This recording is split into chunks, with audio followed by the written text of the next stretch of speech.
It's germane to that topic. Anyone who wishes to speak must be called on by the mayor. Once you're called on, you may make a statement or ask questions, but we generally do not use that up time for dialogue. If you speak out of turn, discuss non-germane topics, go on too long, you may be interrupted and asked to adjust your comments or behavior. First item is to approve the agenda, and one thing we are going to be doing is changing the sequence a little bit. So we'll after the consent agenda and probably the application to the tree board, we'll do the growth center chip TIF follow-up discussion to accommodate one of our participants. I note we have estimated times noted next to each of these, and it would be great if we could adhere to them, but who knows? I may be overly optimistic. Having done that, can we assume the agenda is approved?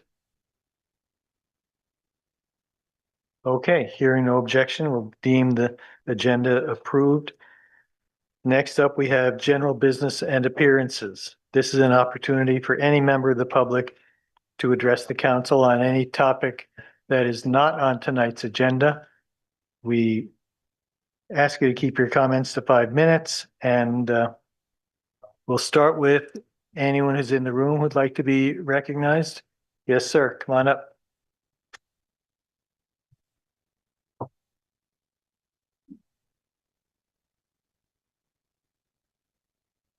Can you hear me?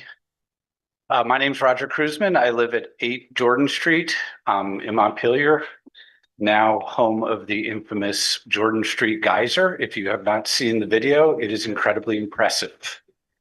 I'm here tonight because I would like to ask 3 questions. First, what happened on Jordan Street on Friday afternoon? And I know there was a water main break, so I don't.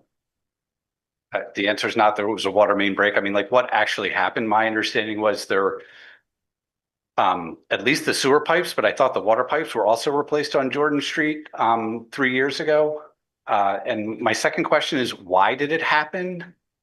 And my third question is, what's going to be done to prevent it from happening again? There was shrapnel and rocks 50 feet in the air that were landing on our roofs, and it took about 45 minutes for anyone from the city to show up.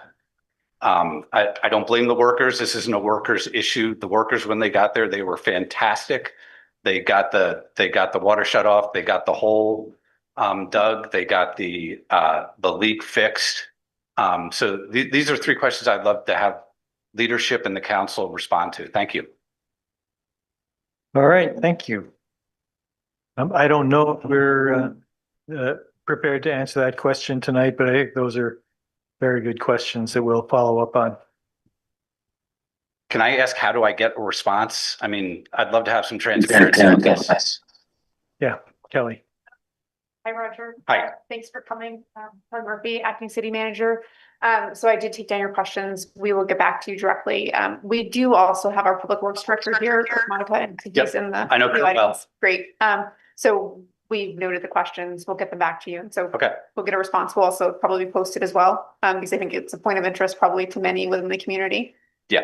So I was just saying, I'm here on behalf of my neighbors as well. So yes, some sort of public response would be terrific. Yeah, we can do that. Okay, great. Thank you very much.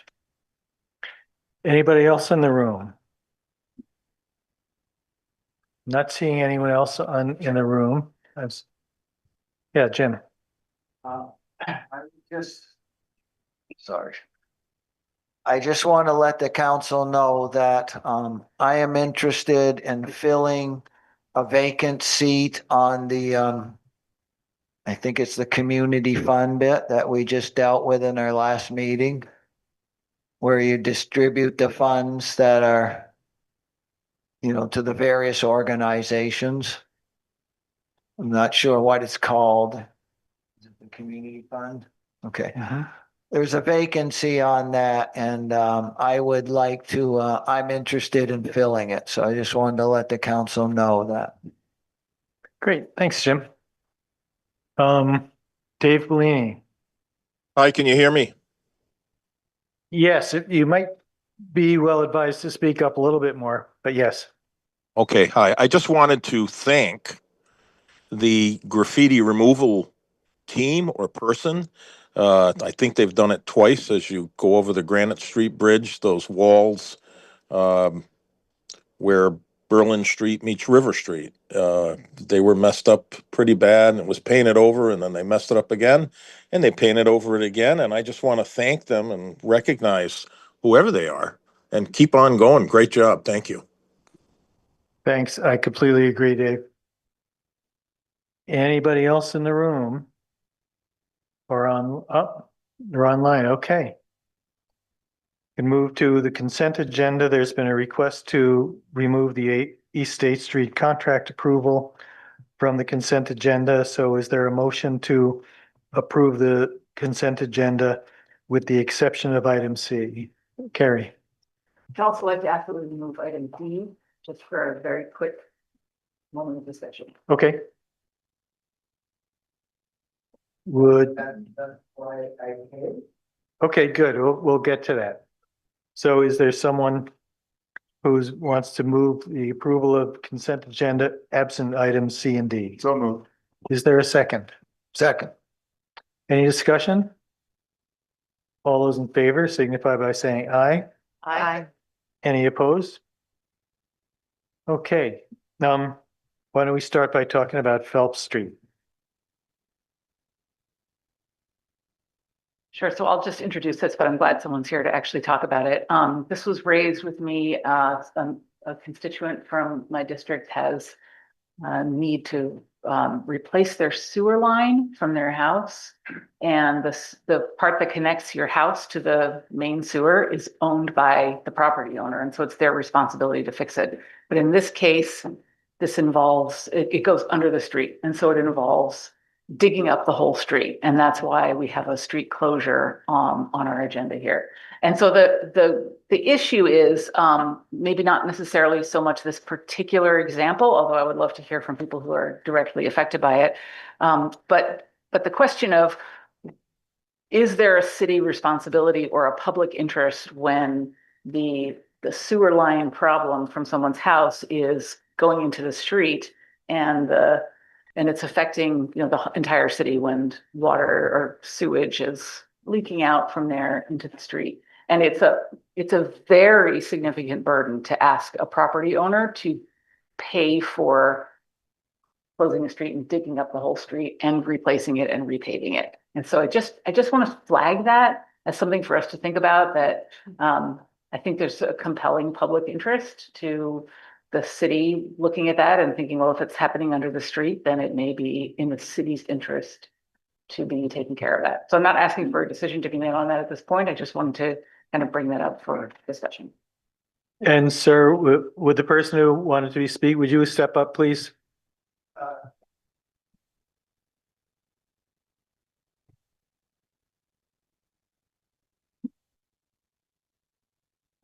Evening and thanks. I am Josh Mulholland, and I wanted to comment on the proposed amendment to the East State Street reconstruction project, which was But that's not what we're here for. We're here to talk about the Phelps Street closure. okay. road Sorry, closure. that was when I raised my hand and said that's the thing I was here for. It was because you had mentioned East State Street. Oh, okay. We're not to that yet. Okay, I'll talk to you later. Kurt, do you have something?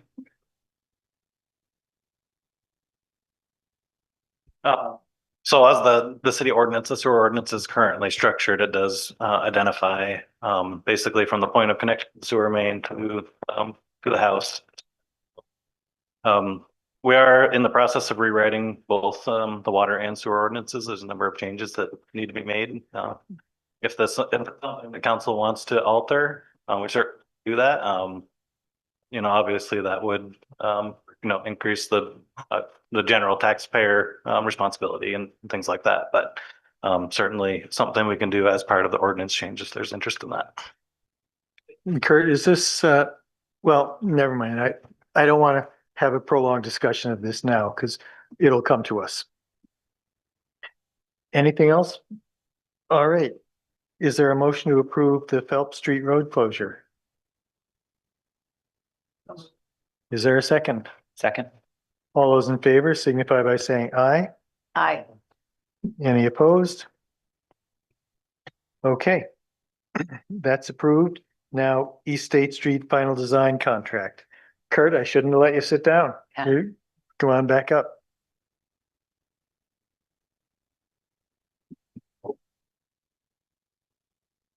Is there specific questions or do you want me to sort of? Why don't you give a brief overview? Okay. So the last time we talked about East State Street, I think it was a few months ago, the council selected an alternative, which included rebuilding the street as is with the addition of continuous sidewalk added from Hubbard Street up to College Street. Our engineering staff can't do all of the work in-house. We just don't have the capacity. We're actually lost our new engineer, moved on to the private sector. So we are planning to do the utility design with DPW staff, and then all of the streetscape, the retaining walls, the street lighting, the sidewalks, the bid documents will all be contracted. What we're proposing is to contract that through VHB. And the goal is to bid this project out in January. You know, the earlier we can bid it in the year, the more favorable the prices are. So that's the other reason we really need outside contract consultant support is to expedite the design so we can get good bid prices early on before contractors get busy. So what is presented is that what I described. VHB is the consultant that we've selected. We select them through the RFQ process. DPW put out a request for qualifications last year and selected VHB to work on the East State Street project with us. And right now we're at essentially 30% design, which is basically concept drawings. And this proposal will bring us to check in at 60% with estimates, and then another check in at 90%, and then final design with bid documents. And Kurt, at this point, is there any proposal to change anything that we decided on before? No, the contract reflects the council's last decision.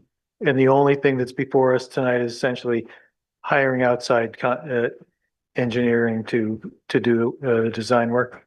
That's correct. Design and the bid docs, yes. Council members, anything? Sal, you were requested to take. Yeah, I requested that this pulled off to the discussion menu. I guess I have two questions. One is about the south side sidewalk. I couldn't remember what the estimated cost of adding the sidewalk versus rebuilding it as it is now. Do you happen to have that? Yeah, the additional cost for both the needed retaining wall and the sidewalk is approximately 800,000. 800,000. And the other question was related to the survey. I've gotten several calls from constituents on East State Street who challenged the city's redrawing of what they consider to be a redraw of the right of way. And I'm curious as to, well, what the city's response to that might be. And even though I believe the design that we're proposing does not require the right of way to be extended, how will a challenge to the survey affect the cost of the project and the timeline? Well, so we have funding for this project through USDA, and as part of that funding approval, you need what's called a right-of-way certificate. So that's a legal opinion that the survey is accurate as presented or as recorded, and that there's no additional easements needed to construct the project. So we have, we have conducted a survey. That plat has been completed. They did deed research in the city clerk's records. We believe it is accurate. But we are also under contract with an attorney to do their own review of those documents to confirm that the survey is accurate. I was copied on some of the correspondence from some of the Mhm. concerned Yeah. residents. And what it looks like to us is that the previous surveyor assumed the right of way was centered on the road, which our surveyor it is not. So there is a discrepancy there. There's also a question of the total width. We found that the total width on the East State Street is 66 feet, and uh, it's 40. So we're confident that our survey documents is correct. We, did the full deed research, didn't make, sort of assumptions about where exactly it landed, as far as being centered on the road. That's sort of when you can't find any other documentation, acceptable default is to center on the road. But we did find documentation that, indicated otherwise. So, my recommendation would be to, on the right of way piece, is to allow our attorney to sort of as the next level of check, to ensure accuracy. And proceed, in that manner, and we can, happy to, provide a council an update once we get the attorney's opinion.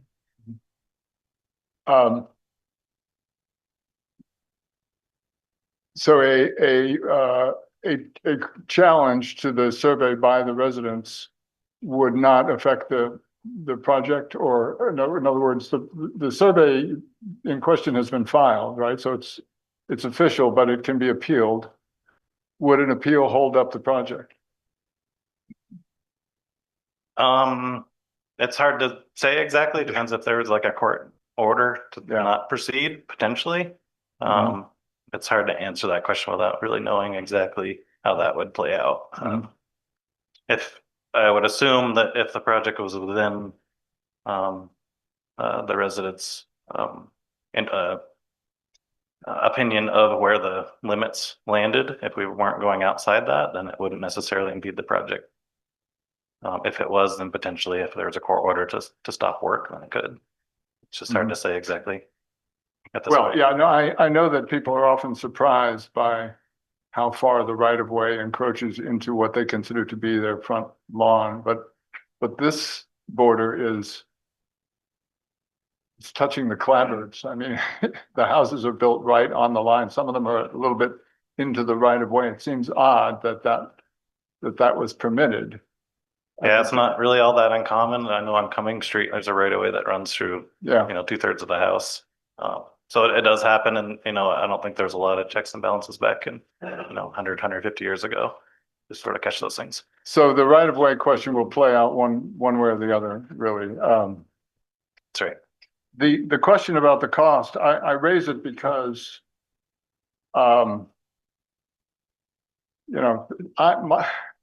my thinking has changed since we talked about this last time, and $800,000 is a lot of money for something that I'm not sure couldn't be spent elsewhere.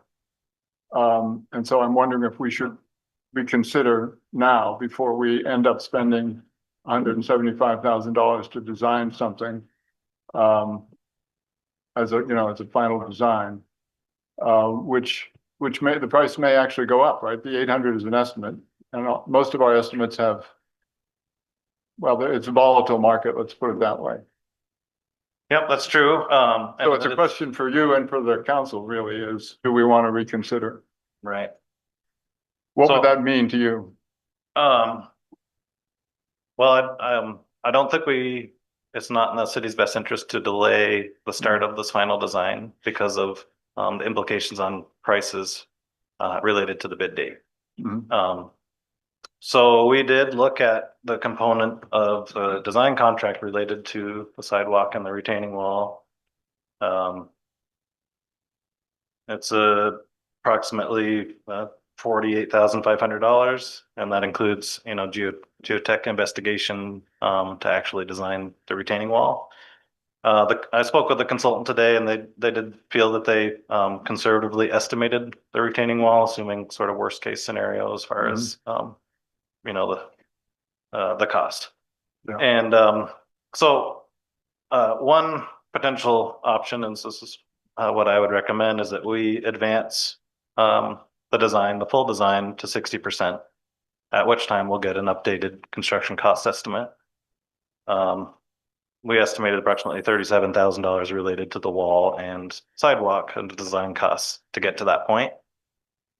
And then come back to council and you can make a decision at that point as to whether we advance it to final design or we remove that from the project. The other thing we could do is bid the retaining wall and the sidewalk as an alternate in the bid documents so that if the price came in too high over budget, we could not, opt not to construct that component, but have the price bid in the project.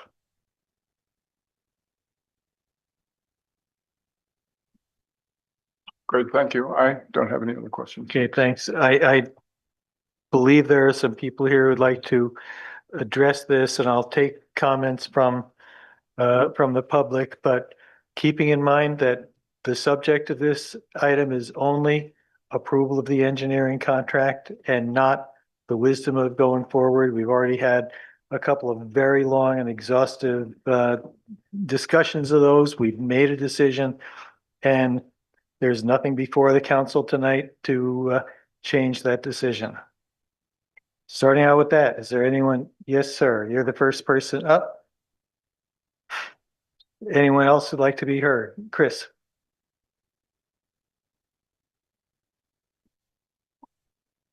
Good evening. My name is Chris Owen. For 40 years, we've owned a Victorian apartment house at 68 East State, covered a corner of Hubbard and East State.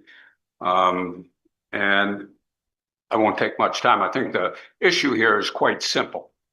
We consider the April 4 filing of this right-of-way plat an expropriation of private property. I think there's 7 to 10 properties included. And just to walk you up East State Street, starting at Main, we have a 49.5-foot right-of-way for the lower portion, 3 rods. And when you come to the Cedar Street intersection, Cedar on your left, it expands surprisingly to 4 rods or 66 feet. The first house up from Cedar Street has the city right-of-way claiming the entire porch. The next building up, owned by Sargent, has the city right-of-way going through the residents' living space. Farther up at our property, you step off our front porch, we're on city land. The next 3 buildings to the east, as you go up the hill, have the city right-of-way abutting the foundation on the street side.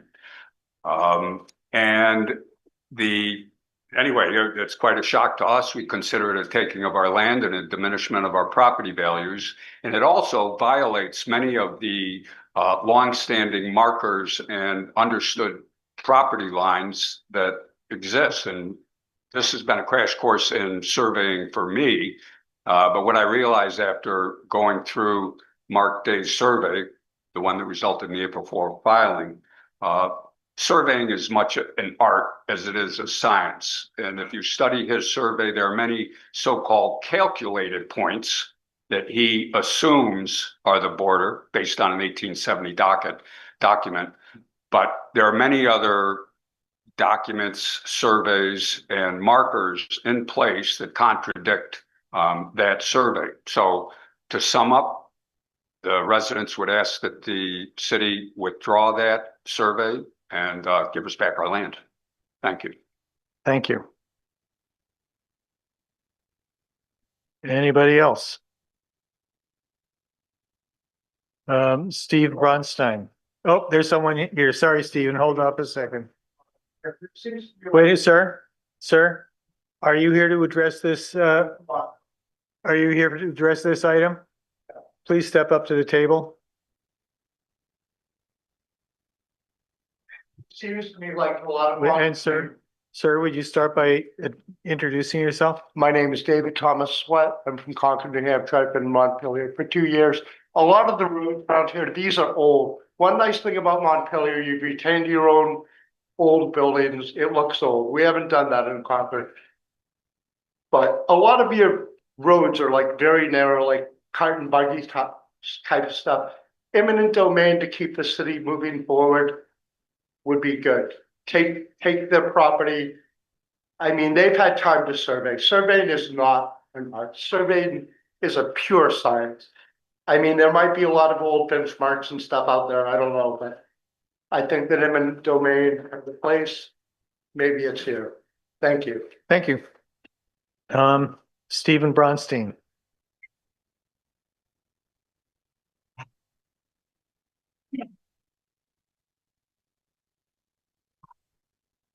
And let's see, are you unmuted? Okay, you should be able to go.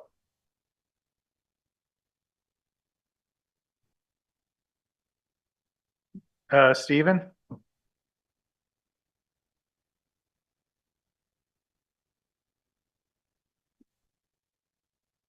Stephen, if you're trying to talk, we're not hearing you. The screen is showing you as being muted.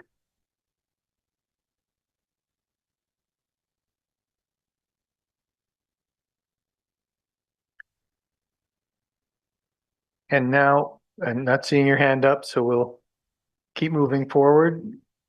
Is there anyone else in the room who's seeking to be heard on this issue? All right. Is there a motion to, oh, Stephen? We're seeing you as being muted still.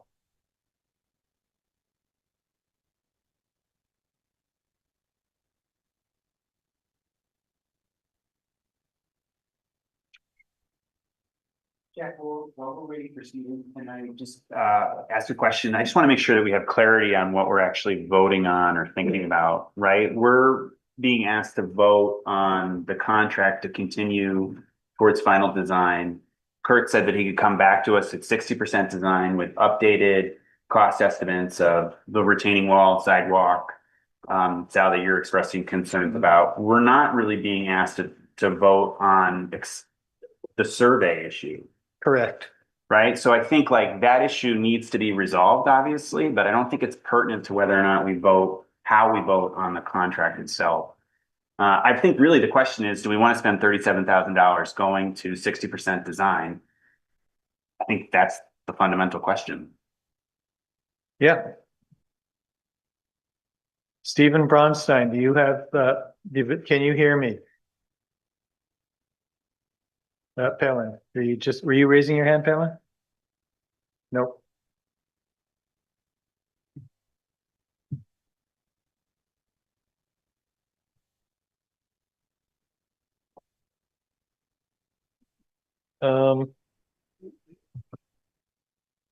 Stephen, we'll wait for a little bit longer.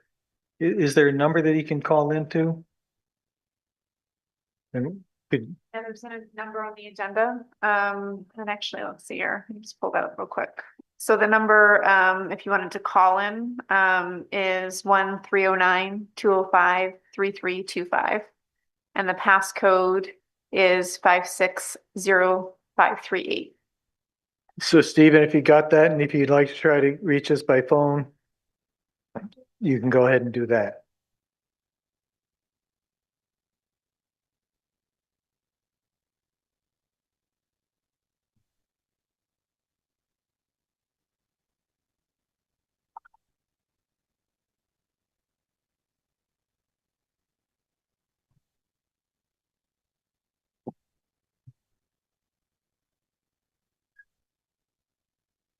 While we're waiting, I will ask if there is a motion to approve item C of the consent agenda.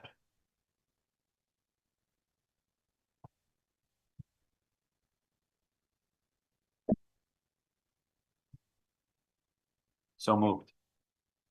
Is there a second?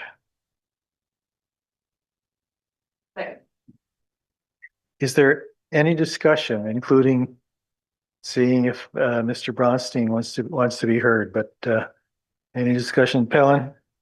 So when we voted the design and we picked a specific option, and I said I voted no for that option because of the cost and all the things I heard from the people who live there.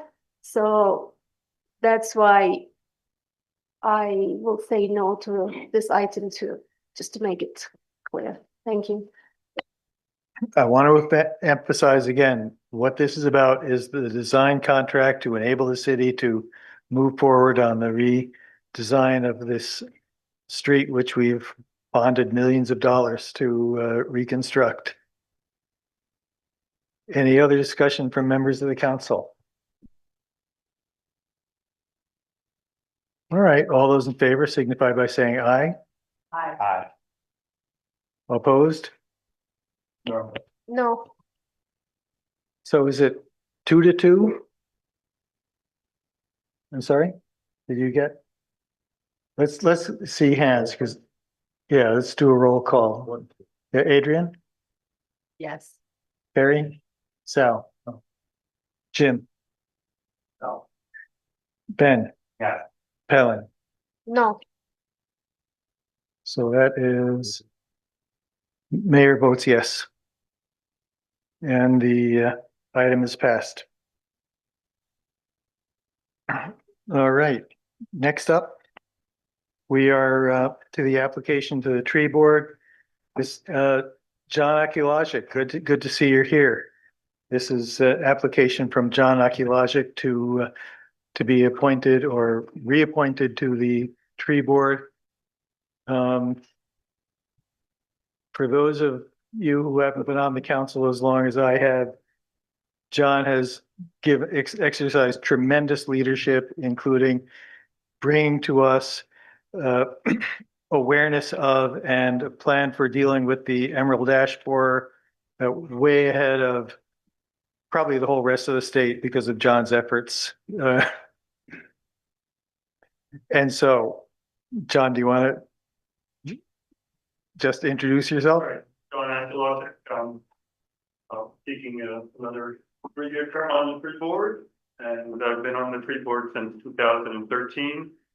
The tree board is a fantastic group of people that put in a lot of time to ensure that the canopy in Montpelier is sustained and increased.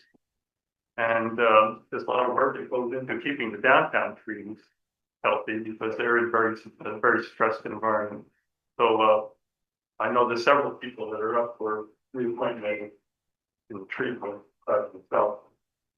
Be good to reappoint everybody. And I did want to mention that we understand the fiscal difficulties the city's been in the past few years, and we would like to see some funding in the future, even if it's modest funding, to support to buy some more trees, because we do have a project to increase the tree plantings throughout the city. It's a great feeling to drive around the city and see trees that you've planted that are doing very well. And I think the people that are benefiting also are the landowners that are planting the trees in their right of way. So anyway, that's my appeal for additional funding for the board. In fact, I think, I could be wrong, but I think that the gentleman who lives on Jordan Street who spoke here early might have been one of the people who got a tree planted in his yard. Well, yes and no. Oh, okay. Yeah, we did a tree city planting on his property. Unfortunately, the deer got to it before it could be protected, so that was not successful. Oh, that's But too we bad. tend to put up mesh grates around all of our trees now because the deer are everywhere. Yep. And that's not a bad thing actually, but anyway. All right. Is there a motion? I'll move this reappointment. Second. Thank you for your service. Any discussion?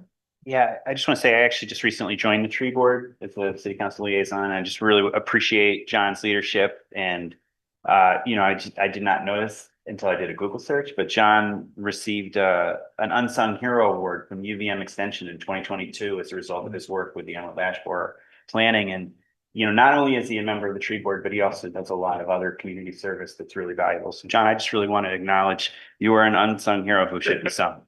Yeah, you're unsung and then you're sung. Yeah. All right. All those in favor signify by saying aye. Aye.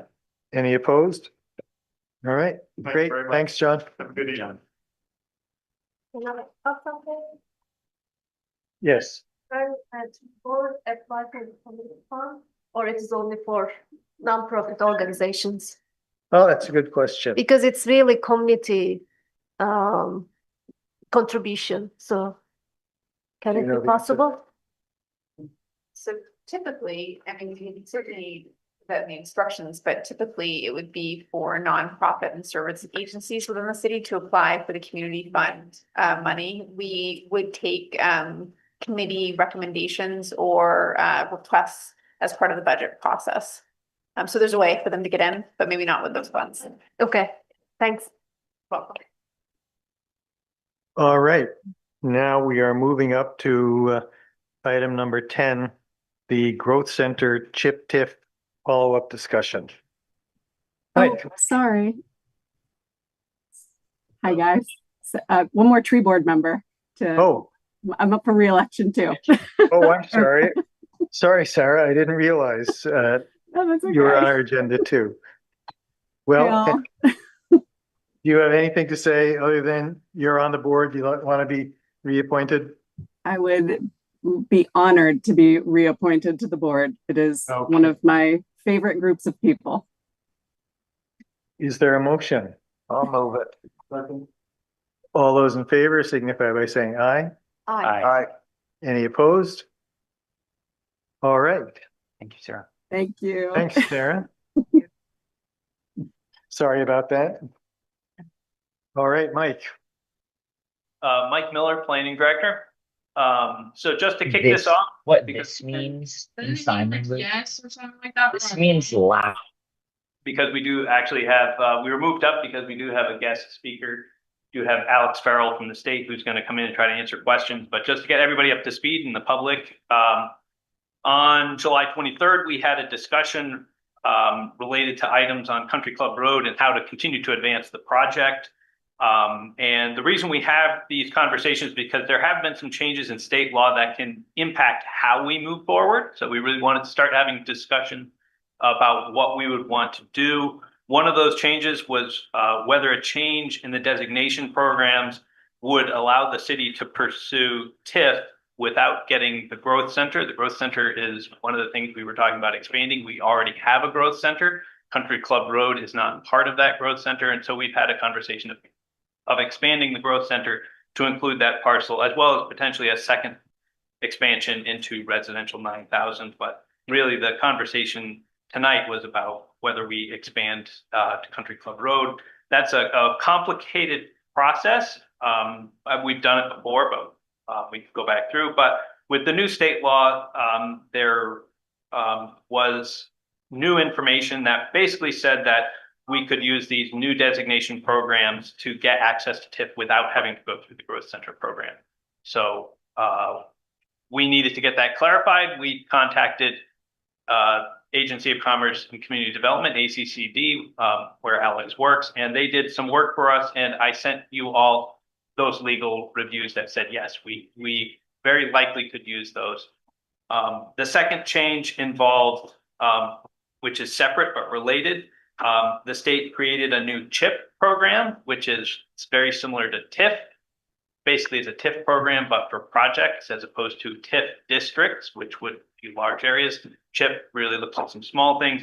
So this new program is smaller and should be easier to apply for, but those were the two big things that we were discussing. How are we going to start to move our Country Club Road project forward?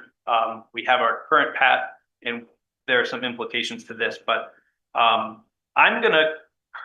just going to take some time now and just turn it over to Alex, and you, if you've got questions for Alex about either of these programs, because both of them will run through that program, run through his program. So, Great. Alex. Welcome. Sure. Thanks, Mike. Thank you, Mayor.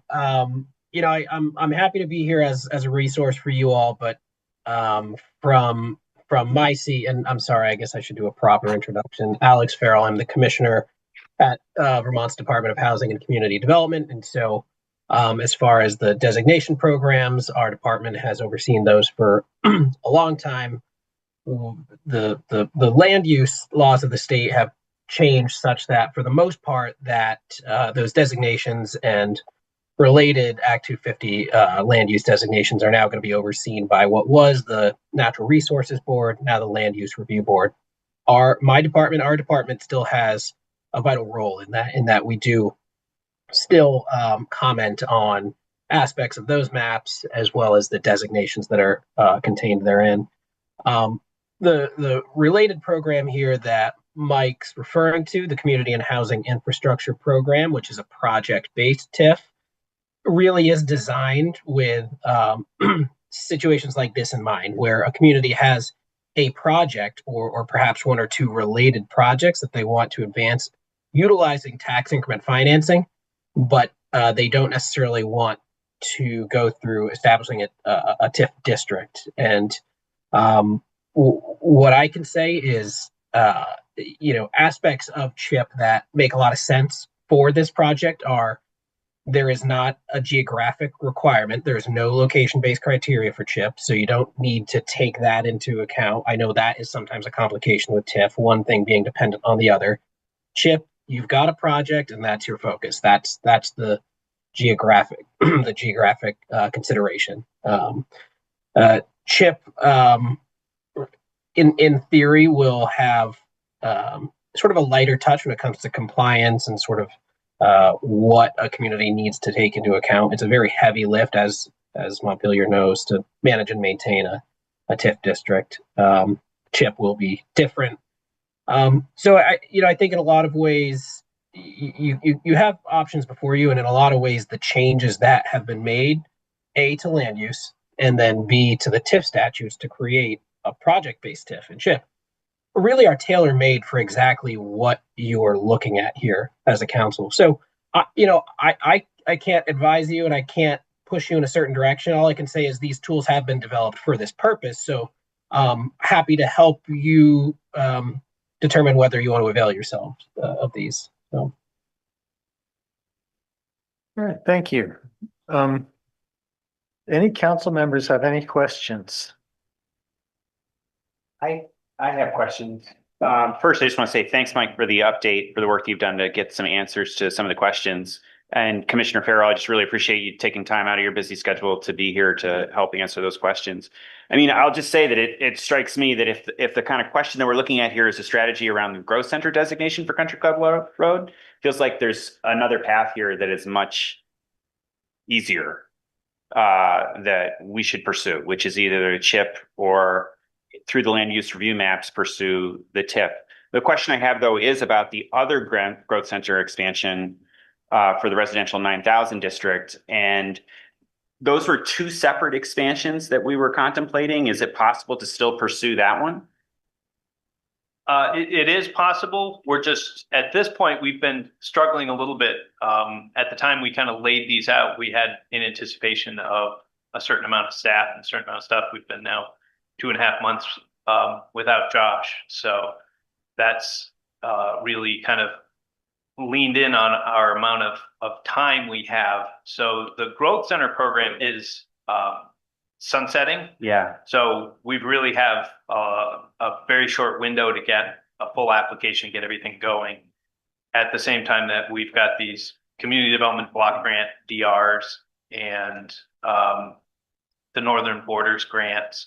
These are all things that typically would not be on my plate. They would be on my community and economic development specialist's plate.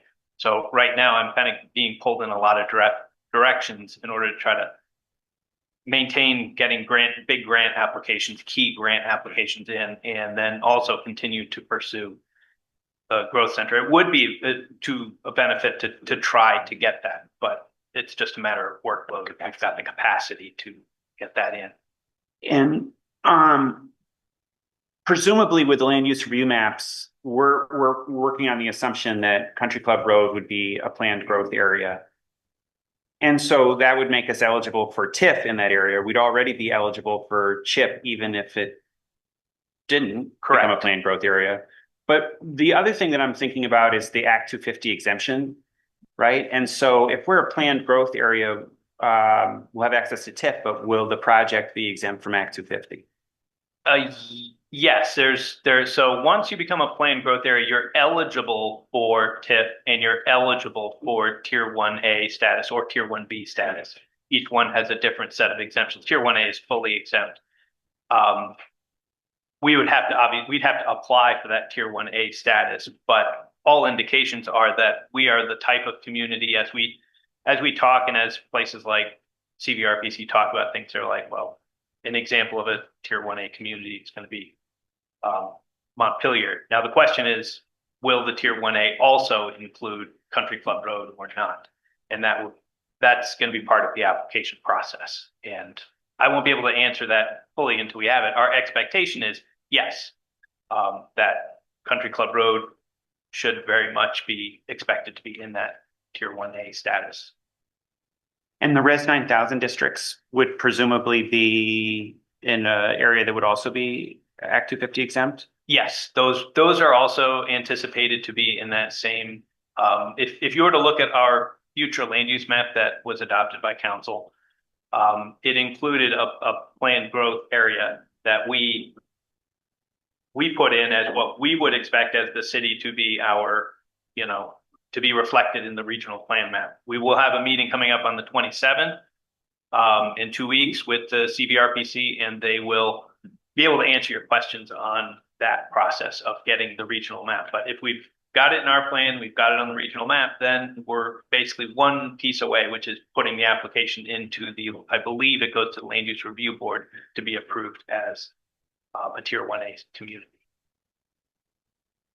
I have a couple more. Yeah, unless other people have some. No, keep going. Yeah. All right. Well, then the next question I have, Mike or Alex, is, on a TIF district, right? You like tack it to what the value of the district is, and then on the increment pays off the debt service for the infrastructure that you're building, correct? And I'm curious how it works with CHIP. Who's taking on the liability? Is the municipality still taking on the liability for the debt service based upon the increase? Or is it developer, or could it be both? Or what's the kind of relationship between a developer and the municipality with CHIP versus TIF? Yeah, thank you. So there's actually a little bit of built-in flexibility. So in many cases, so let me just say you have the option.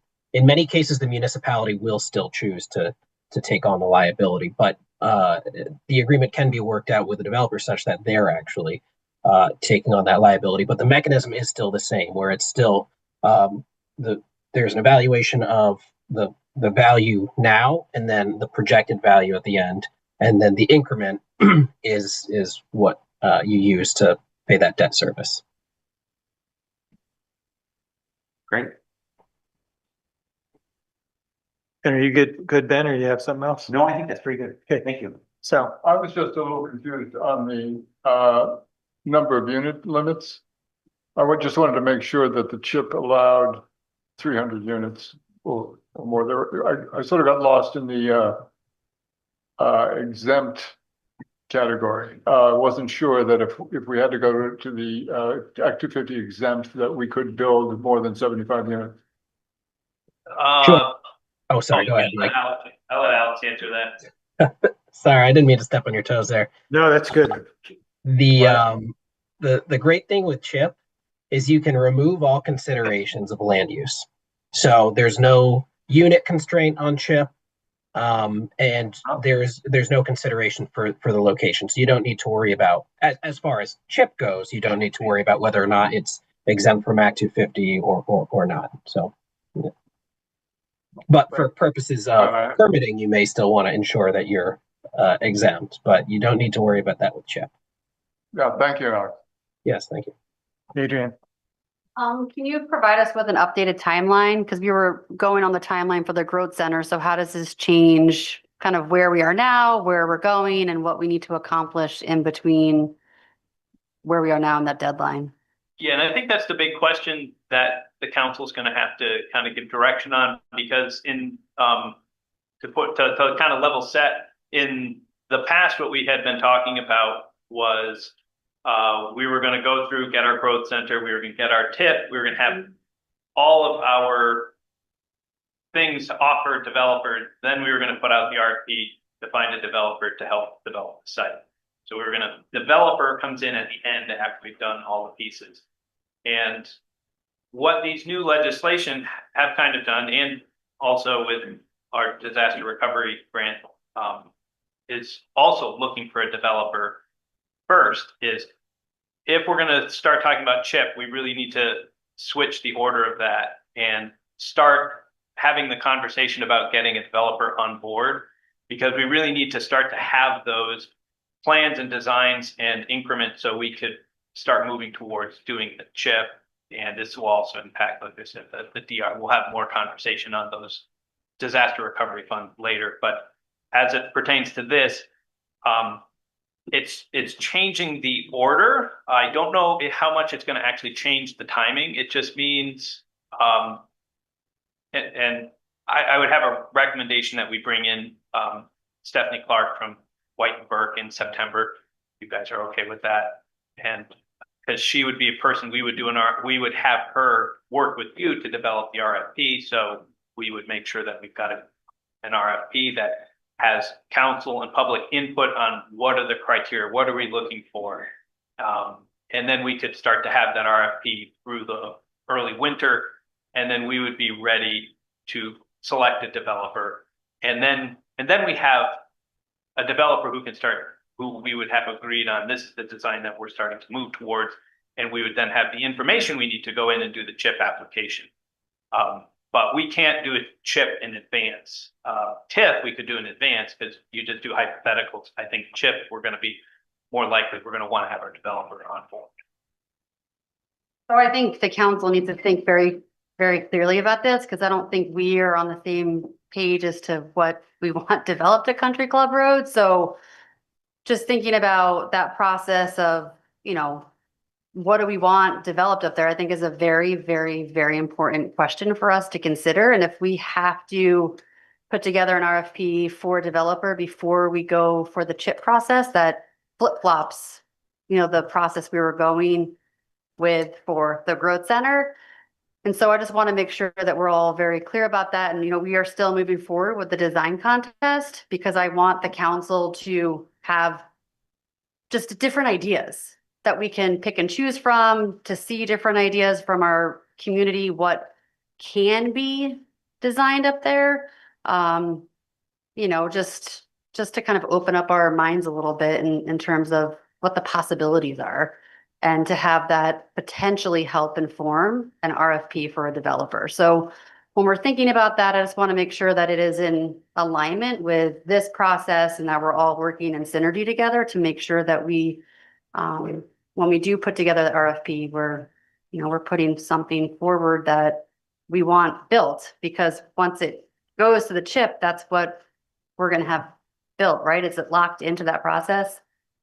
Like once you design it, do the RFP, and then you apply for the CHIP, that's what you're going to have built. If there's no, I mean, you're not locked into it. Depends on what the contract is with the developer. I mean, the developers are going to be investing, I would bet, $500,000 of their own money into developing plans.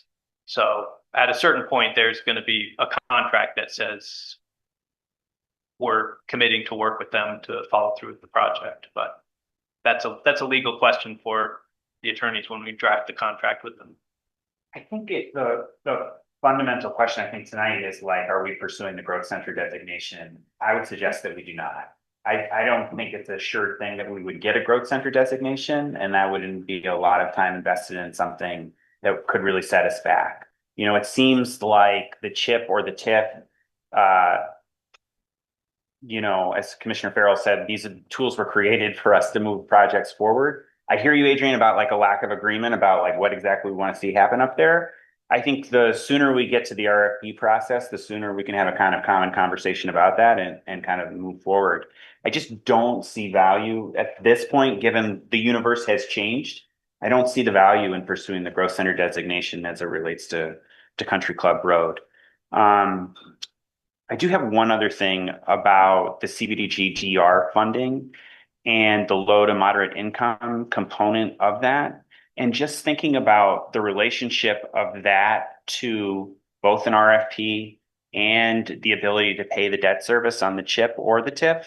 And just thinking like what percentage of affordability is required to be in a project for CBDG DR? And are we confident that, you know, we can still make the infrastructure work with that percentage of units? Well, we're gonna get more answers. Kelly and I and Kurt, are gonna have a meeting with the state, the VCDP, Vermont Community Development Program staff about we submitted the pre-application. The reason for the pre-application is to then sit down and have a meeting to talk about the details, and the low to moderate income housing is going to be one of the questions that is going to need to be addressed for that particular application. The actual number could be as low as 20 units, could be around 30 units. Now we're looking to build 300, so it's just a matter of timing, but it's like, well, if we build, let's just call it 25 units of low to moderate income housing, but it gets us $10 million of infrastructure. That's a question for you all. Is that trade-off okay? We won't get very many tax dollars for that, but we're getting $10 million that we can use. So those are the questions that will come back to you at some point when we have an application and we know all the details. Some of the outstanding questions we have, though, is do we have to open and close that community development grant before we could advance to the other 280 housing units? Are we, you know, it may be one that we have to delay the other 200 housing units. And again, we will get all the information in back so you guys can make an informed decision on the timing. And it may turn out the $10 million isn't worth the cost, even though you just can't believe you'd ever turn that down. But that's what we would bring you the information, let you guys make that determination of, yeah, go ahead with the grant. And I just want to be clear that like I'm fully in supportive of the affordability component in these projects, and we need that. I mean, and we're talking about people who are like school teachers, state employees, like, you know, we need that affordability. I just want to be really clear. And I think to the degree, Mike, when you come back to us for kind of more input or decisions, that we have like a pro forma that shows, you know, projected infrastructure costs. What does $10 million do, right? How do we pay off the debt service? Like those are the kinds of things we need to find a way to make this pencil out. Yep. Yeah, and we're gonna have some additional information. So we've just called it 10 million. It could be 8 to 10 million. It's also paying for the infrastructure. So we'll also, as we have a meeting, I think we're going to try to have it at the next meeting again, to have VHB come in, other questions about VHB, where's the status of the project. We're going to have them come in on the 27th to talk about the 60% design and what it is, so we can move that to 90%, get that done. With that comes cost estimates. And so we'll know, well, this is going to be $6 million, $8 million worth of improvements. We can apply for 10 million and we have 2 million to apply to the housing, or maybe it's the full 10 million it costs to bring that, but we'll have more information to bring you in 2 weeks on the costs of the project. Commissioner. Oh, perhaps not entirely relevant at this point, but just, and I'm sure Mike can bring this back with his details, but just a consideration is the CHIP does build in an incentive to have a portion of the project. 15% of the units are affordable, then your retention actually goes from 75% of the increment up to 85% of the increment. So it does help in that regard, pencil a little bit more if there's a portion. So just something for your consideration. Yeah, I would be pretty disappointed if we got 20 affordable units out of this. I think that is not what anyone is looking for.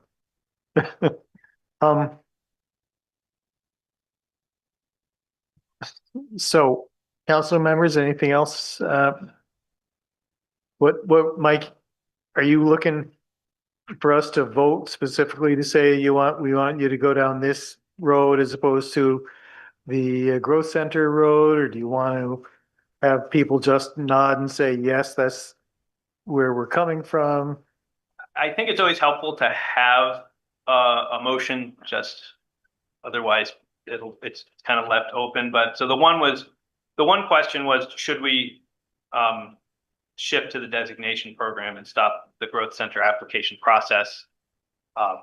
there was a motion on it, that would be good. And then the second one, if you wanted to, would be to, I just put down here to council to direct city manager to invite White and Burke to a meeting in September to start discussing an RFP process. It doesn't mean we have to hire them. They just show up and have a conversation of what would this RFP process look like? What would be the process of building the RFP? Because that's actually part of the question. It could be very specific. It could be very general. It could be, and those would be the two items. If we're gonna advance to an RFP process, we should start talking about having conversations with people who have the Okay. information. Ben, are you looking to make a motion? I'll make a motion to, should I split them up or?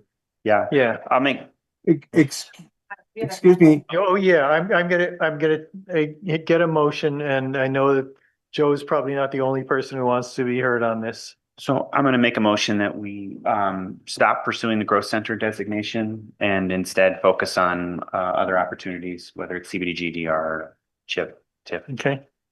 Is there a second? Second. Okay, now let's see, we've heard a lot from, we heard a little bit from council members. I'm gonna open up to members of the public, and Joe, you're up first. thank you very much, Jack, and thank you, council members, for all this. Now, Mike, I know that you had said in a previous meeting that there was $100,000 TIF application fee. Do you know if there's a similar application fee for CHIP? This is going to be part of a number of questions because I know Jack doesn't like me to revisit stuff. So if I can get through my talking points and then we can answer stuff. The other thing too is one of the things that never comes up when discussing TIF is White and Burke is the only approved vendor to do both applications and administration. So I find that a bit of a conflict of interest. And I don't know if Alex can weigh in on this at some point, but I find it strange that they are the only game in town. The other thing too is I know that Mike has brought up the fact that in order to get 300 units, we're going to need a second access. I know he's been pushing for an East State Street access to go through, cut through Sabins pasture so that Zorzi and Goldman can develop it. But that's a very expensive, probably about a $30 to $40 million road. I mean, and I was looking at White and Burke's last estimate for infrastructure to the country club is 18 million. And with the 40% inflation rate that we've had in materials costs, that brings it up to 25 million. So you're talking about 65 million before you even get a house built. The other thing too is our economics here in Central Vermont are different from what may make a project viable in Chittenden County. Right now, I'm hearing even in Boston, you know, cost of materials, labor, and just interest rates are killing projects. And when you add an affordability component, that also limits the viability of a project to move forward. I think that there may be some other options we may pursue. I know I've reached out to Alex Farrell. I know that the legislature is going to be pursuing discussions of TIF districts. And I've also thought about maybe if we can do a special assessment district, which would need legislative approval. That would be a path forward, but that's just some of my comments. Thanks, Joe. Mike, do you have? So I don't know if Alex has any idea on what it's going to cost. I do know that our estimate to do a TIF application was about $100,000, and that's not an application to the state. That's just what it costs to pay the consultant to put the application together. They're very complicated. That's why there aren't many of them. That's why there aren't very many of them. So yeah, my expectations to CHIP application will be a much simpler, much more streamlined application process. It may not be free, but it is certainly not gonna, wouldn't be out $100,000 would be my guess. The White and Burke applications and administering, they don't administer all the districts, but they have done all the applications, and a lot of it is just a matter of you're spending a lot of money, and they are, you know, I think they were 8 for 8. So it's really tough to decide you're going to go with somebody who's never done one before when you've got a guarantee that these guys have gotten every single one of theirs passed. So, East State, the road costs, yes, all of these are things as the project, and this goes back to the point of once we have a project and once we start having lines on the ground, we will be able to get more defined and refined costs. Right now, we just have to project costs based on hypotheticals. If we get a project moving, then we've got the ability to start putting real numbers to the ground. Thanks, Mike. I don't see anyone else online who has their hands raised, or anyone in the room who'd like to be heard on this topic? Yes, sir. Again, There's one silver bullet we've learned over the last 20 years is that you can't trust developers. Remember the guys who came into Bird Mountain? They were running rings around Wakefield's obvious centers of government. He had you guys. I cannot imagine a scenario where the city would put themselves on the hook for a development of any kind, whoever your lawyer is. Don't do that. And another thing about tips, because we have a lot of tips in Concord. The tip districts were really good, but whoever said that the application is complicated is absolutely true. The guy who ran, I know the guy who did really well with tips, he's an attorney, Steve Dupree. And the other landlords that had been landlords in Concord for years and years and years felt like they were getting the runaround because they simply couldn't afford to do the applications for them. And another problem with tips is, yes, let's build a huge building and have the developer build traffic lights, new lanes, storage, all that stuff. Towards the end, it seemed like the government was very heavy-handed. They're requesting so much from the developers that a lot of people are saying, you know, I'll go somewhere else and do it. But yeah, be wary of people coming here with a lot of money that are gonna make everything perfect. Because you saw what happened in the last couple of years, 15 years ago, Soros. okay, yeah, thanks. Thank you. Anybody else in the room? Council members, any more discussion about Ben's motion? Mike, do you have something to add? Or just, okay. All right, are we ready to vote? All those in favor signify by saying aye. Aye. Any opposed? All right. Thank you. The motion carries. Now,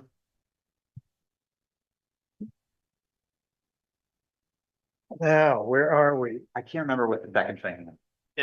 There's a second motion, To yes. invite Whitenberg to have some questions on developing an RFP. That doesn't mean we're developing an RFP. That's just, this is what the process could look like, would look like, but they would be the experts who would guide us through a process like this. So it's a motion to invite Stephanie to make a presentation.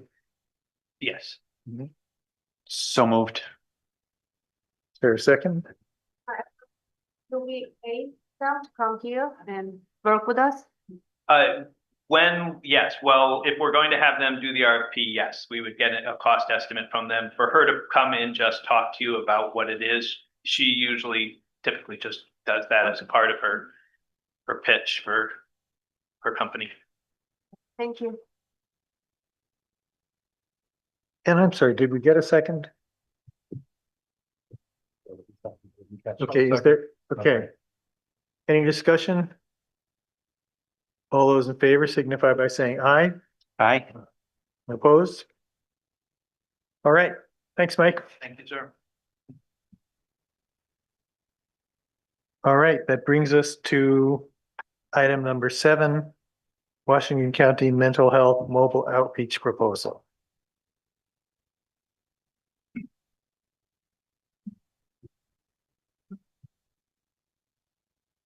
Do you want to say anything to say?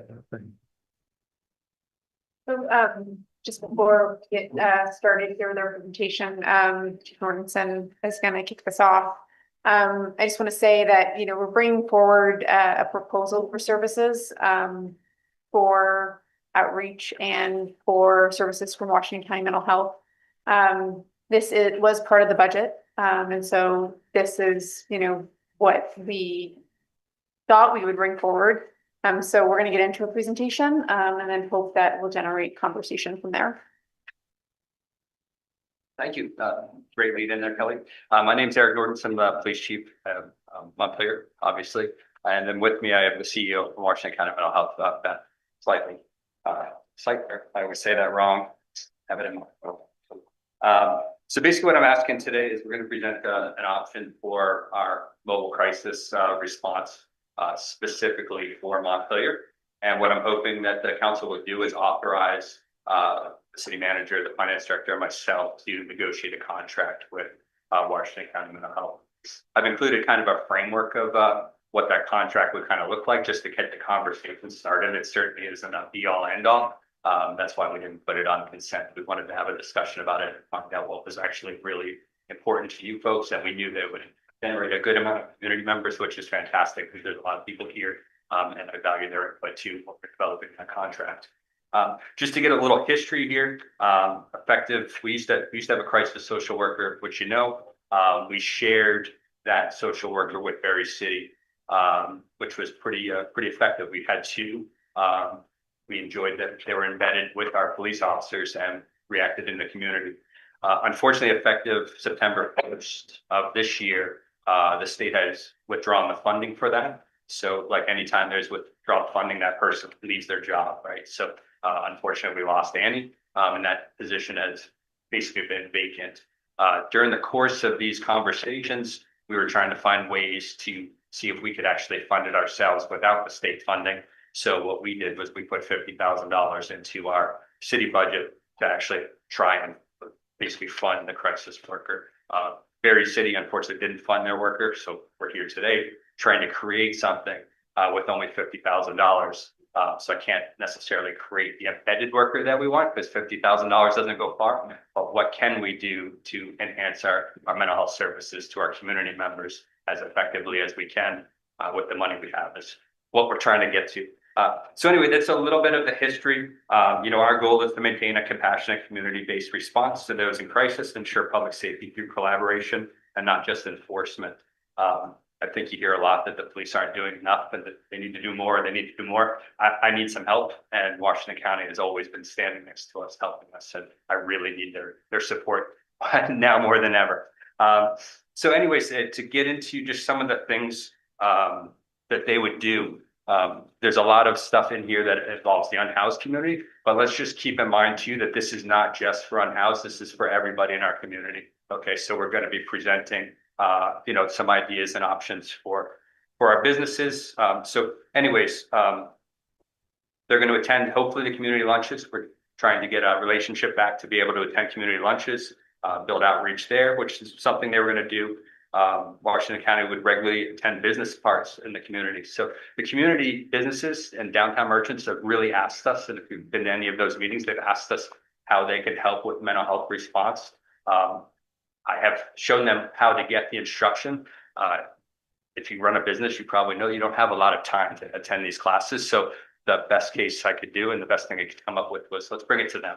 And do it on their time, and it might be an hour at a time, but they're willing to bring that training and that information to the business owner. So it was a service that I necessarily couldn't do.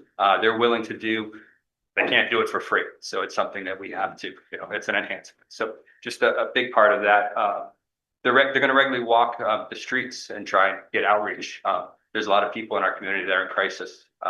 Not just unhoused. There's people that are struggling financially, as you see. Businesses are struggling. A lot of people are struggling. And sometimes they're just walking the streets and need a friendly face.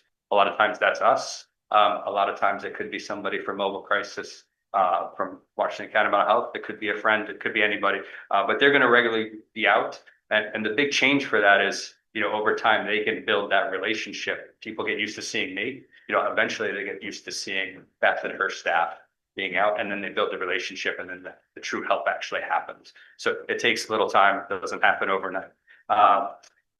One of the big things is that, and Washington County's always been really good, but the direct referrals, we'll be able to speed line people help. 8:30 every morning, they have a phone call system. They're actually going to allow us access to do a direct referral and have priority service, which is something that's really important to me. We have the Access Hub. We have the Sunrise House right here in town. So we have great services right here. But if I can get to the people that actually provide those services first thing in the morning and then get them the help right away, I think it's the most effective way. So a seat at that table is really important. Handouts and information. We have the Washington County Survivors Guide that we hand out quite a bit. It's not Montpelier specific and it's not always up to date. So what I've asked them to do is to develop a handout that is Montpelier specific and gives information that is actually valuable to the people that are here, whether it's food, whether it's services, whether it's support, and all those different things to do. They're also going to help us if in the event that we have to relocate an encampment, they're going to come with us and offer the support that we need. Right now, it's, the Good Sam is helping us do that. We no longer have a contract with them. We're going to have to bring Washington County Mental Health and offer them the services if they need services, direct them to services, and we can actually walk them right to the access of it. That's what they do. So a direct link right to those services. They'll be available to meet in groups. So the CEO sitting next to me, when she heard that we might need a little support, she said, "I'm coming." It's kind of indicative of how Washington County has treated us in Montpelier for all the years I've been here. When I've asked them, they've shown up, and something I really appreciate. So if there's groups that want to have a presentation or a discussion about anything that has to do with mental health or services, they're willing to attend as part of our deal. And keep in mind, that's not an ordinary service that they do because they don't get paid for it. So again, we have to bring something to them to help them do this and cover their costs. And they're going to collaborate and coordinate with Turning Point. Turning Point's been a great partner for us. They offer substance misuse assistance at a peer level, and they can coordinate. We also have peers that work with Washington County Mental Health, and the peers can coordinate with Turning Point and continue those relationships. So the ultimate goal for me is to reduce police involvement in a lot of these calls. And so the ultimate measure for me is it successful? Are we lowering police involvement in these calls? We have some other tracking data. Back when Annie was here, our crisis worker, we had worked with the Council of Governments Justice Center on a tracking system. Of course, if you know anything about tracking systems, it's typically software and money. And I told them I didn't have any money and I don't have any software. So they developed at least, a simple Excel for us to track, and then you can search through Excel. And it's not high tech or anything, but it worked in Portland, Maine. So if it works in Portland, Maine, on the scale there, it works pretty well here too. So just a couple of things that we're going to bring with us, and a couple of the measures, that we put out there, just the outreach efforts, number of people, services that they offered and encountered, people that engaged in service. I'm often asked, we need a measure of success, and I always love a measure of success, but my measure of success for those with mental health issues and needs, if we help that one person, is that a success? Yeah. If they help them in a week, is that a success? Yes. So my measure of success is helping one person that day. So it's really challenging to measure, how effective a program is, but if that was your family member and they got the help, that was a home run. So I included some of the things too, not to just focus on the community part, but we also need to tackle the homeless part. In the state of Vermont report, in basically 2025, if you open the report up from the year, 32% of the unhoused people have serious mental health issues. In June alone, 50% of those people had serious mental health issues.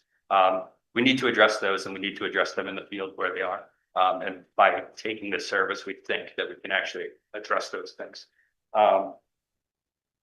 If you read, I included a letter from Vermont Cares, and Vermont Cares, I don't know if I put it in my packet. Vermont Cares is that could probably, Vermont Care Partners could probably describe it better, but I think there's a lot of fear out there with the Trump administration's attack on people and everything. I don't need to tell anybody what they don't know. And I thought Vermont Care Partners worded it really well that we need to service our community members with kindness and compassion. And this whole setup and the framework that we have, while not perfect yet, we'll try and address that in the ways that Montpelier expects, and the way we operate here. If you have any questions that Beth can answer, that would be great. If you have any questions for me, I'll do my best to answer. Council members, any questions? Carrie. Yeah, thank you. And I hope we can find a way to get the support that we need and to get the folks who are living out there support they need. You had said that before, when we had the embedded crisis worker, that it was effective. And I'm wondering if you can talk a little bit more about actually mean? So what was your measure of? So I'm glad you asked, because I was tearing through my emails today for this, because I actually had the data and I couldn't find it. But so our crisis worker actually went on family leave. She had a baby, right? And if you remember early in the year, my calls were through the roof, but I'm like, oh, what am I going to do here? So I got with Annie and I literally directed her to the high problem areas. And I just said, I need you to offer services, just be present and solve problems. And, lo and behold, over the 2-month period, our calls for service dropped. And, I don't want to say that it was just Annie, but I'm going to give her the credit. I'm going to say it was Annie, right? So the ultimate goal is for the people to get the appropriate services, not necessarily having the police respond. We're not always the best option. So having Annie there is a great option for us, although Annie's not here anymore. So having a person like Annie, who's different than us and isn't in a uniform, and but we had a measured impact on our calls for service. Any council members? Adrian? So, I'm a big picture type of gal, so I like to understand the system. So how is this position going to interact with Good Sam, Another Way, our faith-based community? We've met with Tess Taylor and Barry, and they have a great system set up. I mean, nothing's perfect, right? But like, how do you create this like situation table using this person, I'm assuming, to coordinate, collaborate, have these conversations around, possible individual folks that are, need wraparound services. I have great hopes and aspirations for this person with $50,000. So maybe I'm, being too above and beyond, but I really want to understand how this person's going to integrate into what we already have happening. Sure. Beth is certainly going to answer some, but there's some really, really good news. So the state has really helped Barry. Their economics are a little different than ours, so they're eligible for things that Montpelier is not necessarily eligible for. So they have Tess Taylor. Montpelier has the police, right? Barry also has a social worker on their rolls. So we're trying to do the best we can without some of those resources that we have. The situation table is coming to our community. I'm incredibly thankful for that. The state has actually set that up in Barry.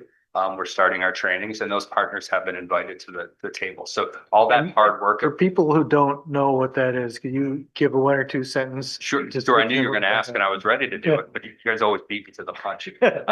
So the situation table basically is, in a Reader's Digest, if you're older like me, Reader's Digest version is all the community partners that offer services come together and work together collaboratively to solve problems. So if the police were to bring a person or an issue, somebody across the table from a different service provider might say, I know that person, I know the resource they need, and we can link it. And it's nobody owns the table. We're all equals at the table. And that's another key piece for my need for Washington County, just to kind of get this going for me. They're going to help me link all these resources together.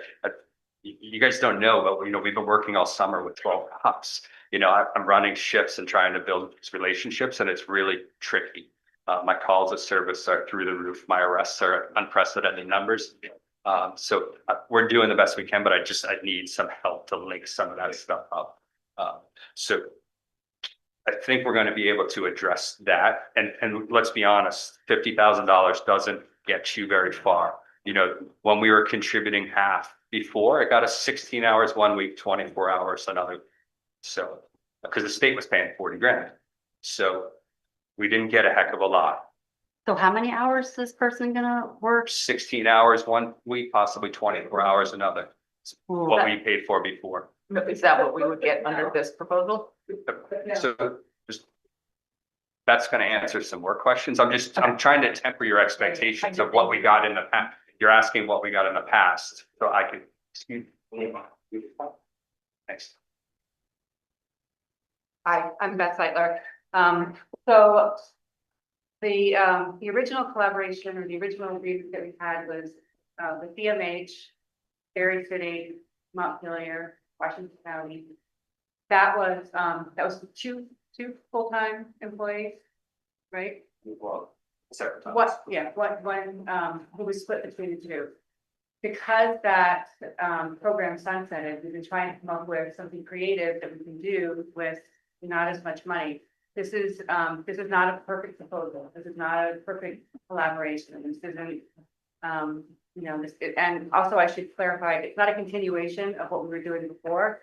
It's something a little different. This is providing direct sort of a la carte supports to the community. The police get in touch with us. They say, this is what we need, and we respond within 24 hours to what that need is.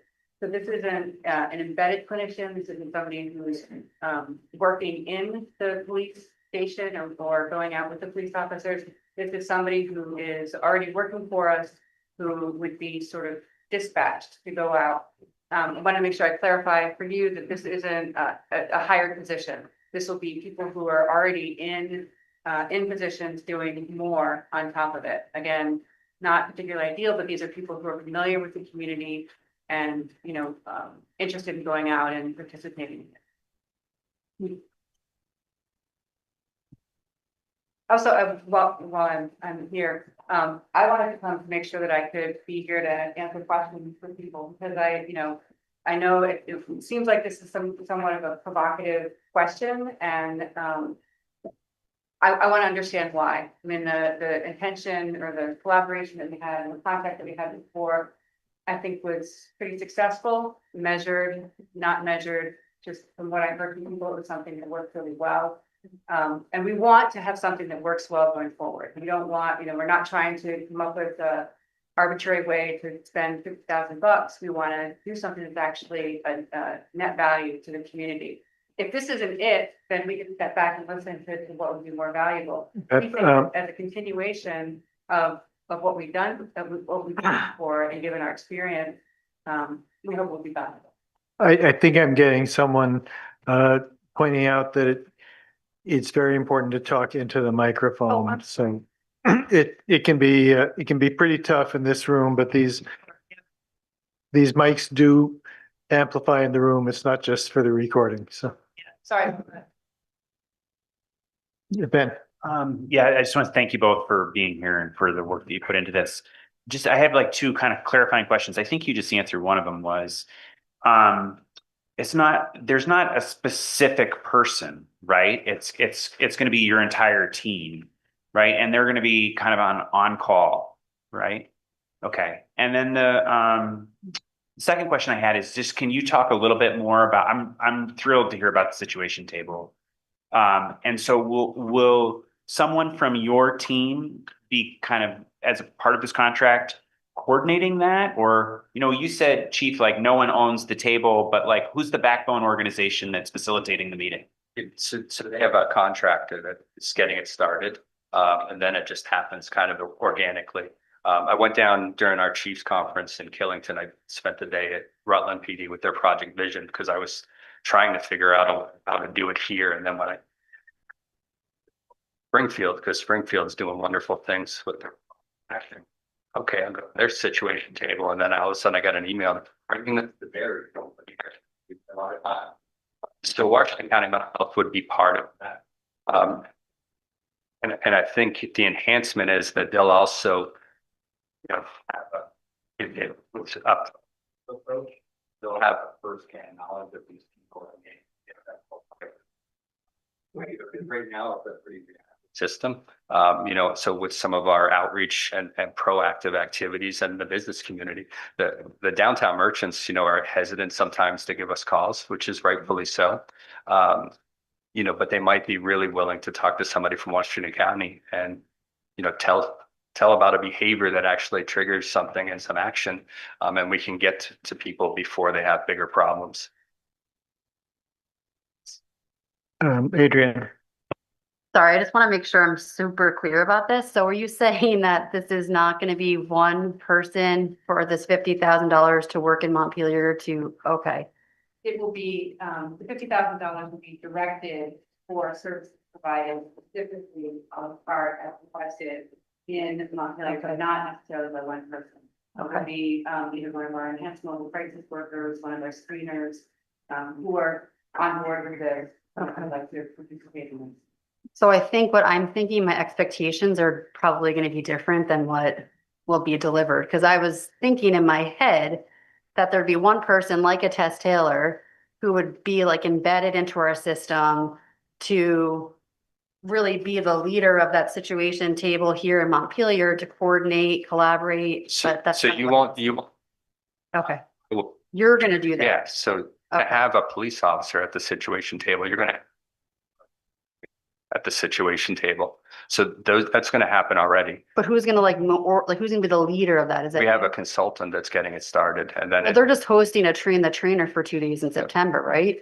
But so that I They have are. to come back to Montpelier to like. we're put it we're going to be joint with Barry. Yeah, no, I know that. So, but how do you, who's the local leader in Montpelier? So you can go to a 2-day training with the consultant, which is great. I'm so happy that, I mean, the governor's funding that. It's through his initiative. That is exciting. Barry's 10 steps ahead of us. So we're gonna go to that training. But then when we come back to Montpelier, like we have to do the work. So I'd actually argue that they're 10 steps ahead. They have some funding that we're not eligible for, so they got these things. Funding though, like, Kelly, do you have an answer to that? yeah. So I think that there's a lot sort of wrapped up in this proposal. And so I think that the situation table is something that we are going to participate in. I think that this proposal is separate from that. And I think that Chief Jorgensen did a nice job of providing context in terms of what we did have funding for within the city in terms of, at one point, we did have a clinical social worker that was shared. At one point, we did have money for street outreach. We don't have all of those things any longer. And so this proposal is sort of the opportunity to, get the services that we need in a way that uses the available funding. It's definitely not perfect, but I also think that we will be able to utilize these services and work through the situation table. Like I do anticipate that there will probably be like a situation table light within Montpelier, right? So, we're working a couple of different threads on this topic. There's the one that we're working with Berry City. We've been invited to participate in that. And so we will be doing that here within the city. We will be working with our community partners to be setting that up here. So there was a Montpelier specific model, and I do anticipate that we would pull Washington County mental health into that. We would pull Good Samaritan Haven into that. We pull another way into that. So our faith-based community would be really important. Some of our partners within public health, also super important. So I think that we really do need to take a multifaceted approach. And so there's almost tiers to this thing. I think right now, this proposal is sort of local ground level here in Montpelier, how we're going to provide these supports. And what we're proposing is that we would use Washington County Mental Health to do that, so that then we can provide the direct connection with those services and the community. So while we're doing street outreach, we're also doing maybe referrals at the same time. And we're sort of trying to meet the need in the moment. Whereas, sort of the next phase here is we've got the situation table that we're going to be participating in, and that will just be the start. That's not going to be the solution. And then we also are working on a regional event with the Regional Planning Commission to bring resources to bear to have a conversation about solutions. And so it is, patched together with what we've got going on currently within the community. And I think, I didn't want to steal Chief Nordson's thunder or Beth Seidler's sort of detail either, but what we're trying to do is provide a proposal of what we can do. We're trying to stitch together services so that then we can provide for these supports for both from a staff perspective, but then also to help members within the community. And then the next item that we have on the agenda is, once more, we're trying to bring things to the table that we can talk about in ways that we can help the community. Carrie. Okay, thank you. Thank you for coming and answering these questions. And I want to say that I'm very happy that we have $50,000 to support the police in doing this work. And I want us to spend that money, and I want to get the police what you need. So whatever is really helpful to you. The details of this contract, I think we need to, I think we have an opportunity here actually with $50,000. And so I'm looking at this contract and getting a lot of questions. People are sending to me. I have a lot of questions. And so I just want to make sure that we take the time to really get it right and get what we actually need. So that's where a lot of the questions are coming from. So we actually developed this as a discussion item without a contract for that reason. Great. So we expected this interaction and we expect to take it back. Great. It was to definitely develop. presented more like, here's a proposed contract. This was just the framework And, for us to great, get started Okay. and to So start. then this is the input that we're going to be giving you now. So I have a couple of questions, couple of things. I'm hearing two different things. From the police and from Kelly from the city and from Washington County Mental Health.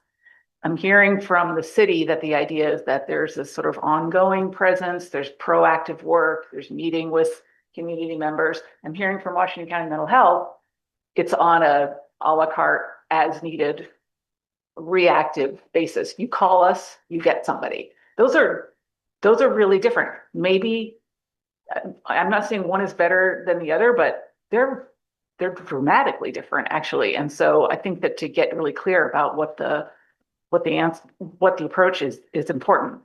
The other thing is that about being able to make referrals directly to Washington County Mental Health. Can we not do that already?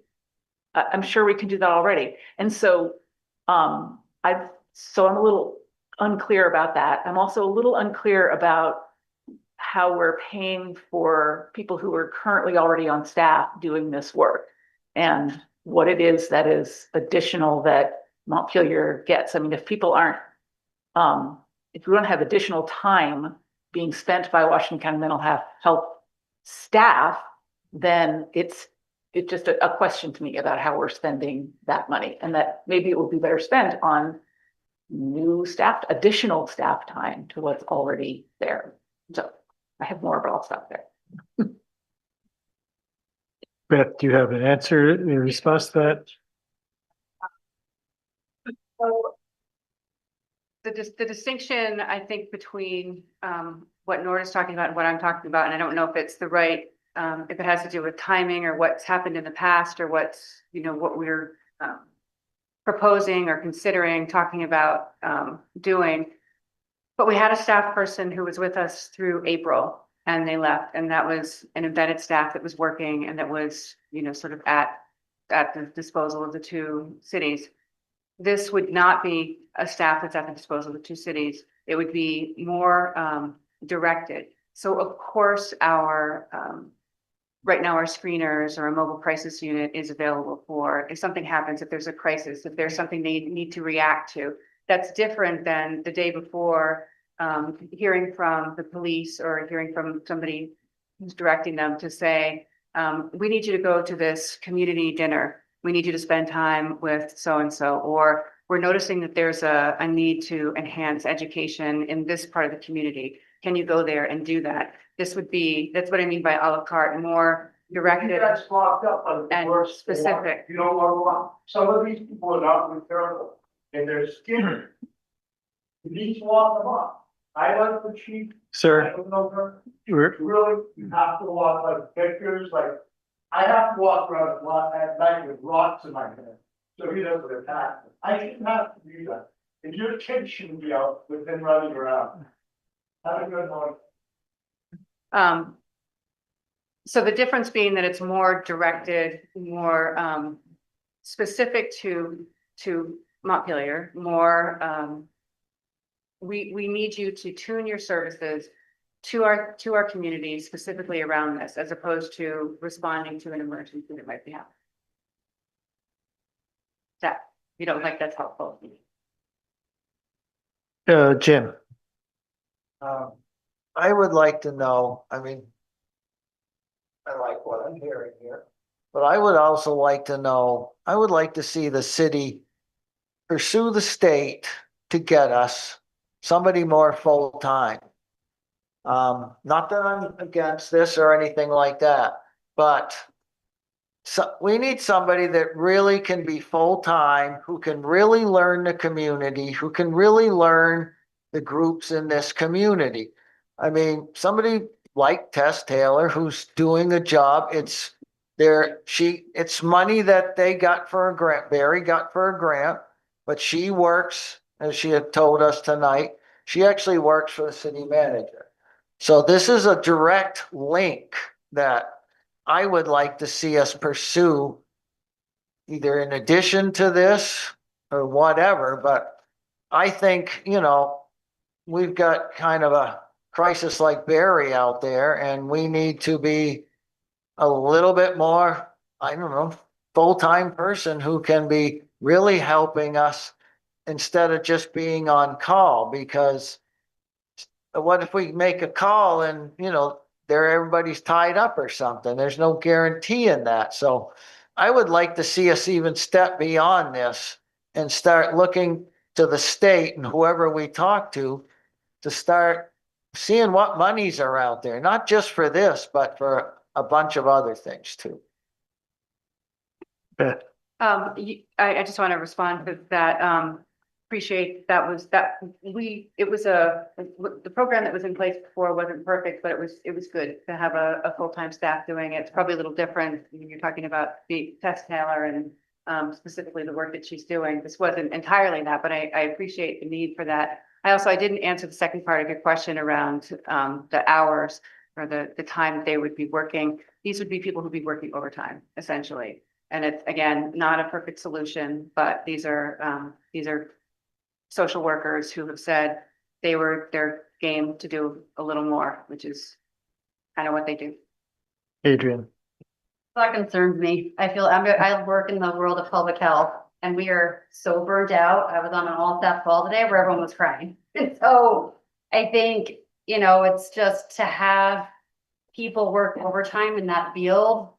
I just feel like it's not sustainable. And so is there another way to think about this? Chief, I want you to have, this is for me, I'm upstream. So how do we go upstream so that you are not constantly in response firefighter mode? Like, how do we get this position out of overtime? How do we use this money effectively so we get a person to help you and even increase that by potential fundraising? Like, I think we've got to think outside the box so that your job is just not like constantly. I appreciate all the feedback on that. Absent any outstanding grants that aren't out there for us, we have to fund it. So do you guys have the wherewithal to fund a full-time crisis worker? I would love it, but we cut a police officer this year. We've cut 75% of my police admin. I'm asking you for some help. I have a Band-Aid to fix a bleeding hole. I don't have a lot to work with. I've begged them for 2 months to give me more and more, and they're like, "There's only so much we can give until we put a little skin in the game." So we're at the skin in the game part. I understand if you don't like it. I understand. At some point, like, do you want us to go forward or do you not want us to go forward? And I guess that's the question. I need some help. If you don't like this idea, by all means, I'm all ears. I've got very big ears. I'll listen to whatever you say. I'll piece together whatever you'd like. But our police really need some help. The community really needs some help. And I only have $50,000 to work with. So, Helen. Yeah, I think tonight we are talking about the idea. Maybe it will be better if we see and the public see all the services we can get through this program. I think it's a good idea. I think it's a good start. Yes, we can do other things, but why not starting with this? But to me also, I don't know, should I say service or support, whatever we use, they are not clear. So if we can have a list, these are the support you will get, these are the support we are not getting, so this program will fill that gap, then people will be more clear about it. And again, I think it's a good idea, but it has to be a little bit more specific and clear.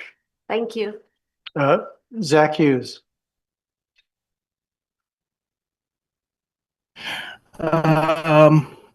Good evening.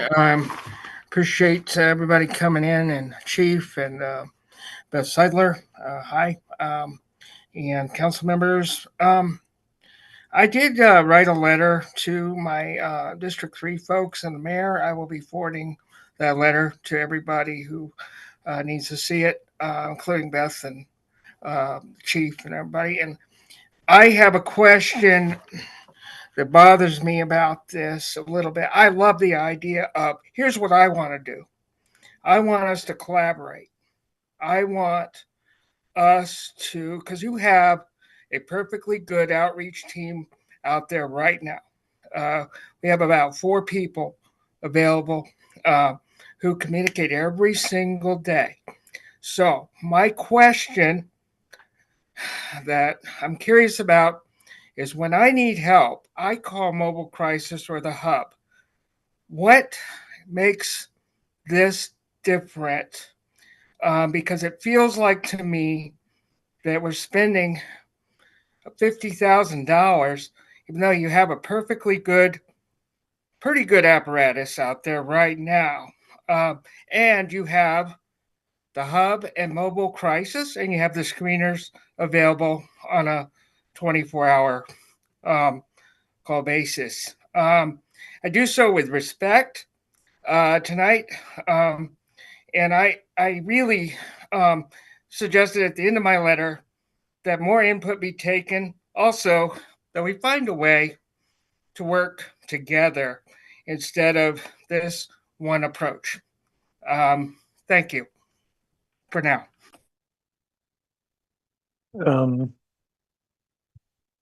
Before I go to you, Jim, Chief or Kelly or Beth, do you have a response to this? Just my only response is this service, Zach provides a wonderful service to a specific community. This approach is for the entire community. When we're talking about equity, it's for everybody, not just one specific community. So thanks, Jim. Yeah, I wanna your 2 places in town here, the Hub and I went to visit them and got shown around by both of them, that they were very warm and welcoming. But I have to say, there was I couldn't get into the Hub, you have to ring. There was only one person there, very young, really couldn't answer my question. But then my question was, I heard that you have showers here, and they said, no, we don't. So I dispelled that myth, but well, they were talking about the Hub specifically, because that was around town that the Hub has showers. So I went to check it out. I wanted to see what the usage was and all that. But there are none there. There's the house out back. So they took me out back. And what I heard though was they have a shower, one, but it's only in use like maybe 15 hours a week because there's been cutbacks on staff. And what I'm wondering is, do you anticipate more cutbacks in staff so that this service we're talking about is going to be hard to put out there? Because, it was very nice. I mean, the shower was beautiful and they had all the stuff for people to use, but it seems like it's kind of 15 hours a week isn't a whole lot of time. And they also were trying to wash clothes for people and serve meals and everything. But it just seems like, and it's not your fault, it sounds like everything else today, we're all being chronically underfunded. And that's why I'm kind of thinking, I'm just not sure. This sounds good, but it doesn't sound like a big enough net to me, that's all. And that's why I would like to see us pursue something beyond this. I think it's time for us to make some effort to get more money, because honestly, that's all I heard this week. I had a person stop at my house to talk at this. I had others that wanted me to come meet them somewhere. This is like become, to me, the #1 issue in the city, along with keeping our businesses. This push housing to me down to #3 and infrastructure 4 and everything. This is a big thing, and I think that we need to take this even further, because this does not sound like it's going to help, but I'm not sure it's the help we're really going to be needing. That's all. And I'm not criticizing you. I know you're understaffed like everybody is, but I think that we need to try to make an effort to get other help besides this. That's all I'm saying. Kelly. There's no doubt that this is not an upstream service. This is absolutely a response to, to what we need. It's a, as Chief Nordenson said, it's a Band-Aid. And maybe it's not the right Band-Aid for the community, but what is? We have to do something. We want to continue what we believe was working in the past, and we have to kind of do that with what we have. And I can certainly understand wanting to have more specificity around what it is. Some of that is in here. This was really sort of like a MOU under, do we understand each other? Is this sort of what we're talking about? And we can get there. But we want to be able to move on this as quickly as possible to get people back out on the streets, doing the helping and being able to be directed into what needs to happen. I'll also say, I get the question a lot about staff, whether or not we'll have staff there. It's probably the question I hate the most and I get every day. I don't know. We don't know what's going to happen. We don't know what'll happen with Medicaid. It's a pretty scary time. I can say, however, that the screeners, the positions that are in place right now are a designated position, meaning that our designation from the state requires us to have that position. So it has to be in place. Thank you. I appreciate, the struggles you're doing. We're all struggling with money and staff. Kelly. Yeah, so I mean, I think what we're looking for is the authorization to be able to work through this proposal and, come back with, an agreement that, would provide services to, support the need. And so I think that that's something that we're looking for. I mean, that's where we are at this point. If that's not the position, then certainly we can go back to the drawing board. I would also just like to note that, when it comes to this work and coordinating these services, our staff is stretched incredibly thin to handle this. And so while I don't disagree that it would be great to have a test tailor, that would be awesome. It would be great to be already doing some of the work around this that we need to do. And, I appreciate Zach's comments. But we also, I think, from our perspective, are trying to provide a proposal that we think would work best with the work that the city is doing currently. And we want to bring back, something for you to consider, but we didn't want to move ahead with that without having a conversation first. Because, it's something that we had kind of called out as part of the budget process and identified as, a need that we would sort of advance. And now we're here where we even need that support. And so I just say that. Thanks. Kelly, a resident posted a question to me by email. What's the difference between this $50,000 and the cost of a full-time person? If we have an estimate. Double. Like I think we probably need Yep. everything. So we had for the last fiscal year, it was 25,000 for Barry, it was 25,000 from Montpelier and 40,000 from the state. So we were at 90. So you run into the inflation and all that stuff. And my understanding was Washington County was picking up a little bit of that tab because we didn't cover enough that year. So you're looking at 100 anyway with benefits. And Yeah. this, overtime is the easiest way to get. There are people that are interested in working with us that, surprisingly, we have great relationships with their employees. They want to be here with us. We do a lot of things together, and it just gives us a little bonus time with each other to try and do a little bit more. We're just trying to do a little more. Ken Russell.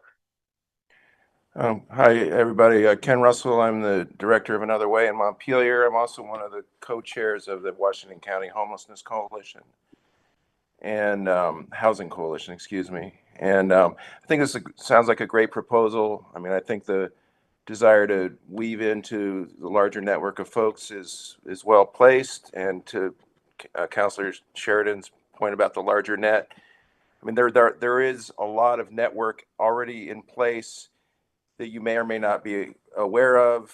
There are a lot of silos in this work, and I think understanding how to bolster each other's work. We all work. We really appreciate the work of Montpelier Police, and I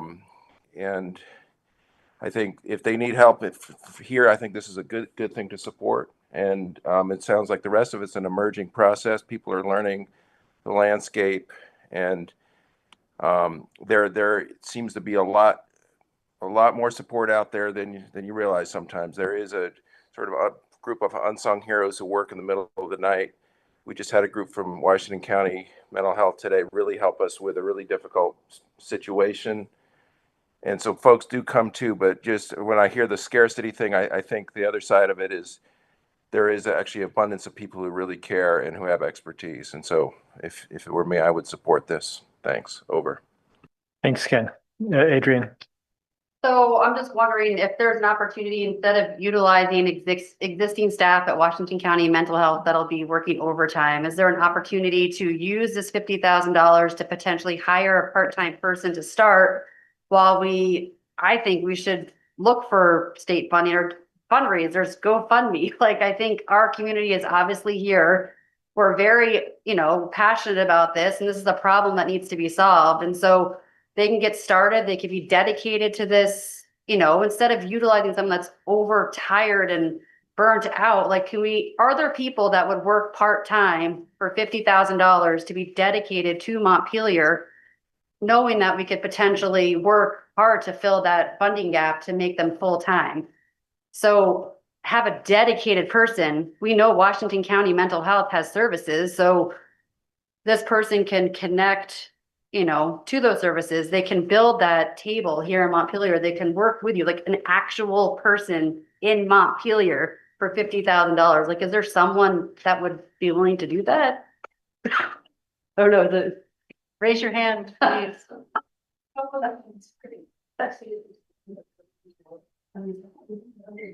Could I just respond to that sort of question? Having one dedicated staff person is a wonderful idea, and I think it worked really well. I just want to bring up again the distinction around this, that this is sort of any time when the screeners are available, that they would be, if it was, we need you to go to this time at that night, this time coming up, or we need you to go to this lunch here, as opposed to, so it could be night times, it could be weekends. And if we hire one staff, it's very difficult to find that person who's available 7 days a week, who would be willing to be that flexible. Not that there are unicorns. We find them, we hire them every day. But it's a little difference, and the embedded clinician worked well for what it was. This is just I just want to make sure that making the distinction a little bit. So I think there's an opportunity here to get there. This whole process is a discussion. So, we could put it in the contract that says, hey, we're looking for, during this process, we're looking for a half-time person to be the sole person. That's the whole point of this discussion, come up with other ideas that we're not necessarily thinking about. So I think that's a great opportunity. And there's also going to be opportunities that if this isn't working, it's going to stop. We're not locked in. If it's grossly unsuccessful, we're not just going to throw the money away. And if it's really successful, I might be coming here going, hey, this is really working. We should do more of this, or I need more. So you have to look at both sides. We just don't know. Nobody's really tried this. So, we have a little bit. I'm trying to give you as much as I can give you with a little bit. Ben. Thanks. And, earlier in the conversation, you said like, this is a Band-Aid for, I can't remember what kind of wound it was, but I'm curious, like, can you describe what you think would be a reasonable, that to me feels like you're not getting the resources you need. If this is a Band-Aid on a gushing wound, that says to me, you're not getting the resources you need. And I know you understand the constraints of the city and the budgets and all of that. I know you get that. What do you think is a reasonable recommendation for something that would make a meaningful difference that wouldn't just be a Band-Aid? So I would need funding. And I would love to have one person that's a sole person, but I don't have that choice. So if I had one person that was embedded with me, it would be perfect. I can tell you it took us over a year to find that person last time after we lost one. So, I'm short on time, and I'm big on problems. So I see Kelly raising her hand, and I learned not to cut off Kelly. Kelly, go ahead. Thanks, Chief. So, I think that I also would offer that, maybe perhaps, this is an opportunity to work, sort of in the here and now to provide, sort of a solution and, pilot this. And then also as we go into budget development, we can be looking for funding for a full-time position and then also develop that out. So I think, we would be looking for grant funding, of course, because, the city is limited in terms of funding, but I think that it's really critical at this point to get services in place in the way that we can with $50,000 and then work to grow this into the position that we need in the future. And so I do think that we do have an opportunity here. And I do think that there are many things that we're working on. And I just would also say that, what Ken Russell said in terms of, there are a lot of folks that really care deeply and are dedicated to this work. And I think some of them are here in the audience and some of them are online. And I think that we will be able to kind of draw from that because, we are at a crisis point and we need to do something. And I think this is an opportunity to kind of spread that $50,000 as far as we can. That being said, we do need to come back with a concrete agreement that, we can get authorized. But for right now, what we're looking for is to be able to do that and bring it back to you next time. And that's really where we are. The question is, I've heard a number of people say, well, there's not enough specifics here. We need to see what's going on. I think what we're being asked to do is to authorize the city manager to work on a contract that will have the specifics in it to come back to us. And at that point, and we could say, well, no, this is not enough, or it's the best we can get given the resources that we have. But that's the question we're facing tonight. Jim. I'd just like to put something out to the council now. Okay, and we're talking $50,000. Do we think the situation we're facing is worth $50,000 more? That's what I'd kind of like to take an unofficial poll. If there's some of you that think, yeah, we can look at maybe trying to get $50,000 ourselves if we think this is a problem that is worth the merits. I mean, and if most of us aren't, then okay, we'll go.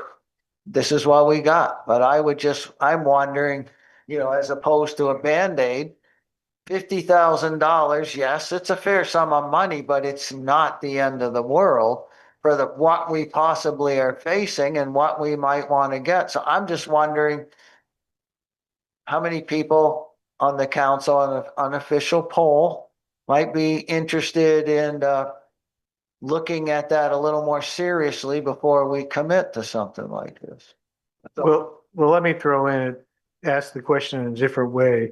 Is there a spot in the budget, Kelly, where this $50,000 could come from? I mean, we certainly, if you instruct us to take a look, we will, but this past budget cycle was really tight and we actually are running hot in many areas. So that would be, well, a hard ask. We would probably need to come back with you with proposals of things that we would not be able to fund up with that $50,000. And so I just, and this would mean that we might, and when I say not do other things, it means other core municipal services. So it might be that we're not funding, an infrastructure project, or it might mean that, I don't know, it can mean any number of things. And so we certainly could get that together for you if that's what you would like us to do. I, would also kind of say that, as we work forward, we know that we want to kind of work towards getting a position is what I'm hearing tonight. And so I think that if we get a little bit more time, we can kind of bring that into the budget process. And this gives us the opportunity to pilot, this kind of project or collaboration with Washington County to get some services. We would bring back an agreement to you. And so I mean, we certainly can look for it. But you'd be digging, I don't even know how deep those couch cushions would have to be, but the budget right now is very, very tight in 26. And Sarah's giving me the, yeah, that's right. So I'm getting the stare in the other direction as well. But we certainly will try. But you must have thought of that question just to even bring this to the council. Yeah, I mean, even putting this $50,000 in the budget was a priority for us. We cut other things in the budget to make sure that this was there. So this is money we already have in the budget, and is that right? Yeah. And so we can do this within our current budget. If we were to make it bigger, we would have to find a sell. Well, I think of it as really a sunk cost. And I respect the chief's need, recognition of the need and the process and the awareness that this is in fact a Band-Aid. But and everybody knows how I feel about overtime. But we fix water main breaks on overtime all the time. We don't question it. I would say if we can build into this agreement, given that it is an overtime agreement, it's already existing staff. I think we ought to look for a permanent person, either part-time, which is maybe what we could afford to advertise for, unless we find someone who really wants the job for full-time, we'd have to then go and find the money. But if we could put it into the agreement that if we find somebody, we can terminate the agreement, it seems like, given the overtime basis, it really wouldn't be a problem either, or certainly not for Washington County Mental Health. And then if we have somebody, if we do a search, we can answer your question, Jim. So I think we ought to do this. Yeah. So is that a motion, Sal? Or you want to frame A that? long-winded one, I guess, yeah. Yeah, No, yes, I will move that we authorize the staff to pursue to develop a contract for these services with Washington County Mental Health and bring it to the council for review and approval. Is there, folks, do we have any more discussion about this? We've got some comments in the audience. Yes. Why don't you step up to the mic? That's really good, actually. Thank you so much. I don't have the meditative patience that I always think that I do have when I'm wanting to say something. My name is Tori Rodine. I'm the co-chair along with Zach Hughes of the Montpelier Homelessness Task Force. One request I think that we would bring forward is when there is a proposal like this that in fact is focused on creating and providing services primarily to unhoused people in Montpelier, please engage with the task force before the proposal is made. We found out about this sort of accidentally on Friday, and I think a number of individual responses, ideas, connections with other people in the community who needed to know about it but didn't, and so on and so forth, have come forth over the past several days. Next time, just let us know that you're thinking about this. We might actually be really helpful to talk with. The thing I wanted to be clear about in terms of meeting the need is when I read the proposal, and I'm a licensed clinical social worker. I worked in mental health for 35 years and have done a number of other kinds of social work other than that. When I read the proposal, I had a lot of questions which were answered, which I very much appreciate. The primary concern I had is that the proposal at its very best seems to me to be duplicating existing services. We have at least four, maybe more excellent street outreach workers in this city, 3 of whom are employed by Good Sam, 1 of whom is employed by Another Way, all of whom have intensive, long-standing, trusting, effective relationships with the very complicated, very difficult people that the services are needed for. They've been there on the ground at this point for years. They go out to encampments in the middle of the night. They have been present for better or worse. When camps get moved, they help clean up the bike path. One of them also, the last I knew, was going to every single community lunch and is present as therapeutic presence and social presence at the community lunch. That person is actually a licensed clinical mental health counselor of many years' experience and a licensed drug and alcohol addiction counselor, which is to say that she has at least the credentials of anybody working Washington County Mental Health. So what I would do is if I had $50,000, I would give it to the street outreach teams because otherwise the community is still going, the community, if this goes to Washington County Mental Health, is going to need to raise another $50,000 through GoFundMe or bake sales or whatever to continue funding the street outreach workers because we know that they work very, very effectively with this population and that they're trusted.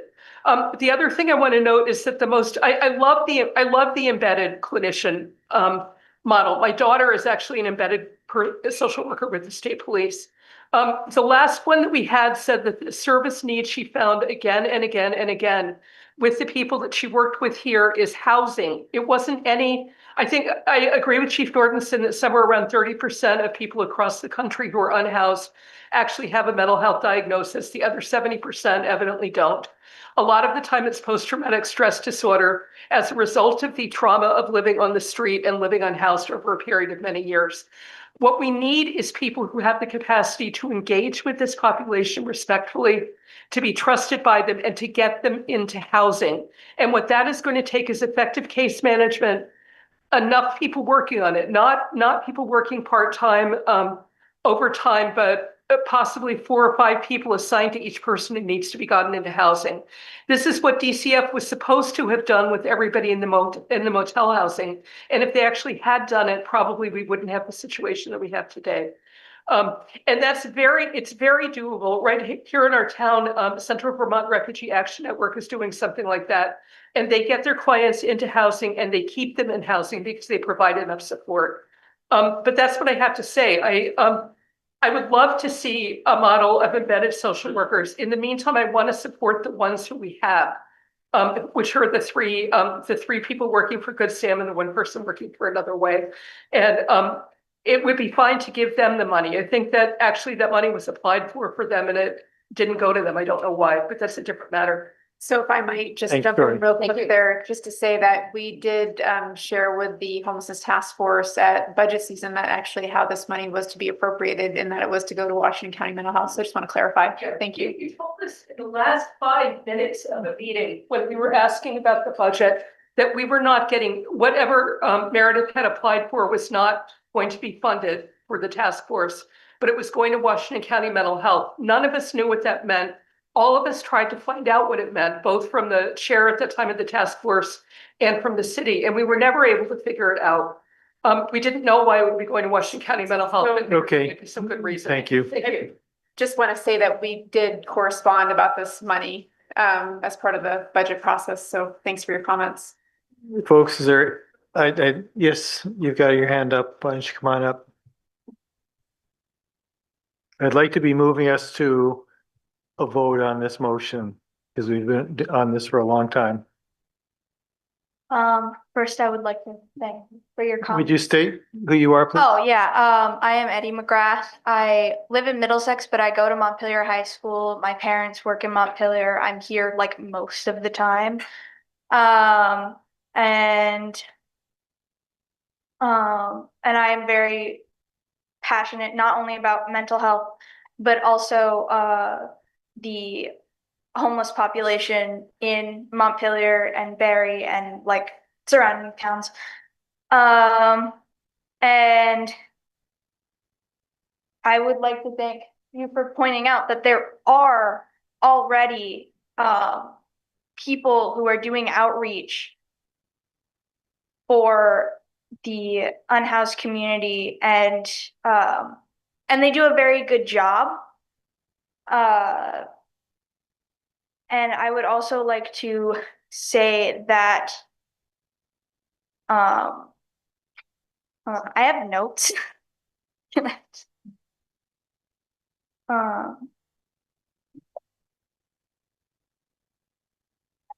It's been like the homeless problem has been talked about a lot recently on different like forums like Front Porch Forum and stuff. And the amount of people who have been completely like inconsiderate about how difficult it is to be homeless has been a real problem. And I know several people who also are homeless and know about these people who have been very inconsiderate, and it doesn't make people feel good, and it doesn't help the situation to be like mean about it. What helps is compassion and actual like taking actual initiative to fund these programs that actually help them. Um, and like free drug rehabilitation programs, um, and shelter programs and housing programs that would actually help these people um, just like live easier. And I do have personal experience with being homeless and can tell you it is difficult. It is extremely difficult. And I don't blame people for like using drugs when they don't know if they can get a meal the next day. Like they don't know if they're gonna be alive the next day. Like it's extremely difficult to live like that. Thanks, Eddie. Meredith. Hi, everyone. My name is Meredith Warner. I'm the Deputy Director of Good Samaritan Haven. Thanks so much for this conversation tonight. I'd like to say that, Good Sam was aware that through the budgeting process last year that the city had set aside some funding towards outreach to be designated to Washington County. And up until I think just a while ago, it had not been followed through on. And I had a really great conversation with Kelly, and I said, we could use some support. We just lost a bunch of state funding. I know that money's there, and I don't actually have a strong opinion about how you spend it, but can you put some support forward to the community? And if Washington County is the partner that the city wants to work with, I think that's great. At the end of the embedded social workers time, unfortunately, it was like the first few weeks that Good Sam and Annie really started to work collaboratively together. And I have a lot of remorse that we didn't have a longer collaborative relationship. It happened for a whole variety of reasons, but it also proved that it could really work. And and so I think with this proposal, I'll say the same thing. I hope that this will bring more resources to the community of people who need it. If those folks that Washington County happens to serve through this, I happen to be unsheltered or homeless, I hope that we can also be part of that response team. And, so I would support the council go ahead and pursue this proposal. Thank you. Thanks, Meredith. Folks, much of what could possibly be said about this has already been said. So I'd like to take a vote on the motion to authorize Kelly to develop a contract and come back to us for approval. All those in favor signify by saying aye. Aye. Any opposed? Thank you. All right. I apologize to everybody for blowing past our normal break time. We'll be back at 9 o'clock.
I'm going to call us back to order.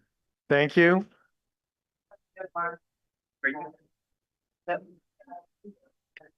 All right, we're going to move to item 8 on the agenda, homelessness encampment policy review. And Kelly, I assume this is all you. Yes, I'm gonna have everybody settle in here. So just for the record, Kelly Murphy, acting city manager. So what I'm gonna do is just kind of provide a brief overview of the proposed amendments to the encampment policy that was provided in the packet. We did provide this current amendment and then the prior amendment for you. So the amendment that was approved back in October of last year is in gray bar.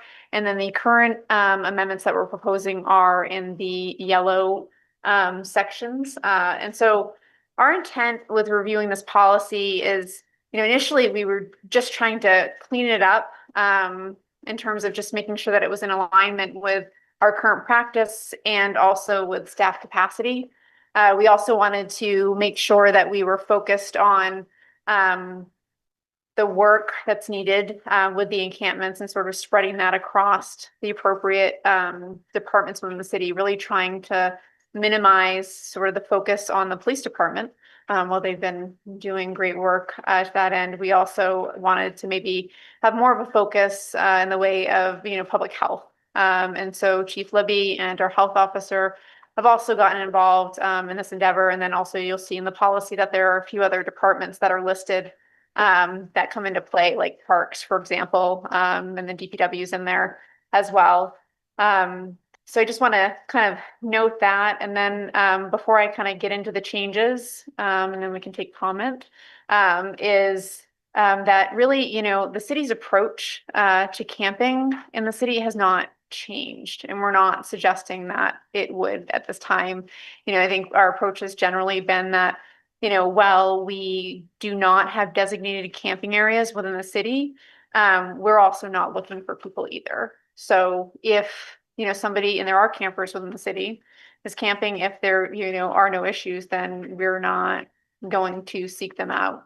However, if we do come across instances where there are behavioral issues, crimes being committed, or if there's a concern of health and safety, we will respond. And, we do have a couple of hotspots within the city that we're trying to address in a thoughtful way. And so, admittedly, those areas are tricky. And I'm sure we'll hear a little bit about that tonight as well. So we're trying to address those areas to the best of our ability. But for this specific item, I'll get into the amendments. And the way that we've brought this forward is, we kind of want to be having this conversation, but we also want to be focused on, what we can do. And just so what we're looking for once we go through the amendments is really sort of comments. If there are additional amendments you would like to take up, we can include them in the draft that gets approved and authorized. And then just confirming, what is within this policy so that it can be enforced. So I'm just going to get into it. But I do want to note, and it's not highlighted, is that there is a definition for the highly sensitive areas, and that's sort of key to this policy. And so I'm not going to read that word for word, but it is starting on page 1. It does kind of indicate, what we use as the factors for that sensitivity and sort of plays into the policy at large. And so the first page that there really are changes within the policy, and for folks at home following along, is on page 6. And so to the extent that we're really trying to bring things into the city manager's office and focus it there, and not necessarily, in the police department, we are wanting to really kind of help the community as best we can. And if that means that, we don't need to involve law enforcement, then we won't. And so this policy is reflective of that. So this first item, you can see it highlighted. We're just striking through the police department. That's not to say that they won't become involved. I mean, we will triage accordingly. So if it's a cleanup, or if it's an issue within parks, or, if there's a fire safety issue or public health, we'll include that department. So then further down the page here, we do have some inclusion of some other departments, fire and EMS and parks. And then the gray bar here, I just wanted to highlight, we did have these sort of names of the positions, and then we went to just to sort of naming the position, not the person in the position. And so just carrying through here, it's a similar sort of instance in this first item on page 7, where we're just really focusing on the city manager's office for the review of these cases. Further on down, we have the addition of parks as we're looking at the safety concerns. Now moving on to page 8, where appendix 2 is identified as the city's Montpelier encampment response form. So we've updated this form with current practice, and so you'll find that in the appendix. You'll see that there is a indication of the public safety departments and not just the police department. So we do have bi-weekly public safety meetings. And so those public safety meetings are the city manager's office, police, fire, EMS, and DPW. And we talk through whatever issues are happening within the city. And usually there is, some component associated with this work, especially in warmer months. And so the next section, and I'll just kind of read this section because, this is what we are currently doing. Initially, with this policy, we were reaching out to street outreach first to provide notice. But the way that things have gone is that oftentimes street outreach needs a police escort because it's dangerous for them to be out there on their own. That's not every case, but that does happen often. And so, what we are proposing here is that we would issue the notice through the city for any sort of encampment violation and sort of getting people to move along. So this piece here, staff will ask the camper to relocate voluntarily and make an effort to connect campers with appropriate partner agencies. If in a high sensitivity area, staff will provide notice to relocate along with the Washington County Survivors Guide. Every effort will be made to connect campers with appropriate partner agencies for local services as available from the state and local community agencies. So we still will work with our community partners and with street outreach, but we're making sure that the city is sort of the point of contact in terms of requesting relocation. We did get some feedback that, and our partner agencies were, doing this work for us instead of with us. And I think it's important that we're doing the work so that it's seen as coming from the city and not from the partner agencies, that we do not damage those relationships with the unhoused. So the next section, this next bullet is just struck because we're just trying to be consistent with what we actually do. Some of these items here, in terms of, like, for instance, shelter referral must be offered. If we had shelter available, we would definitely do that in every instance, but we don't in all instances. I think, we are in agreement with our community partners where, camping is not a solution for providing people with shelter. And so, just kind of working through that. So we're suggesting that we would remove those items there. And then moving on to page 10, this is another area where we felt like we really kind of needed to have a conversation. The notice period, we want to be consistent with what we're doing. Typically, this is related to highly sensitive areas. And so in some instances where we can give time to relocate, we do. But if it's an emergency kind of situation, because it's dangerous or there's a health hazard, we do work to provide notice and get people moved along sooner rather than later so that it does not become a more significant issue. And I think, we're more than willing to work with people, and it's just trying to figure out what the best outcome is there. In the procedure section, it says that we'll leave a laminated packet. And so this just kind of speaks to the staff capacity. Like, we don't have the capacity to laminate the notices. And so while that would be nice, it's just not something that we do. And so just moving along, we've got the notice period just for 24 hours after the initial visit. And we're just being consistent throughout. And that's really, I think, related to sort of the emergency situations, and then we do assess the situation with folks that are camped there, you know, to see if they can move to another location or if there's something that we can do to help them. The other piece is that the way that we do register the encampments currently is we file an incident report. So just as part of our system. And so it's with the police department and it all stays housed right there. We don't have another system currently to do that. And so we wanted to be clear about how those incidents are being logged. And so then we've just got some more strike throughs associated with the notice period. And then we've got some clarification on where we're bringing items to. So items are being brought to Country Club Road. We do have a Connex box there. We had an old Connex box that was actually leaking. And so we bought a new one to house gear and equipment to make sure that it could be dry and safe from the elements. And then, you know, the other thing that we want to amend is make it 30 days, not 90 days, because we just do not have the capacity to store for 90 days. In the original version of this policy, we were putting things in the recreation basement. And that's just not a good solution for this, especially with some of the things that, you know, are coming in from outside. And so the Connex box is a good solution, I think. And then the other thing that I do want to identify here is that, you know, we're referencing salvaged items. When we come across encampments, there are some instances where some of the items are so badly damaged or soiled with a lot of different things that they are not saved. And so we do our best to save what we can. But, you know, sometimes things do need to be thrown out. We do have a service provider that we use for these cleanups just to protect our staff because there are a lot of sharps. There are, you know, there's bodily fluids, there's biohazards.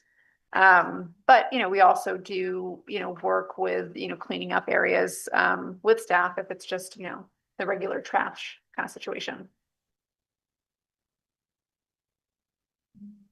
Then the other thing that I would just like to highlight is that the appendix is the current response form that's been retooled based on practice.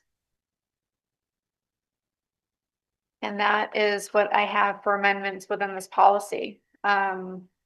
So I guess at this point, you know, what we're looking for is, you know, any conversation around these changes. And I'm happy to provide any additional detail in terms of, you know, the thinking behind the changes. Thanks, Kelly. Adrian. Sure. I think several of you mentioned this, but just kind of bringing it back just one step.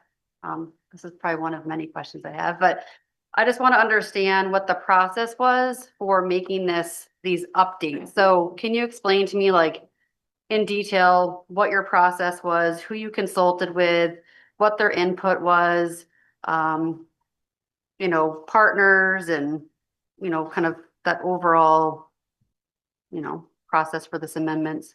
So the amendments that you have before you are from staff. And so they are based on, you know, what we have for staff capacity and current practice. And so in terms of feedback on this policy, it is my understanding that the homelessness task force had been reviewing this policy for more substantive changes. We did not actually see these changes that we brought before you as substantive. If you would like a complete review of the policy, we certainly can do that. But in terms of, to answer your question with policy, you know, we said that we would review this policy and get it back in front of you. Initially, when we started this review with our public safety team, we were looking to just change to reflect our current practice. Yeah. Yeah, I've talked to a bunch of partners and I really am not terribly interested in reviewing this policy until and when we have it reviewed by our partners. I feel like this is a collaborative effort. We need absolutely 100% need to get everyone at the table to review this. Our city is in a crisis. And I think just being in our silos is further hindering our progress. And this is not going to get any better.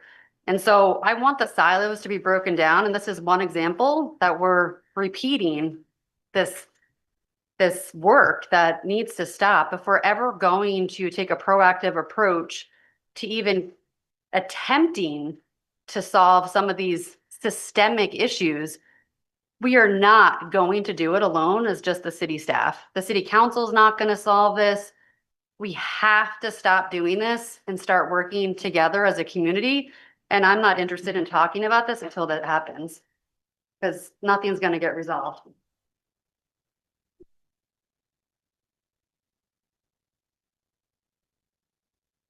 So, if I might just respond to that, I appreciate that comment and your frustration with us. I think we are trying to bring forward the amendments that staff has.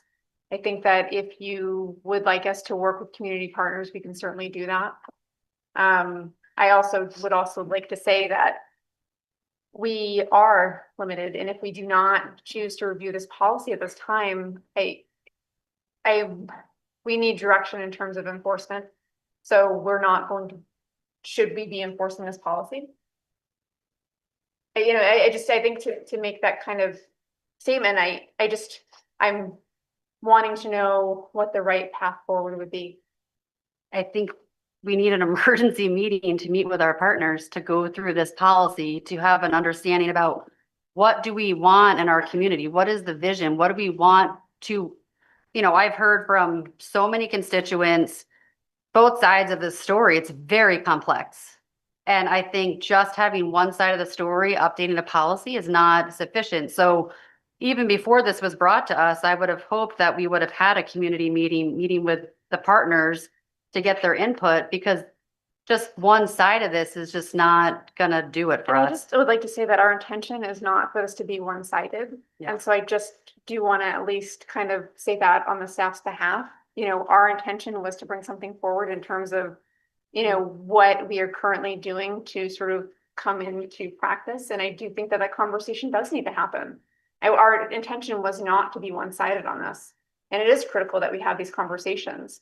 We also need to understand where council is at on this in terms of, we do have a very critical issue right now at Conference Park. And so are we following this policy or not? And what we're suggesting here, I would not necessarily characterize the items we brought you as substantive changes, because they're not. To do a review of this policy will take a lot of time and effort. And I'm not saying that we shouldn't do it. And we certainly can do it. But I also, we need to get some feedback from you on this policy. I mean, we can certainly not address the amendments that we brought forward tonight and come back once we've had the chance to review this with our community partners. And we will do that. But, I guess staff was seeking guidance from council on this policy, and I would be interested to hear what other council members think. Carrie. Yeah, I appreciate that these aren't necessarily substantive changes for the most part. I think if we're going to review this policy, it does need to be with everybody involved. It needs a full engagement. And I think it's a good idea to pull this policy out, dust it off, take a look at it. Because we went through a lot to put it in place. As I recall, it was pretty controversial, and a lot of people were very angry at the city for what they saw as the city just opening up our property to camping.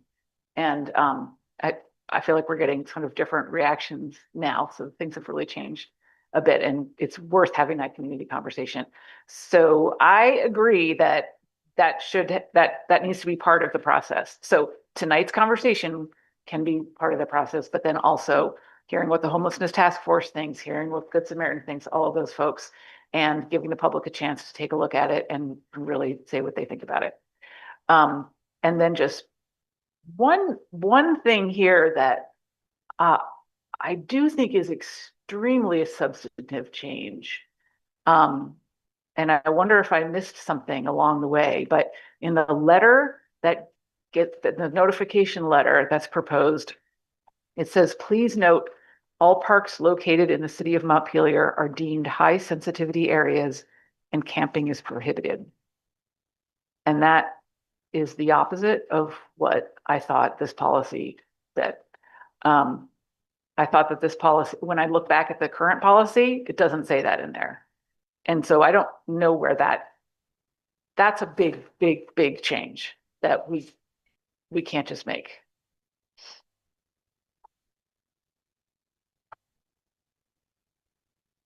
So, I mean, I think, you know, we are trying to sort of work with the current conditions. And I think that, you know, we often get the question, you know, if we can't be here, then where can we go? And, you know, I think that we generally still, it is our position that, you know, we're not going to be looking for people also in our parks, but camping is also prohibited there. That's the reality of it. Okay, so the term high sensitivity was something that was come up with for this policy. And so, yes, camping is prohibited in all the parks. That's the rule. But when we put this policy into place, we were saying we're going to take a non-involvement approach as long as people aren't causing problems, basically, as long as it's you know, people aren't committing crimes and there isn't a safety issue. And most of this policy is written with safety in mind to the people who are camping as well as everybody else, but largely the people who are camping.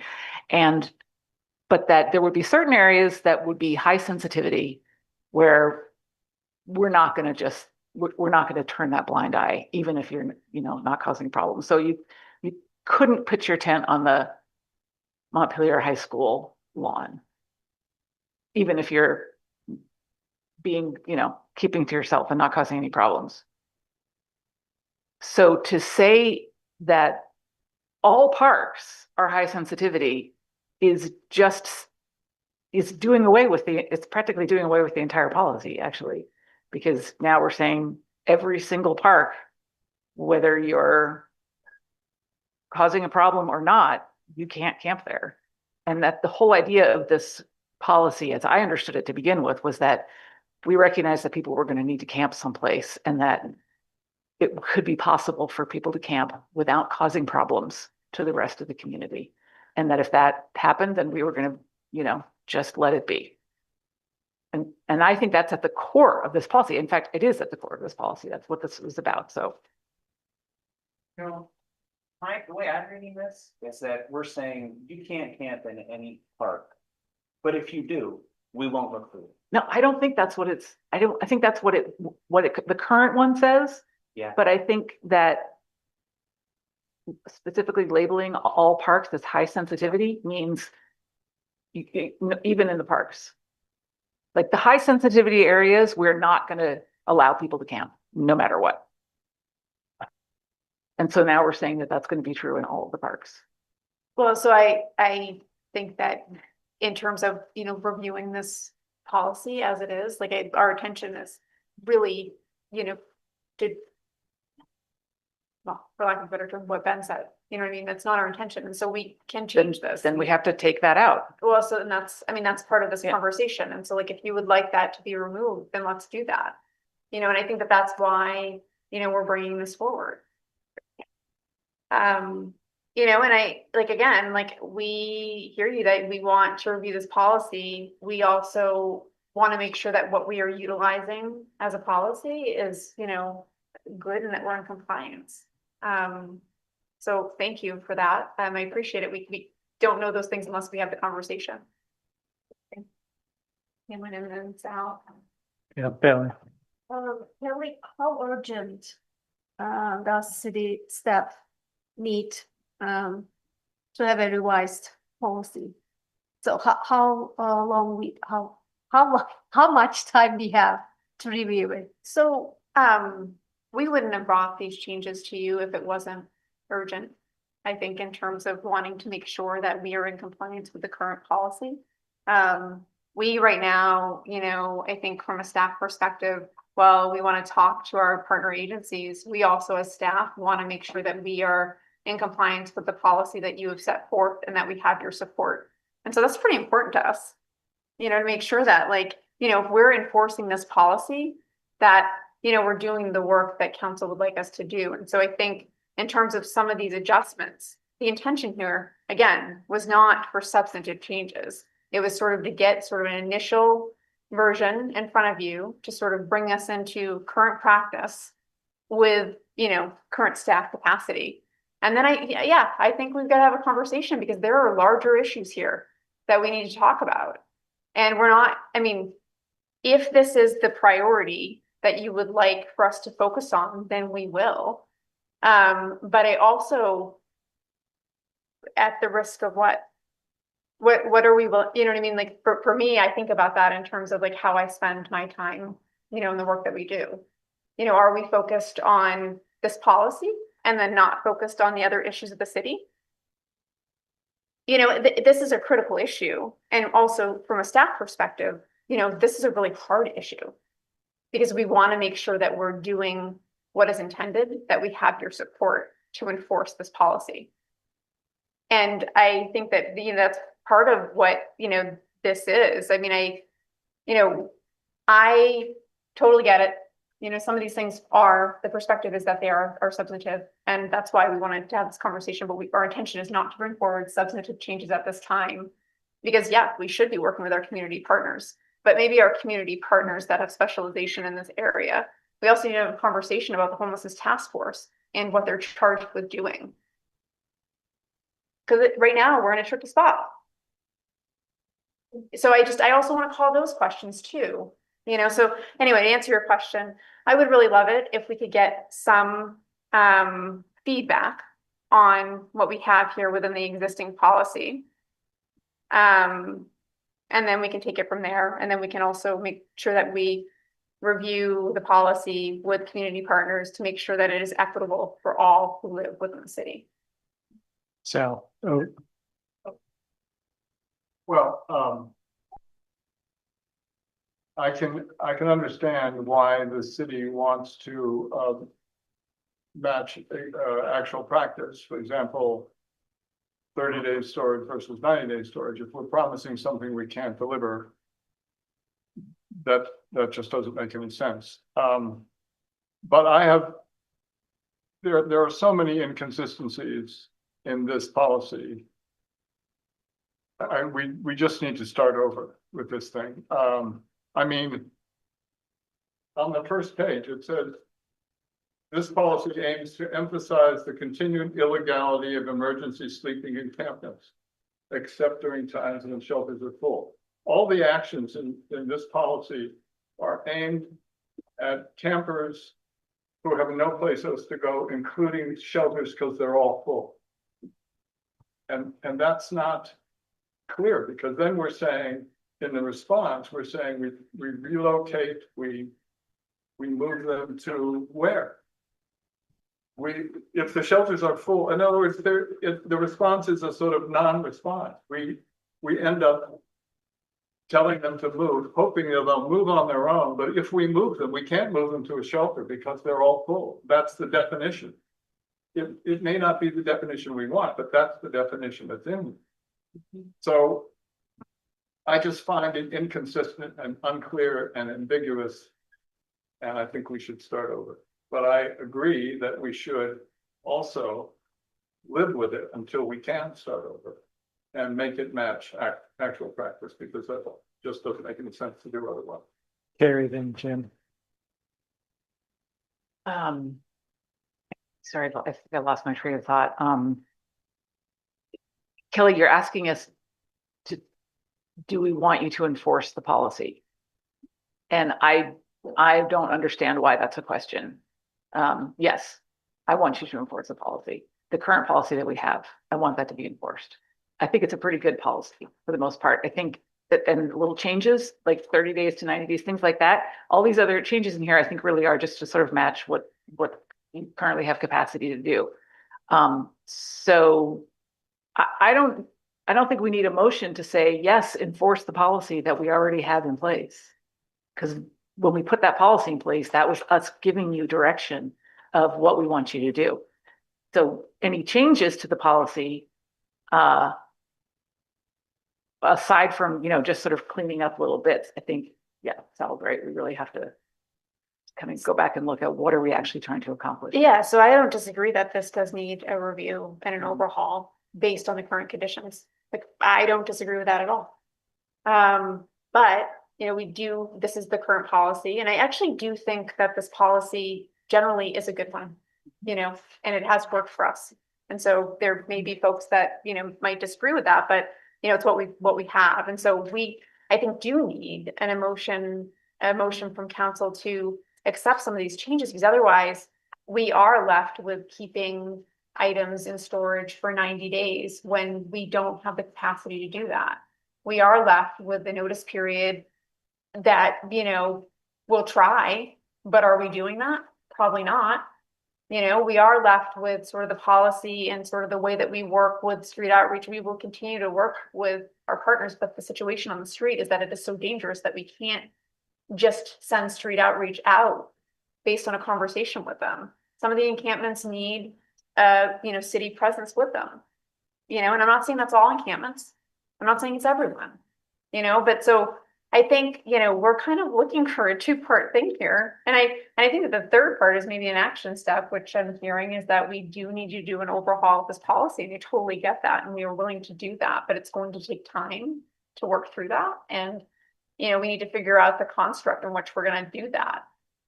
Because I don't know that we currently have that, although I am more than happy to work on that. But for right now, for tonight, I just want to make sure that we're clear on what we're doing and how we're doing it. That was my intention in bringing this forward. My intention was not substantive changes. So I appreciate that. And I hope that maybe we might be able to get that to move, and then we can figure out the next steps with this policy. Jim. I'd like to talk about some next steps, actually. Because I'm thinking of some safety steps. I'm thinking, geez, I'd like to have us talk about, can we direct some places that they can go? And I'll tell you why for a couple of reasons. One, we know where they are, so we can pick a spot where, there's always gonna be somebody that's gonna complain about a spot. But I'm gonna tell you one thing I've worried about recently. We had a real dry spell until this rain. It was really dry leading up to this rain, because I had never seen lawns turning brown before this year, before this rain. What I was worried about, if they're scattered everywhere and somebody's in the park and starts a fire, and that fire gets out of hand, we got a major fire in the woods that I don't think, maybe the chief will tell me otherwise, but I think that we're going to have a hard time containing. And if we can have some areas where we can get, I'm going to just mention a couple areas. The ball fields down by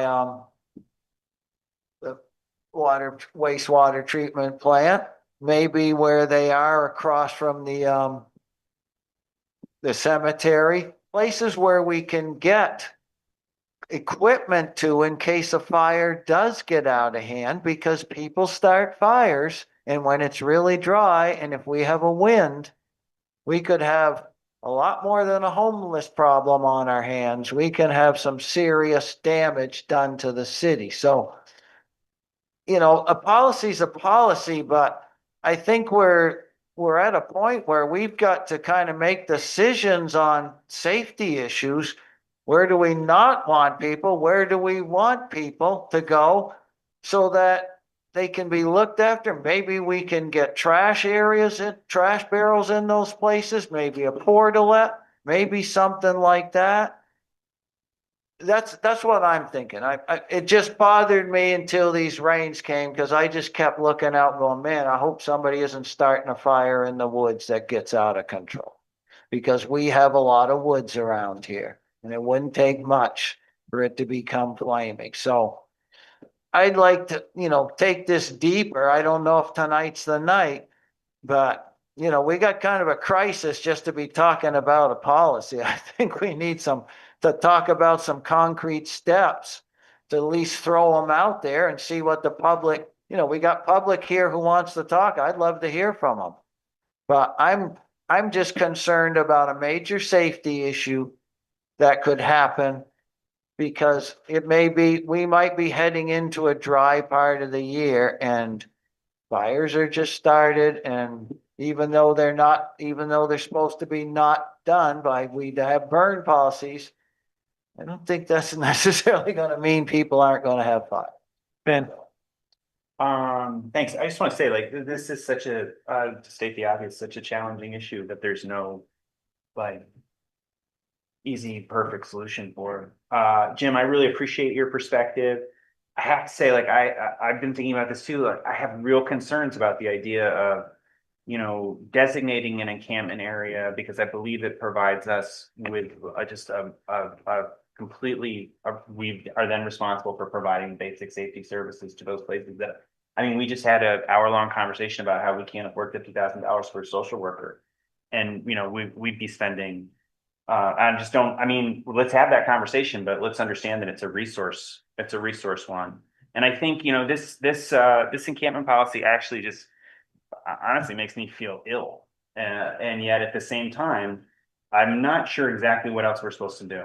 I mean, because if we say you camp here, then we have to provide the services that are required to support folks. If we say you can't camp in parks, but then we don't enforce it, that doesn't feel real either.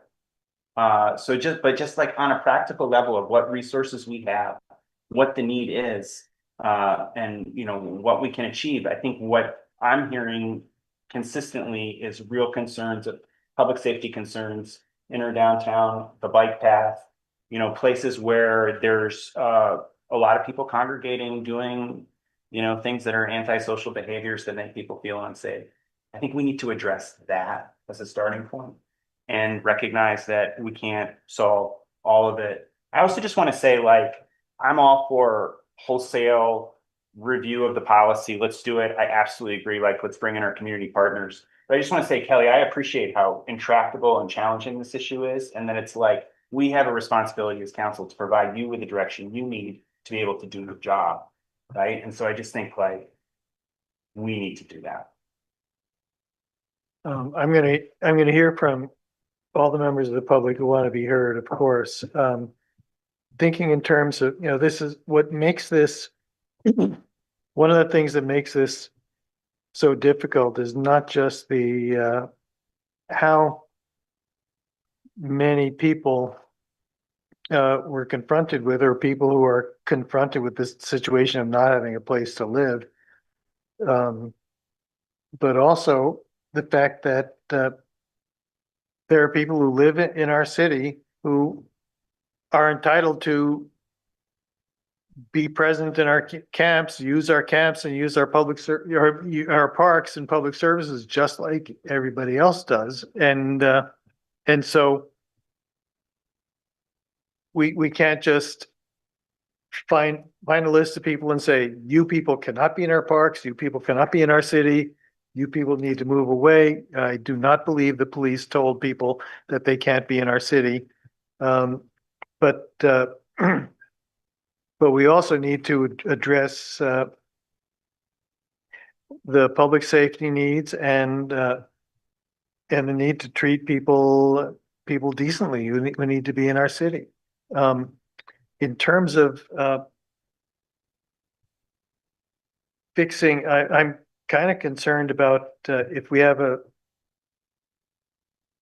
city policy that says we will give you X number of days notice, or we will hold your property for 90 days and we don't have the ability to do that, then what's our liability to the person who sues us for saying, this is your policy and you didn't follow your policy? That's a serious concern.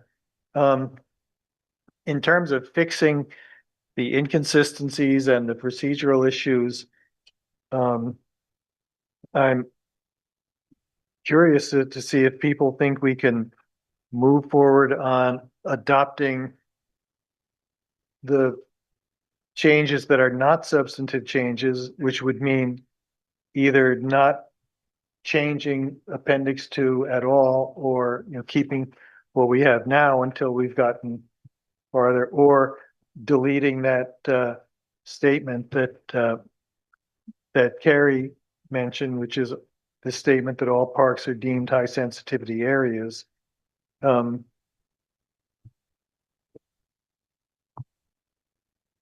and do that recognizing that that's only the first step in what we need to do. But I do want to hear from members of the public. Eddie, we'll start with you because you had your hand up for the longest.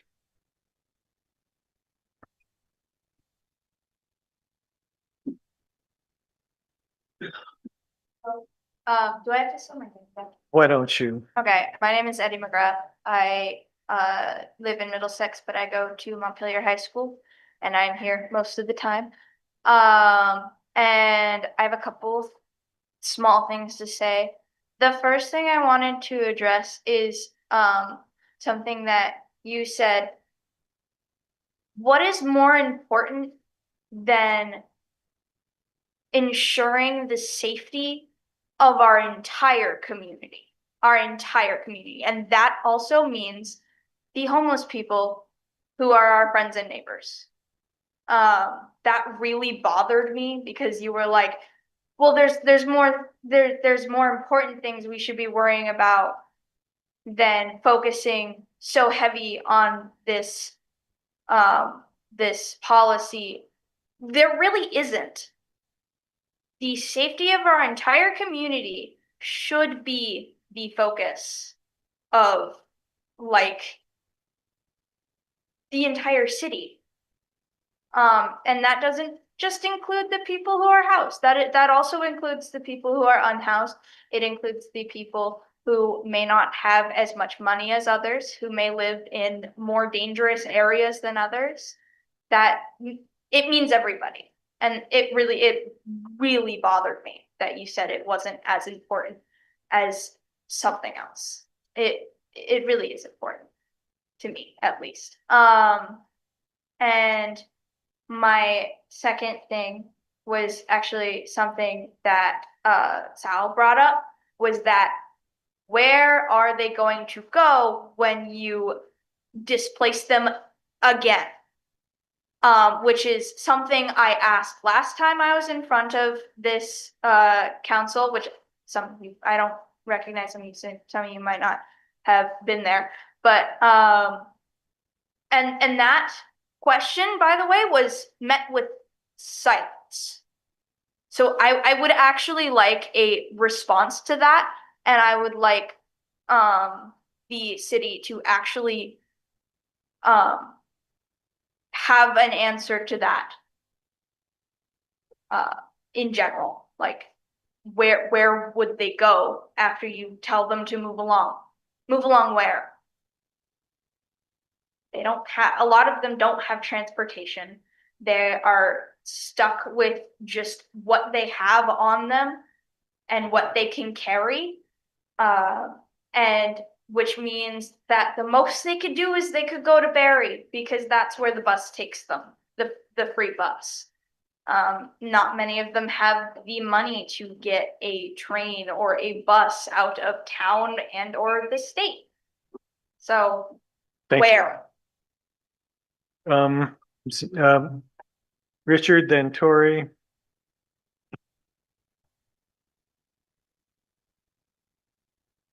Richard Shear, longtime District 2 resident. And I wanted to point out that at the time that this was drafted, it was drafted by my council member from District 2. Jack was the person who drafted this ordinance originally. And there was a serious question, Carrie, as to whether council actually does have the jurisdiction over sensitive areas.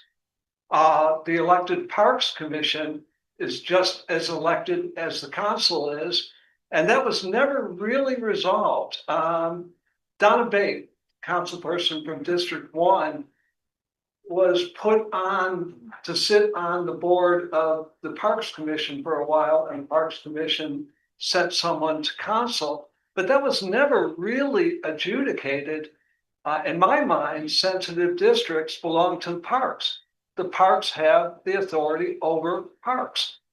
So that to me is a vital point. I didn't want to speak to that, but it does need clarification as to exactly who can make that policy.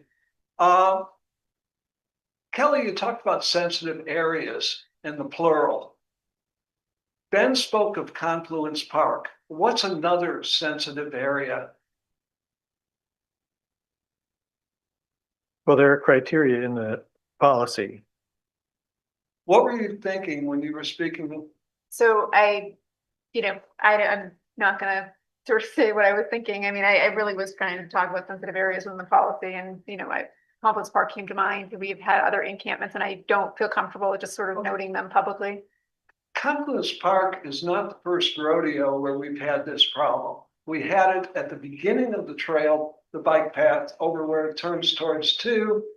And the assistant city manager moved the structure and stabilized that area. We had the problem over on Main Street next to the art store. That area was stabilized. We had the problem with the shooting down there, Agway. That area was stabilized. Country Club Road was stabilized. What is the threshold of concern before an area is stabilized? And I think others here are going to speak to Confluence Park. Has that reached the threshold where the area needs to be stabilized as the other areas were? Has lawlessness reached that level in your mind? Thanks, Richard. You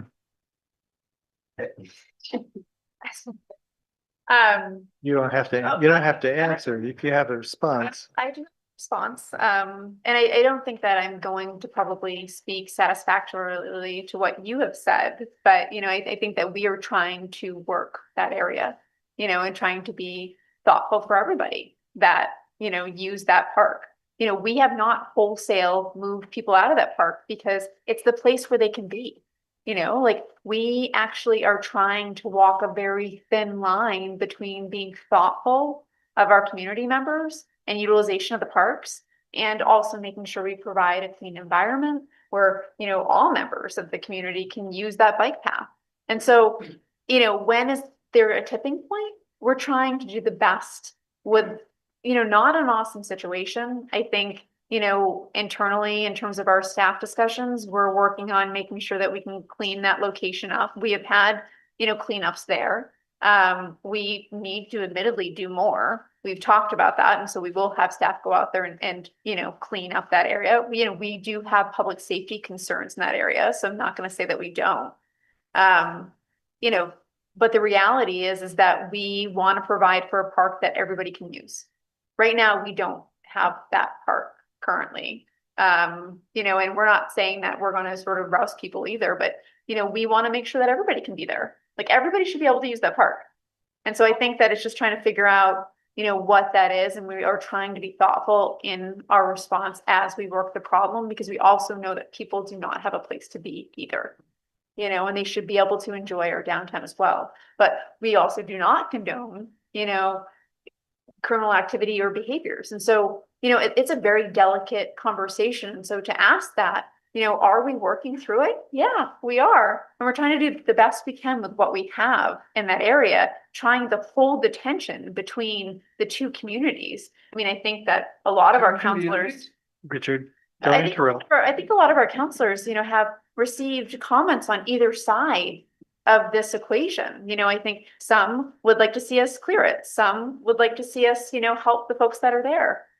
So thanks for the opportunity to respond. Okay, Tori, you're up next. I'm still Tori Rodine. I'm still the co-chair of the Homelessness Task Force. We received a request, Zach and I received a request from Kelly toward the end of the day last Wednesday, asking for some input on the encampment policy. And it is true that the task force was thinking about and working on revisions to it. We had no idea whether anybody actually wanted revisions from us. And we got bogged down when we realized that to do this well, we really needed to talk to everybody involved. The good news here is that we're all really smart people and we also work for free. And if you want us to work in revising the encampment policy, we have the time to talk to everybody involved and gather input. But I did put together some notes on the ideas that we already had. And I also asked other task force members, please, to send their input on the revisions since we were not going to be meeting again before tonight. These thoughts reflect conversations in the Montpelier Homelessness Task Force, but they're not composed by the task force as a whole, since the city's request for comments arrived after our most recent meeting. I hope other task force members have also sent comments. One, if the intent is genuinely not to criminalize homelessness or poverty, and my understanding from the existing policy is that the intent is not to do those things, it's essential that any public safety response focus on problematic behaviors and the individuals engaging in the problematic behaviors, not in the fact of camping in situations where there's no other place for people to go. And I think a lot of the situations we've talked about, it's not that hard to identify who were the people breaking the law or people involved in problematic behaviors, and who were simply people who are trying to get through the day and camping because they don't have a place to go. Secondly, the community needs clarity, and I know you've talked about this some, about how a site is determined to be a highly sensitive area and how the designation can be appealed. In the past, some designations have been intuitively obvious and reasonable, prohibiting camping near a public water source or adjacent to a school. That's pretty obvious. Others seemed on the surface to be arbitrary. For example, when there was a very peaceful small group of people camping over an extended period of time up a country club road, and then suddenly another group was sent up there that raised havoc. And at that point, the police came and cleared everybody out, both the peaceful people and the hellraisers. And people who were around last year will probably remember, we're around the first anniversary of the hunger strike on the steps of City Hall by one of the people involved in the initial encampment. But the bottom line was that suddenly Country Club Road was a highly sensitive area. People needed to be gotten out of there. So they were gotten out and it became highly sensitive. As a community, this is the last thing that I want to say. As a community, we need to acknowledge that people need a safe place to be with access to shelter, water, and sanitary facilities.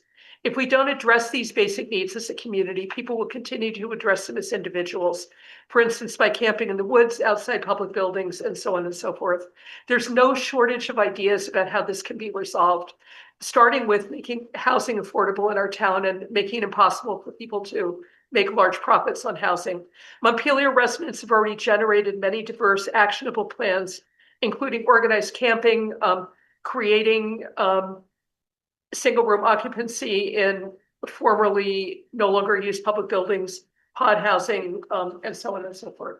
And thank you very much. I'm in awe of the current council. I can't get over how hard you all are working and how much you all care about this issue. And I'm enormously grateful. Thanks, Tori. Yes, sir. The person back you.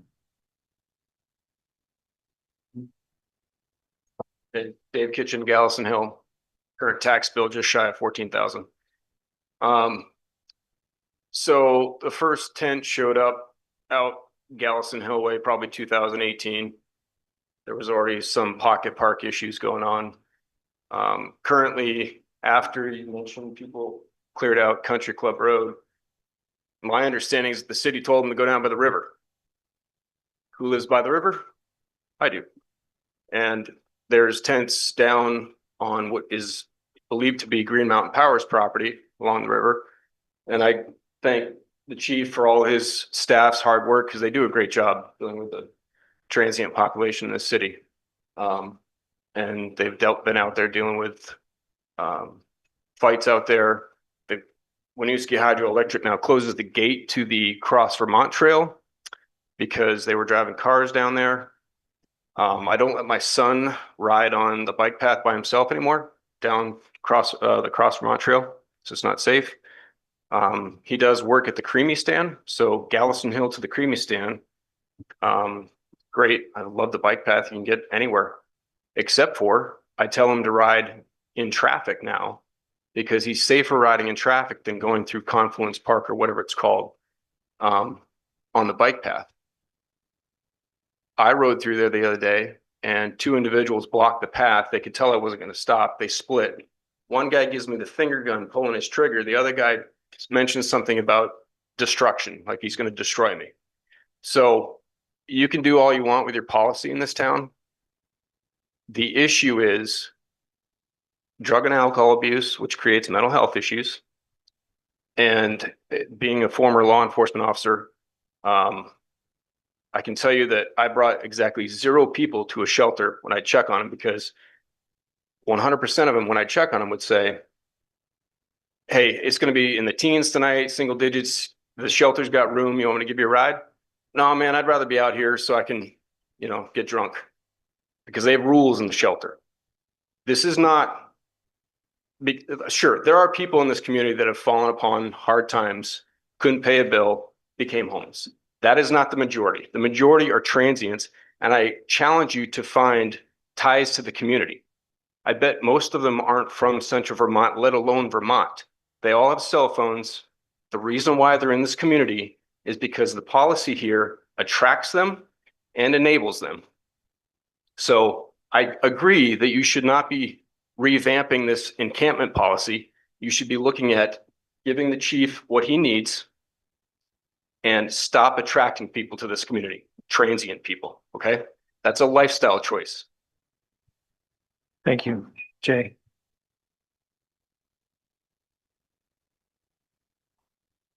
Hi, my name is Jay Voorhees. I'm a resident of District 1, and I serve a church that is in District 3, the Trinity United Methodist Church. There are many things about the policy that I don't like. And part of that is the way I read it, I really do believe that we can pretty much designate anything as a high sensitivity area. An example, as I was just reading through just a second ago, there's a rule that says high sensitivity is if you can be on private property as long as it's 50 feet from your neighbor's border, your adjoining property. Well, on my church, if I decided we were going to let somebody sleep there, we're breaking the rule, because there's no way for us to be 50 feet from the adjoining neighbor's property. Now, I would argue that legally, federally, there are some laws that would forbid you from doing that, but we won't get into that. Kelly, I do want to ask about the notification part and get really into the detail. I understand the procedures, the whole thing has some problems, but the movement, it seems like there's an inconsistency here, because there's 24 hours that's talked, but then in the appendix, it had 7 days. And I'm just trying to figure out, was that an inconsistency in the original policy? Was there a change made to move to 24-hour notice? And when did that happen? How did that happen? So I think, I'll just speak to the intention. We put the 24-hour notice in there, and it essentially is, in response to sort of the sensitive area, or if we had an emergency situation where we did need to clear an encampment or provide notice. And so that's the intention there. I think leaving some of the, language in there around, 7 days, if there is an instance, and I think that, again, this policy definitely needs work. Totally get it. But if there is an instance where somebody needs some time to move along, we have definitely accommodated when we can. Okay. And so I think that we want to be thoughtful about how we approach this issue. And, I think whether it's 24 hours or 7 days, it's arbitrary. You know what I mean? I think it's dependent on, what the specific situation is at the time when we're reviewing a case, and they're all different. There's no one that's the same. I do also want to make one comment about the previous commenter's comment. There was research done on how many folks came in from out of state. And by that research, it's shown that no more than 4%. I spent 25 years dealing with, working with homeless community in Nashville, Tennessee. I can assure you that no one in the South is coming to Vermont because they think it's going to be a whole lot better up here. The reality is that when we talk to most of the folks on the streets, they are from around here. And I think we just need to acknowledge that. Thanks, Jay. Yes, ma'am, in the back.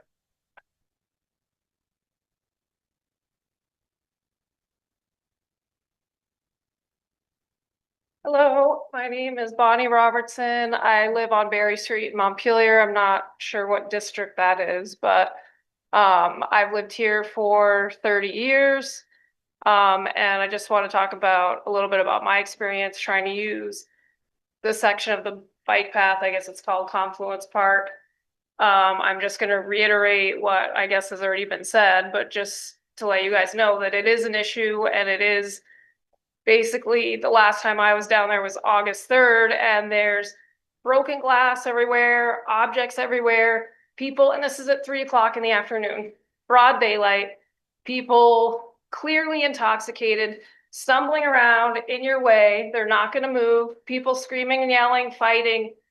You look down on, upon the river, there's beer cans floating everywhere. There's trash floating in the river. There's people wandering around half naked, going to the bathroom. It's like out of control. There's also kids that I recognize because I grew up here, and I know they're not 21.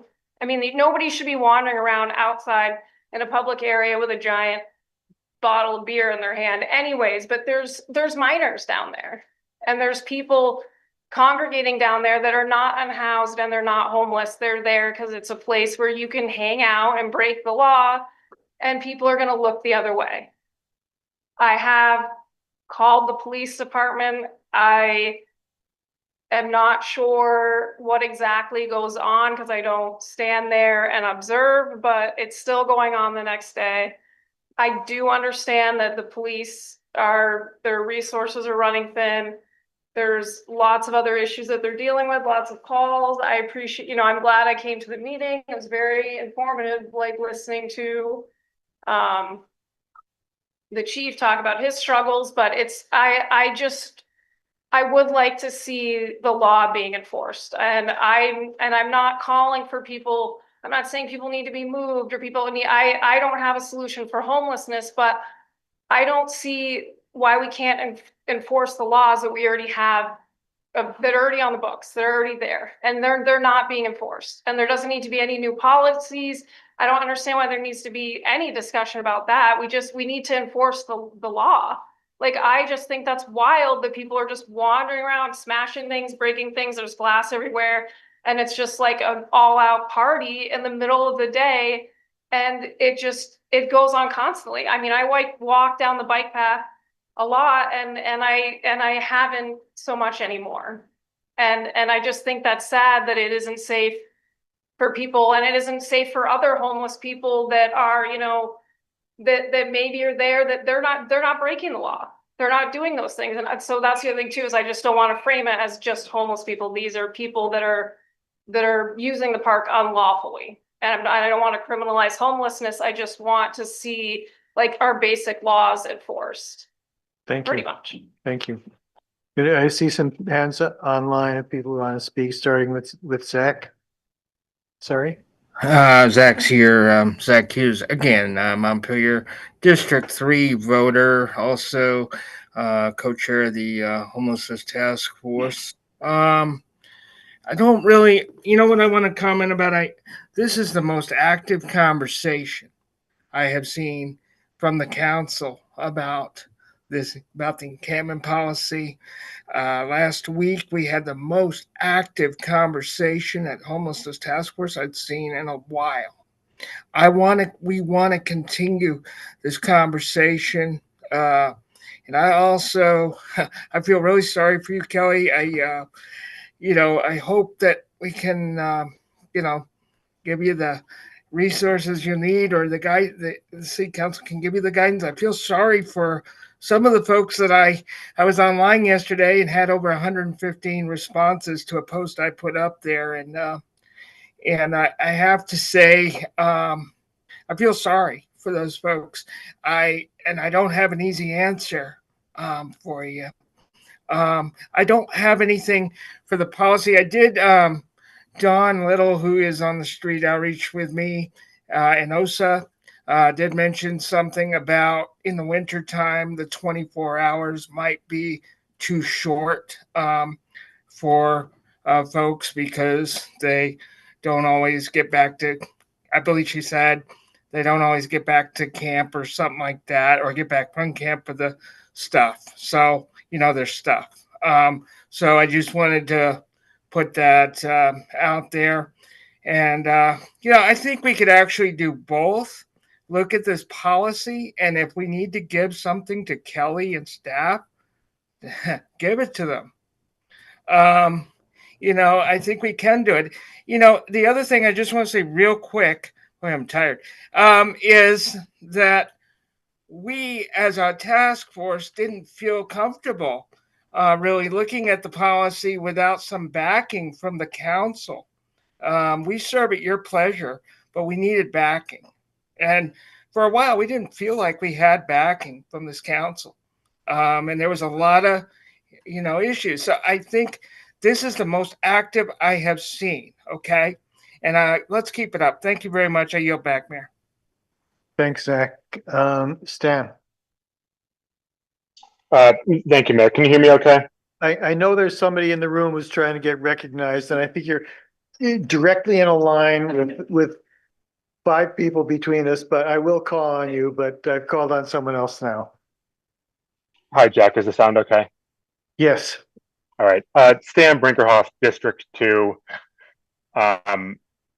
This topic, I think, touches on many different areas, but I don't understand how ordinances and policies interact. We have ordinances in place, and Ben brought this up earlier, just around parks. 1350 says parks have curfews. Littering is not allowed. There's no disturbance of the peace. There's no fire. There's no smoking. Dogs must follow Montpelier's dog ordinance. These are all listed out very clearly. 10227 says no camping is allowed within the area of the recreation path. We have ordinances in place that are not being enforced today. And when we enforce them, things work better. On July 17th, Zach live streamed the Montpelier police cleaning up Confluence Park. From July 17th to August 1st, I cleaned the park every other night, and it was generally kept clean. Since August, there's been campers sleeping overnight in that park. There was 5 there last evening. There's now 4 people camping across the river at the Green Mountain Power transformer. There's tents set up there. 40 minutes ago, one of those campers was going car to car looking for open doors, setting car alarms off. When we don't, I understand we have a policy, and I have the utmost compassion. I volunteer at the libraries. I help with the group that cleans up graffiti. I have brought down food and drink to these people, irrespective of who they are. I think it's important as a community we support them, but we need to set a standard that we keep the parks at a clean level. We need to service them. We need to make sure they're usable by all parties. I certainly respect, Jack, your opinion that all groups need to be able to use the parks, but that's not possible when they're occupied 24/7. I do bike through there with my children every single day. I would not let them walk through alone. And if anyone wants to go through that with me, I'm happy to kind of walk through and share that experience. If anyone disagrees or anyone on this council would let their 10-year-old walk that area on their own, I would love to hear how you would feel comfortable with that, because I don't. Thank you. Thanks, Stan.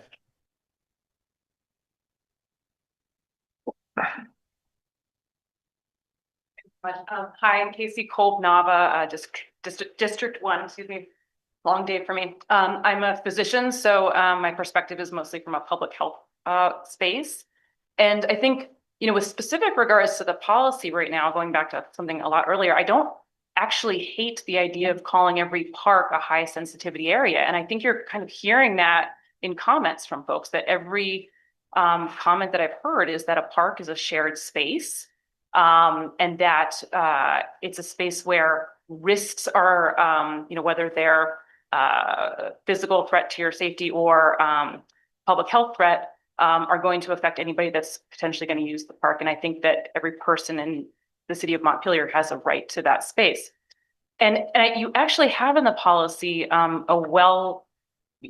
very well bulleted items around biological matter. And I don't think that you can expect that any encampment would be free of feces, urine, sort of splashed about. So I think that any encampment already is posing a public health risk. If it's in a park or a rec space that the public is using, that should certainly raise your eyebrows and say, this is a highly sensitive space, and this is already an imposition on our policy, and we should enforce in these spaces. I like the idea. It sounds like that you guys have talked about this more, of the managed camp spaces, although of course resources. So probably leave that to future discussions and directions, but those are some of my comments. Thank you. Thanks so much. TJ Poor.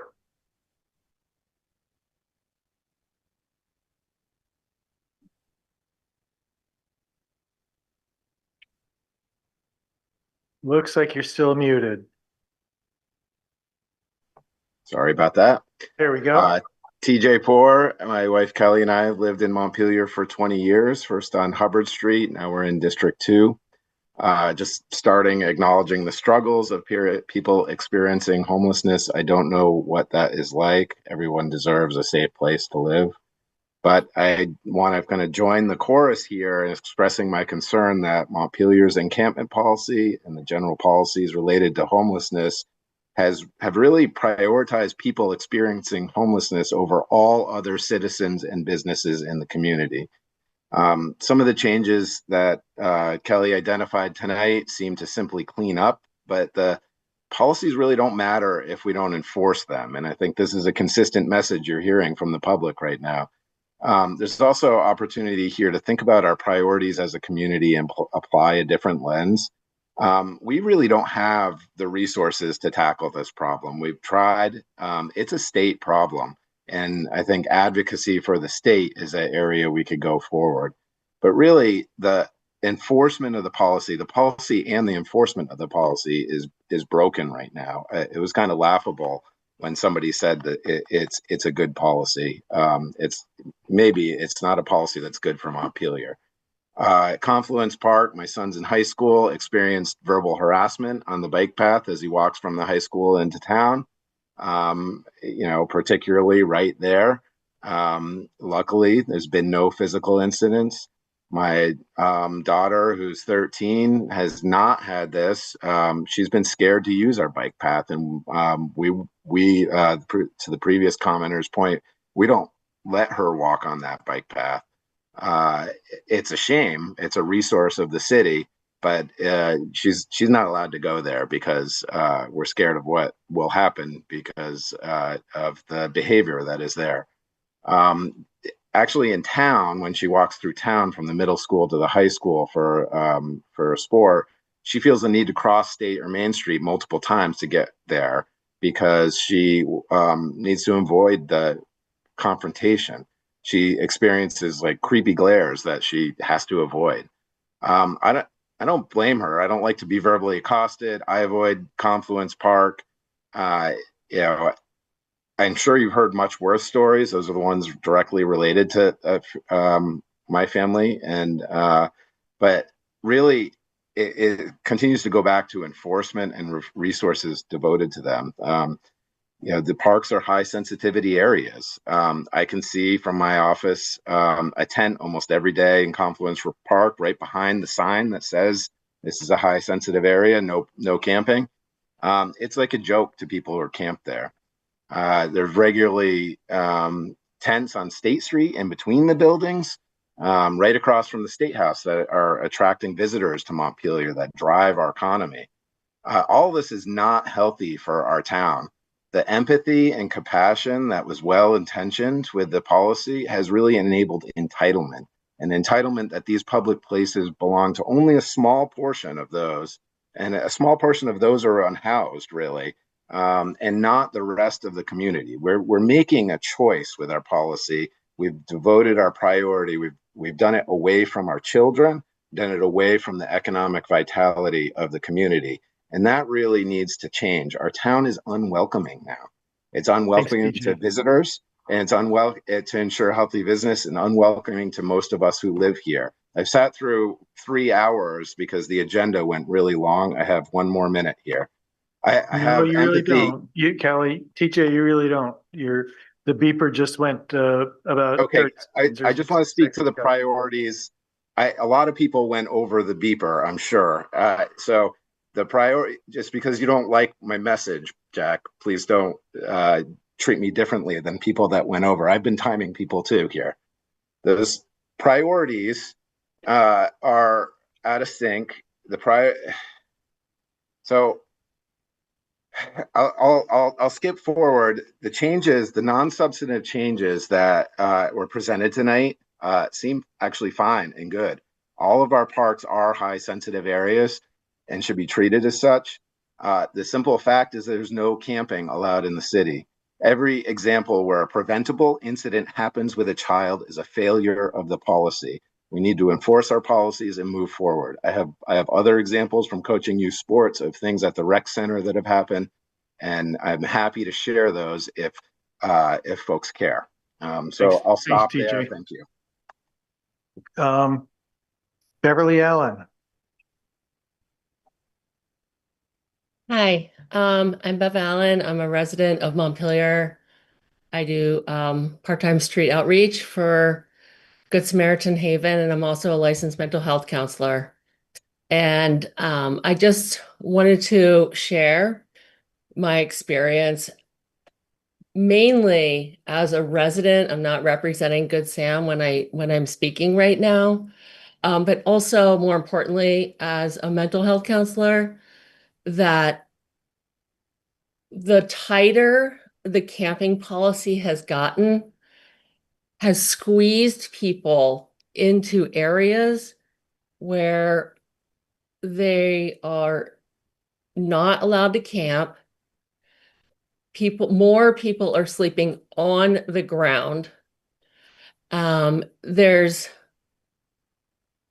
I visit people, I see hopelessness, desperation, and the amount of chaos is just increased because people don't have anywhere to go to have a decent night's sleep, have a sense of privacy. One thing I've heard that really resonated with me as somebody that lives inside is how crazy making it is to always being looked at. I mean, can you imagine not being able to have a space where you can just be alone and have quiet? So that's just one thing, among many.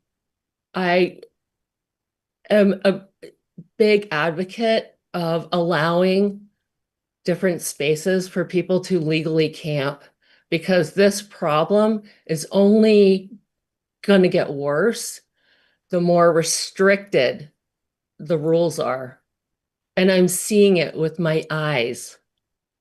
And Confluence Park is the only place to be that has any level of privacy. And I understand that for people that don't have a relationship with the unhoused community, that is what they're seeing is really disturbing. Well, because it is, because the level of suffering is so intense. And I don't think that increased restrictions on the encampment policy is going to improve the situation. Someone was talking about transients moving through. The people I know, because I've developed relationships with them, are here because they have family here. They have ties here. Otherwise, they'd go somewhere else. There's no more. That's 3 minutes. Okay. All right. Awesome. Thank you. Great. Good points. Thank you.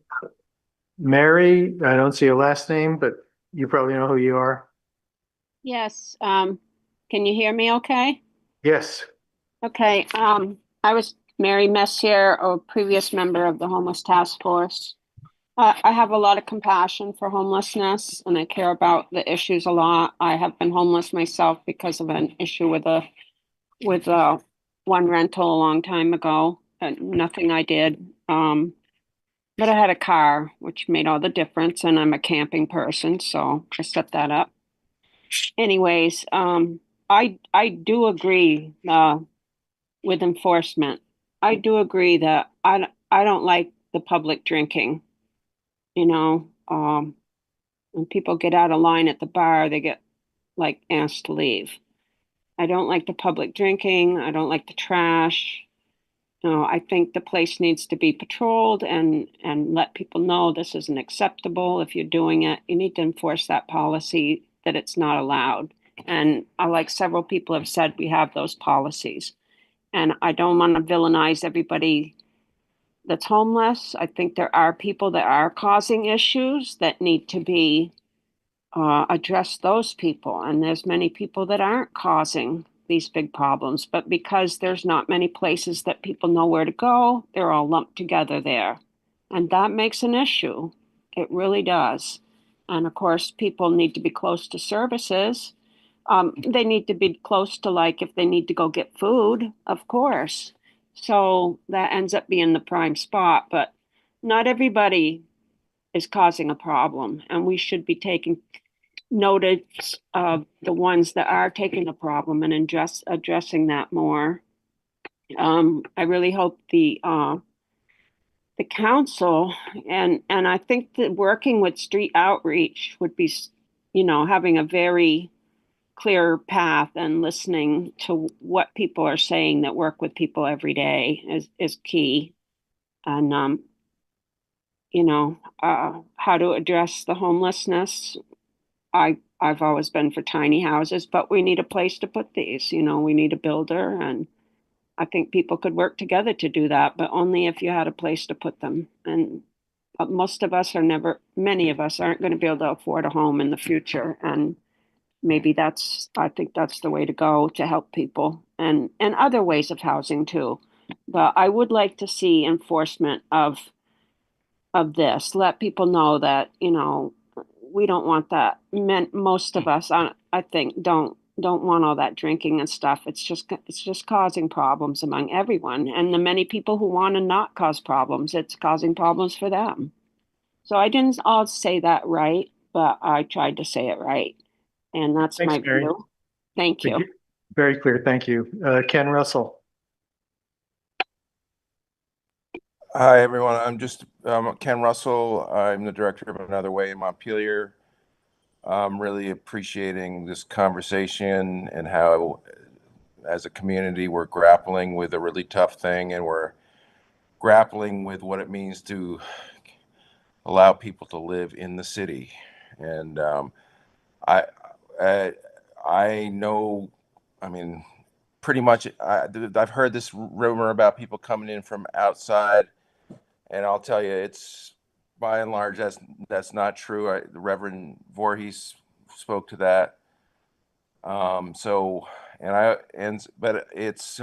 there's tough issues, and we're dealing with a real housing shortage and economic inequality. Not everybody can afford to live here. But I do think it's important.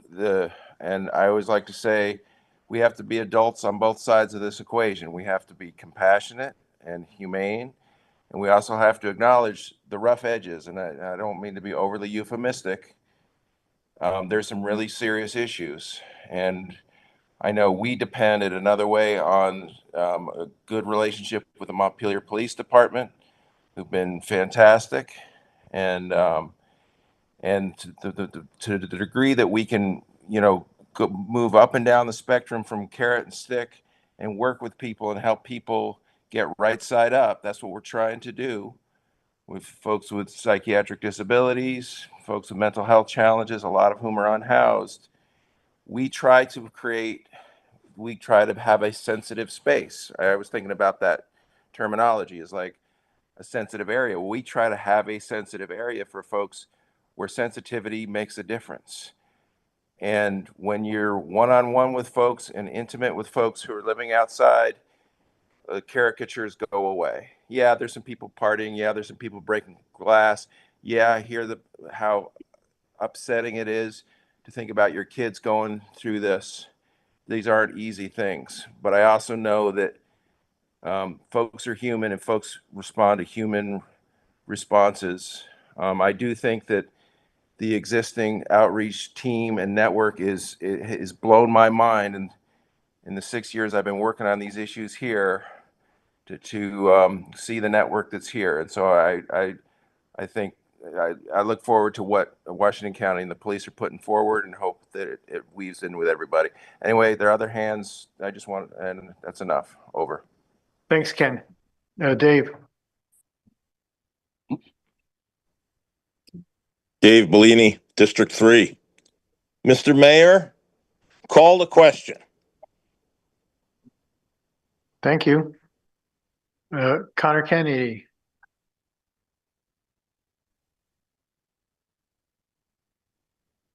Connor, if you're trying to speak. Sorry, There I'm we on my go. phone. That was a tough act to follow with calling the question for Dave.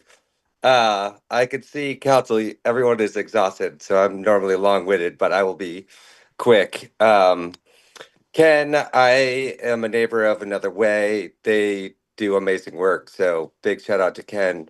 I tried to jot down my thoughts so I could be quick. I hope everyone reads the 7 Days article, front page today, about Burlington's struggle.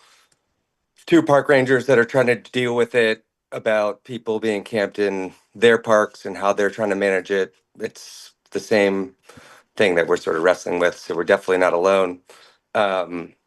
We've talked about this forever, right? With Country Club, where do they go? We keep moving people around, and people have to live somewhere. So I think we're worried about the park right now, but if we just say they can't camp there, they still have to go somewhere. And I think we have to be cognizant that these people have to exist and they have to live, and we have to try to support them as best as we can. MPD, I think, has been, for all the places I've lived in Vermont, like one of the most responsive, which is awesome. We like to say we have good days and bad days at Another Way as their neighbors. And I called the other day, dispatch called me after and just was like, hey, just let us know if you got something going on. So I just want to shout out MPD. I know they, fire and EMS, are always stretched thin, but I walk by there to work, and I don't have kids, so I feel for those that do, but like it's going to be a different place. So I hope that we're not just trying to push this problem out of our front vision, because we did that and they were at Country Club and then we said that wasn't okay either. So it sounds like we're just trying to push these people out of Montpelier, so it's not our problem. And these are our fellow Montpelier residents, and we can figure it out. No one has figured it out yet, but I think we can. And as someone else said, there's a lot of smart people here. We can put our heads together, and thank you all for the time. I know it's late. Cheers. Thanks, Connor. So folks, do we have the ability to take action? No, you've already had a chance to speak, and so I'm not going to. All right, thank you. No, okay. In 2017, Como News in Seattle did a documentary called Seattle is Dying. Listen, you ought to watch it. Write it down. Seattle is dying. You're out of order. Folks, do we have the ability to make a motion to approve the changes in this proposal? Anyone prepared to make a motion?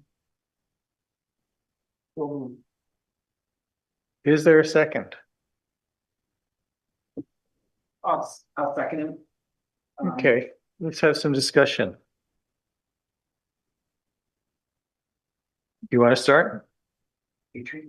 I would recommend, I think there was an offer on the table today that was mixed in through an hour of amazing comments, but I think if one of the things I would like to see as an immediate next step is to, I don't know what the word is because I'm past my bedtime, but reinvigorate, provide guidance, metrics, goals, whatever it is to the homelessness task force, because they have capacity, they have interest. They said that they would convene these partners and look at recommendations. I mean, I would take them up on that offer. I don't know who's sitting on the homelessness task force. Jim? So I did send some thoughts to Jim earlier this week about the homelessness task force. I think the city, you've said multiple times, you all don't have capacity. So I think it is very critical to lean on our community partners that have stepped up and said they're willing to help. And I think we should take them up on that offer for this policy and provide another. Can I just comment on that? Mhm. So, that's great. And I think, we all could use that support. And I think that homelessness task force should look at that, but I also think that we should provide fair guidance. Because some of the comments that have come through have been, around some frustration in providing proposals that, we can't do. So I just want to make sure that we're really clear about like what that looks like. And so while I appreciate that, with the capacity issues with staff, like, we want to make sure that we have a good policy as well. And we also want to make sure that, we can work with our community partners. And so I just would say that, while I think that it would be great if the homelessness task force could take this policy up, I also would want to make sure we provide them with guidance. And then I also would hope that you might take a look and, follow the motion and approve what we've put forward to you.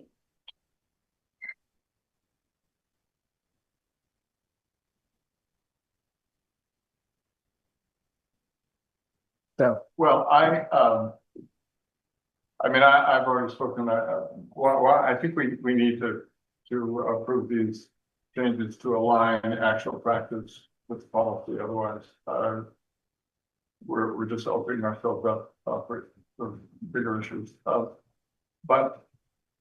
a lot of folks have said, we can't solve this problem ourselves, it's a state problem. The state doesn't seem to be offering any help, and I think that the council, not just the council though, I think that the residents of Montpelier have to decide how much we want to spend to manage this problem, because it's not going to go away without spending some money. And that means not spending money on something else.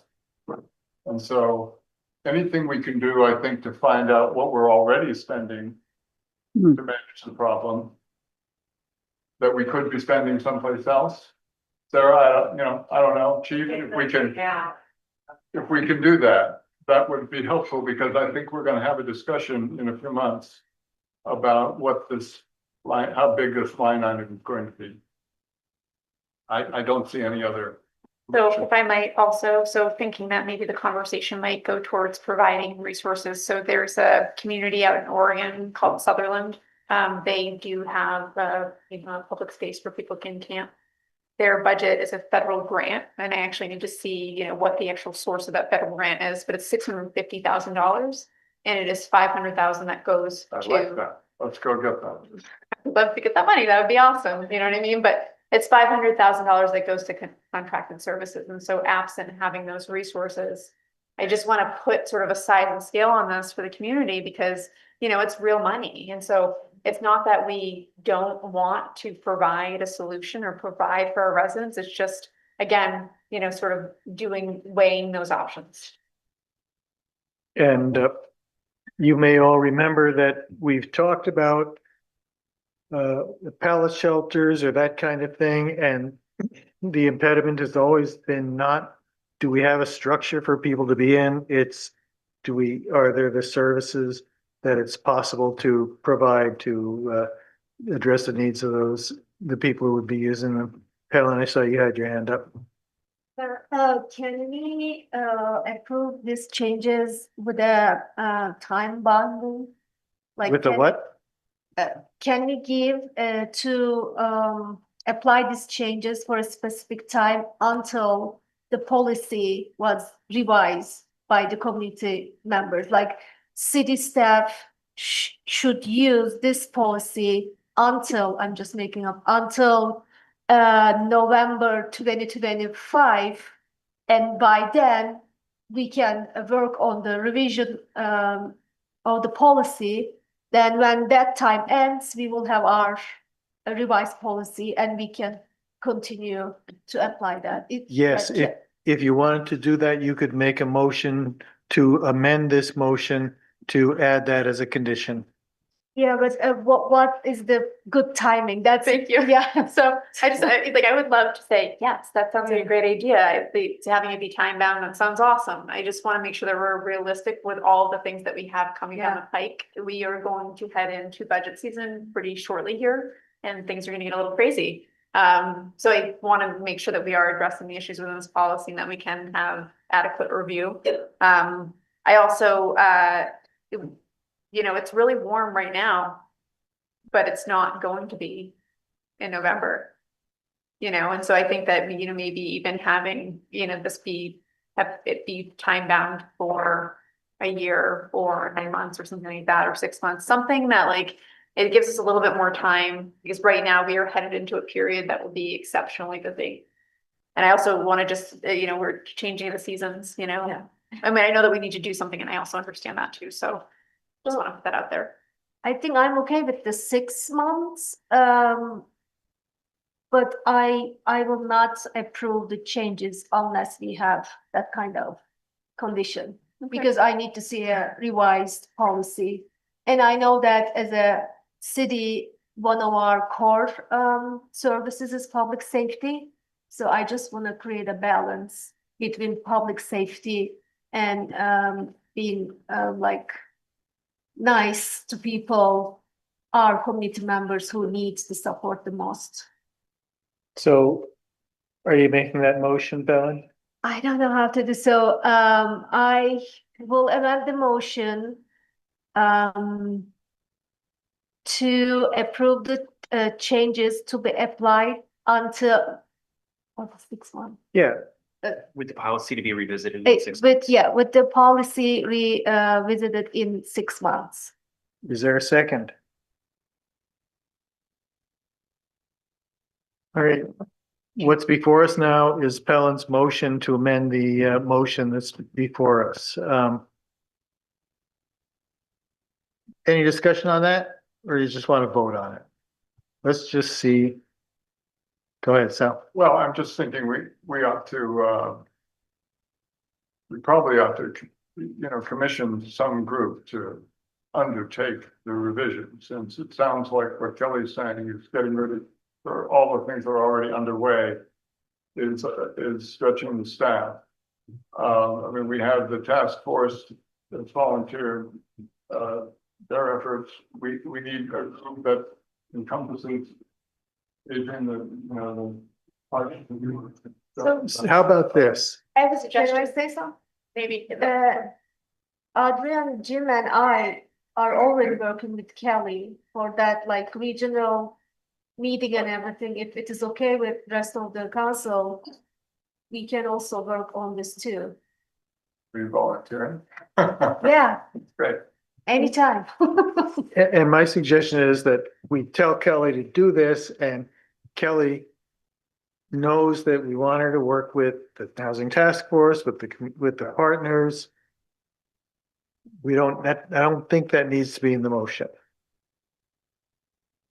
No, and I just have a suggestion. So it's something that Adrian brought up earlier that I think is really important, to sort of thread the needle here. So we talked a little bit about sort of the regional approach to this issue. We talked about maybe a situation table light that would be sort of our service providers would be, super homelessness task force members or representation. And so like, perhaps, I think we can work that out maybe with sort of the counselors, and also then, if you're willing to volunteer your time with me, I would really appreciate it. And then we could get that group together with those community providers to make sure that we do really review this policy, at a roundtable in a way that's constructive, which I think is what, Adrian, you're really wanting. Yeah. So I think if that sounds like a good solution, then. Yeah, I think we shouldn't make it like a long time, like in the business, like we do like 2 days, like a revision meeting or something, Sure, and we can just meet, work 2 days straight, and then we have our revised. Yeah, I think we can work on that and just, talk through, and then Adrian and I have some time on calendar to brainstorm. So I think that that's actually the way that this is coming out will actually work quite nicely with how this will take shape. So Adrian, if that makes sense to you.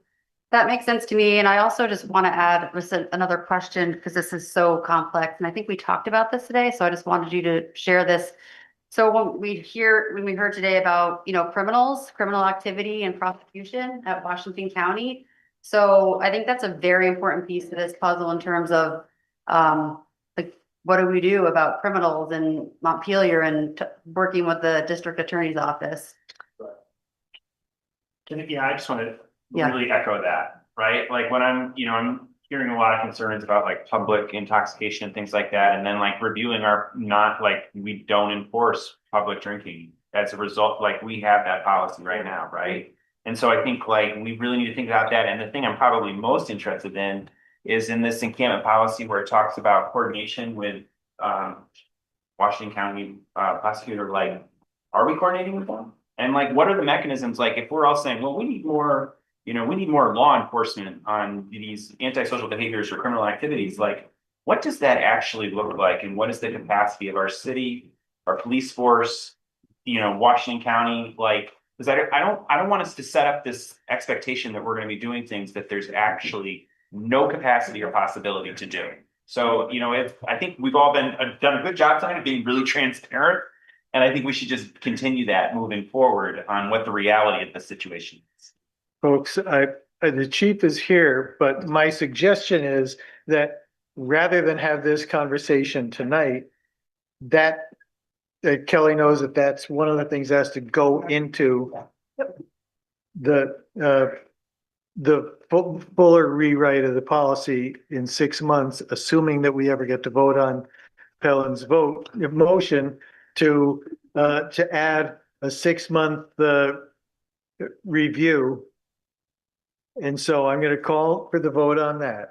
Carrie. I'm going to vote no on this, not because I think it's a bad idea. I think it's a fine idea, but because I'm not able to support the underlying motion of making these changes because it still includes saying that all parks are high sensitivity areas. And I'm not going to vote for that. So.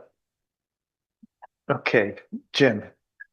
I just want to say, at the next meeting of the homeless task force, I want to be able to tell them that they're a committee now, because that's what they want. And let's give them a charge. Their charge is to review what they've offered to do. When's their next meeting? Next Wednesday. Can I just take a minute on this one? Yeah. Yeah, so Jim and I have kind of talked about sort of like how we would work this through. And I mean, I think we also have some committee work that's still on the table that we need to work through in order to do that. And that one's a large conversation. And I also, we talked about the charge piece. And so I'll do whatever is at the council's pleasure here, but I also want to support your effort, Jim. And I also want to make sure that I'm doing, Well, I know it'll give them more meaning, because you heard them talk about how they're not listened to and they don't feel that they're doing anything worthwhile. If we tell them you're a committee now and we have a charge for you and we want to take you up on your offer and let's go. I think they would, they offered. The other thing I want to say is, as counselors, we need to understand that priorities change sometimes when things come up. And I'll give you a perfect example. We were going to actually have a budget for the first time that was going to be less than the year before. So we were going to give people a break on their taxes. And guess what happened? Cliff Street fell on Elm Street. And so we had to adjust. Well, this is an adjustment period. I'm going to talk about what you said, Sal, because you were kind of piggybacking on what I said. I want to remind you, what we're talking about is Pellin's motion to amend the motion. Just want to say that we need to sometimes understand that priorities change and we need to find money from something that isn't such a priority as this. But I will vote for that motion. Okay. Move it along. All those in favor of Pellin's motion signify by saying aye. Aye. Opposed? No. Okay, Pellin's motion is adopted, and now the motion is to approve the changes to the to the encampment response policy with the proviso that we would come back and revisit this within 6 months. And just to be clear, for the volunteers that I have for the 6-month review, I've got Palin, Jim, and Adrian. Okay. But we can finish it before. Oh, yeah, sure. Yeah. I hope so. Tomorrow. Okay, I hope we can. let's keep on track here, folks. Wait, can you make a joke? Yeah, Clarity. Ben, yes. Yeah, I'm just curious about like, Carrie's concern about the high sensitivity and, Sal had said like, well, we should be voting for a policy that's in keeping with our practice. I really agree with that, right? So is there a way that we can like tease out these things that are like, we're not holding stuff for 90 days because we don't have the capacity, we're only holding it for 30. Like when we vote to approve these changes that, like, we really are talking about non-substantive ones that relate to current practice. Maybe that addresses Carrie's concern, maybe it doesn't.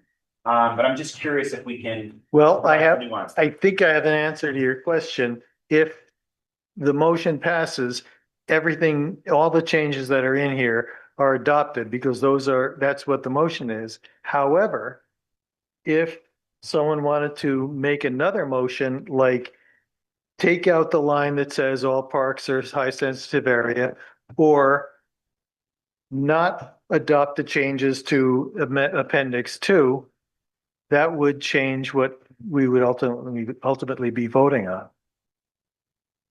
I'm not telling anyone, Okay. Carrie, I'm not telling anyone what to do. Right, so I'll move to amend the motion to take out the line about all parks being high sensitivity areas. Is there a second? I'll second that. Any further discussion on that? Well, among other things, I would just remind people of the danger that James brought up. I think the curfew solves that problem. Or it helps mitigate it. If Hubbard Park caught on fire, I mean, think about that. Mhm. And, Be like the flood. the policy is designed to look the other way, even in a high sensitivity area, frankly, particularly in a broad definition like that. I mean, there are per se high sensitivity areas, but it's not like we control them. If we get a complaint, we go. If we don't, we do nothing. Okay, But if word gets out that they're not high sensitivity areas, they're gonna be full of campers and campfires. I think particularly in the next month or two. Adrian, I think I'm gonna still vote no, because I just, in principle, don't agree with these changes. I have 5 pages of why I don't agree with these changes, and I don't have the energy to go through all of my lines tonight of why I don't agree with these changes. So I will send them to you and we can talk about them, but I think out of principle, this is a very reactive policy. And I'd really like to incorporate a little bit of proactive approach to this policy. I've read a number of cities' encampment policies, and ours is just 15 pages of, I don't even know, like I couldn't even tell you what it is, so I think we really need to do a better job. okay. All those in favor of Carrie's amendment? Signify by saying aye. Aye. Any opposed? So, I said no. Okay, so it's 3-3. Mayor votes yes. The motion carries. Now we're to the main motion, I think, to adopt the proposed changes, report back in 6 months, and delete the line about all parks being high sensitivity areas. All those in favor signify by saying aye. Aye. Aye. Opposed? I think it carries. All right, thank you. Now I'd like to do a time check on what we still need to cover because it's within a few moments of 11 o'clock. Kelly and I have already discussed, we're taking the executive session off the agenda for tonight. do we need to do the district heat rates We tonight? need to do the rates. Okay. Okay, we can, I think we need to do the, city manager recruitment check-in. But, because we have some action things that we really should get to, back to Ian with. I'm gonna suggest we not do this, finalize the strategic plan, because that, we've got budgeted half an hour for that, and, that's just too long at this stage of the night. Jack, I totally agree with that. Could we, at our next meeting, make sure those strategic plans at the front of the meeting? Yep. Okay, Sarah.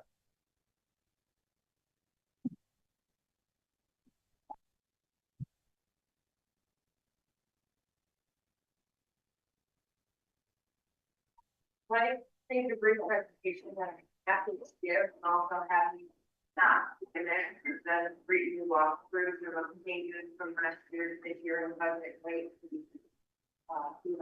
Why don't you just do that one? So this is the FY 26 rate. The customer agreement is made up of a couple different sections, energy and capacity, so that's how the rates will go in 2 sections. The bulk of it is in the capacity charge, and that is a fixed charge annually based on the usage from the year before in our latest capacity study. And we did one this year because we were able to complete all of the flood repairs and have a fully tracked 2025 heating season, 2024 heating season, excuse me. And so with that, we were able to reevaluate. And so what we did was put together a budget that didn't increase more than 1.5%. We took into account all of the things to operate on the city's behalf, as well as the information provided by the state in the rates that they will charge to us. And so when we did that, we had a very minimal increase. And so what ended up happening with the rates this year was that we left the capacity rate alone, and then we increased the energy rate by $1 to make up for the difference. So the people who will be seeing the impact of that $1 energy rate increase are those who are utilizing the most energy. And that felt like a fair practice and a consistent practice with the past. And so what I am asking of you all to do is to approve the proposed FY 26 district heat budget and capacity and energy rates for the FY 26 heating season as outlined in the memo. And as outlined in the memo is setting a capacity rate, $6 for BT rate. And then to set the energy rate, $2.65 for MMBT, the $1 increase that I read. So happy to take questions, but very standard as in the past few years. And it was nice to not be able to increase the capacity rate because that's where the biggest burden is. And those users who fine tune their systems, it was evident as part of the capacity study. And so they are seeing the benefit in the reduced capacity charge because of that. So it really makes a big difference.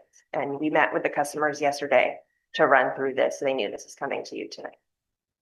And we should have approved it in June. So, I will move the approval of the recommended rate. any discussion? I would just say that like I totally prepared to vote for this, and I have a real interest in the district heat, and this report, while very detailed, I found really, I had a hard time understanding it. Yeah. And so I would love, maybe everybody else already gets how district heat works, but I would love it if at some point on a future agenda, we could just have like an educational thing on 20 minutes on this is how your district heat works and is paid for. So we do plan to come back to you with district heat. We are about halfway through, a little over halfway through the 20-year contract. And so there are things we need to talk about in the second half of the contract, as well as what district heat looks like in the future. So we will be back, I promise. This was just rates. Great. All those in favor signify by saying aye. Aye. Opposed? All right. Thank you. Hey, we got that in under our budgeted time, which is, there haven't been many items like that tonight. All right. City manager recruitment. Check-in. I think this is a bit more than a check-in tonight. Because we've got some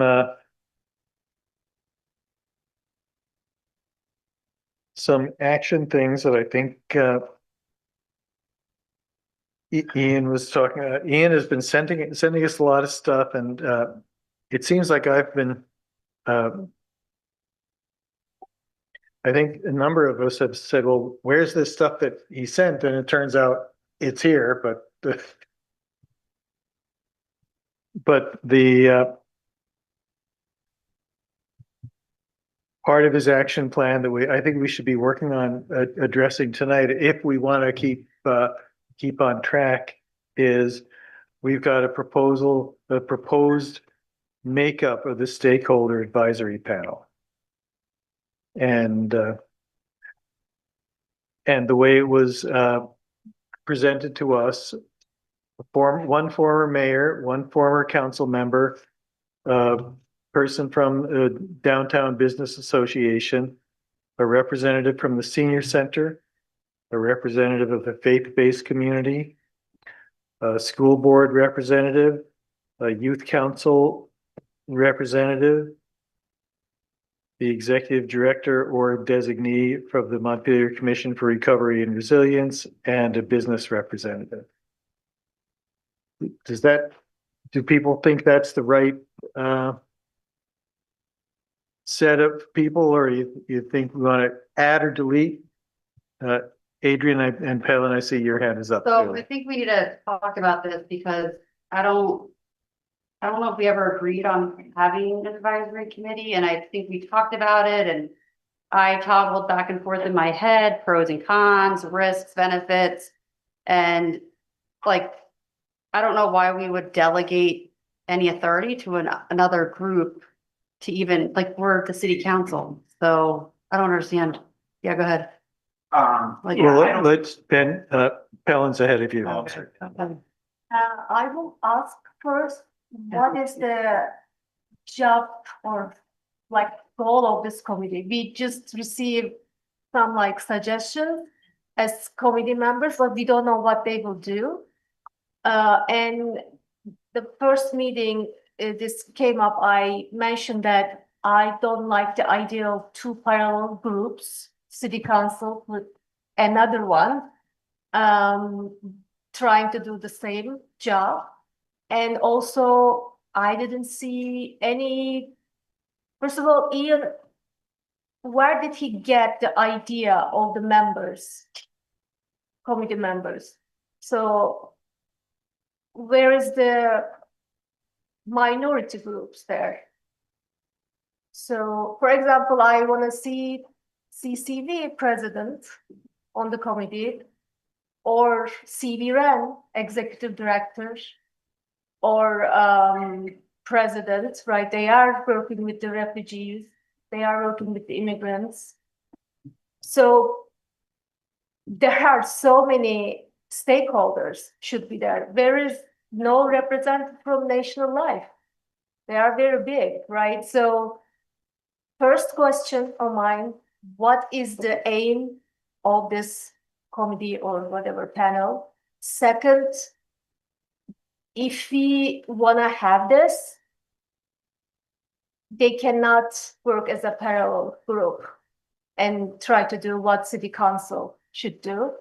And third, I want to see more people, but if we see more people, then like there is no meaning of like having all the people trying to do something. So yeah, I just want to learn what are their job description. Thanks, Ben and Carrie. Yeah, I think this is really important. I think we should do it. I think I don't see it as a parallel process. I see it as something that's done in partnership.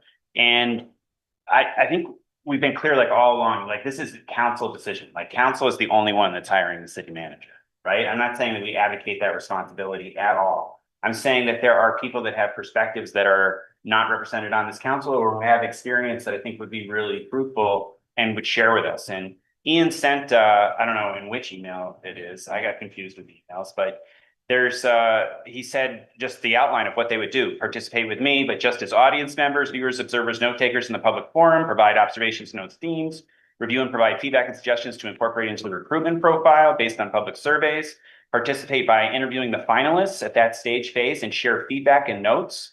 And then possible fourth tracks review candidate profile and provide input.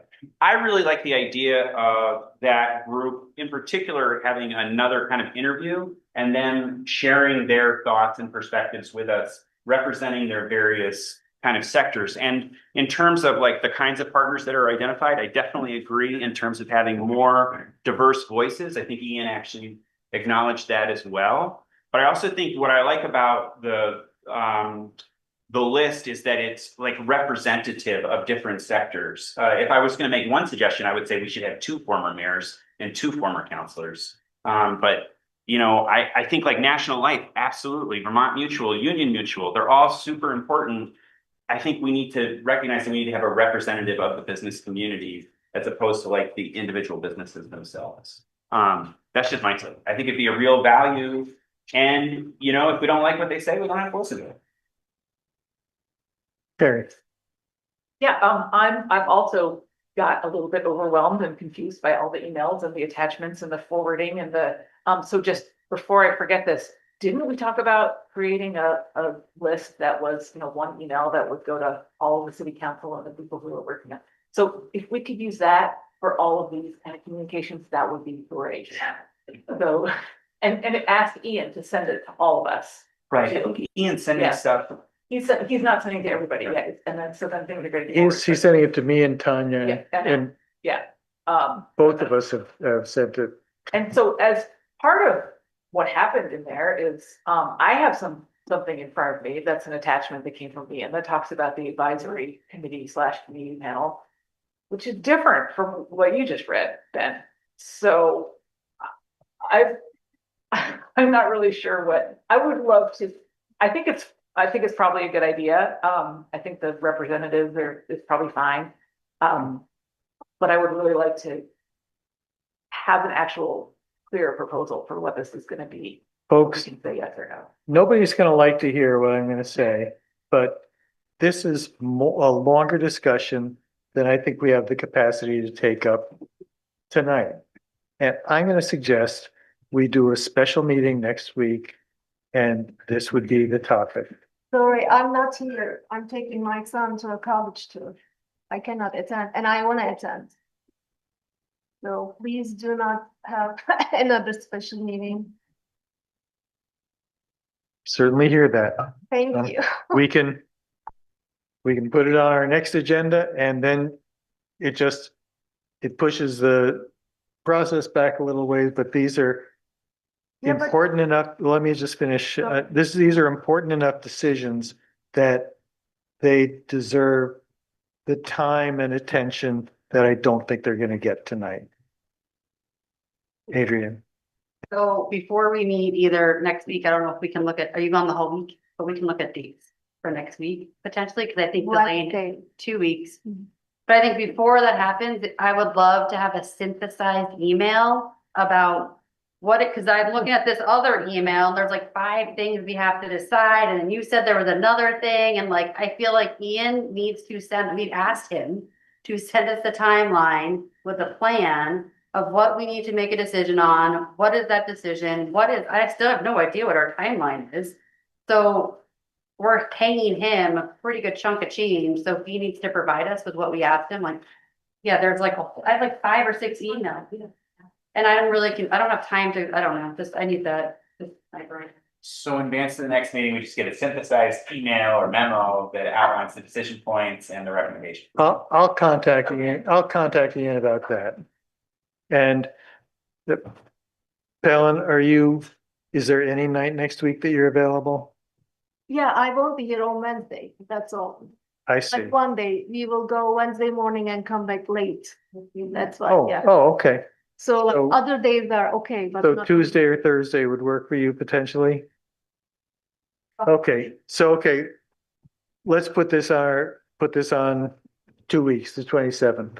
Aaron, I don't think that this is a work that we can do in our regular city council meetings. I think it's too much. I think we're gonna have to have some special meetings here and there, not necessarily every week or anything, but I do think it's that we're seeing right here why this isn't really gonna work, So I so. make a suggestion. yep, So what if, at the meeting on the 27th, you could meet at 6 o'clock instead? Just, you know what I mean? So that it gives you sort of like a half an hour at the beginning of the meeting to address these issues. It's fine by me. So then that way you have some time and it's at the beginning when you're all fresh. And you're already coming here anyway. yep. And, or even 5:30, I don't know what people's potential work conflicts are. Let's start 10 a.m. Yeah, well, Let's not leave. seriously, 6 o'clock, yes, 5:30, yes or not? I think if we have this, I think if we're given a plan and we have it ahead of time, and it'll be during the packet. And it's exactly what we need to make a decision on, I think you could probably do it in 30 minutes. Okay, let's do it, 6 o'clock, we'll do that. All right. That's off the agenda for tonight anyway.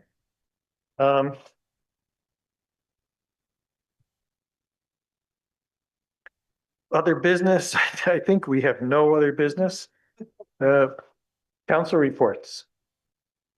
Starting with, on your end, Adrian. I don't- Carrie,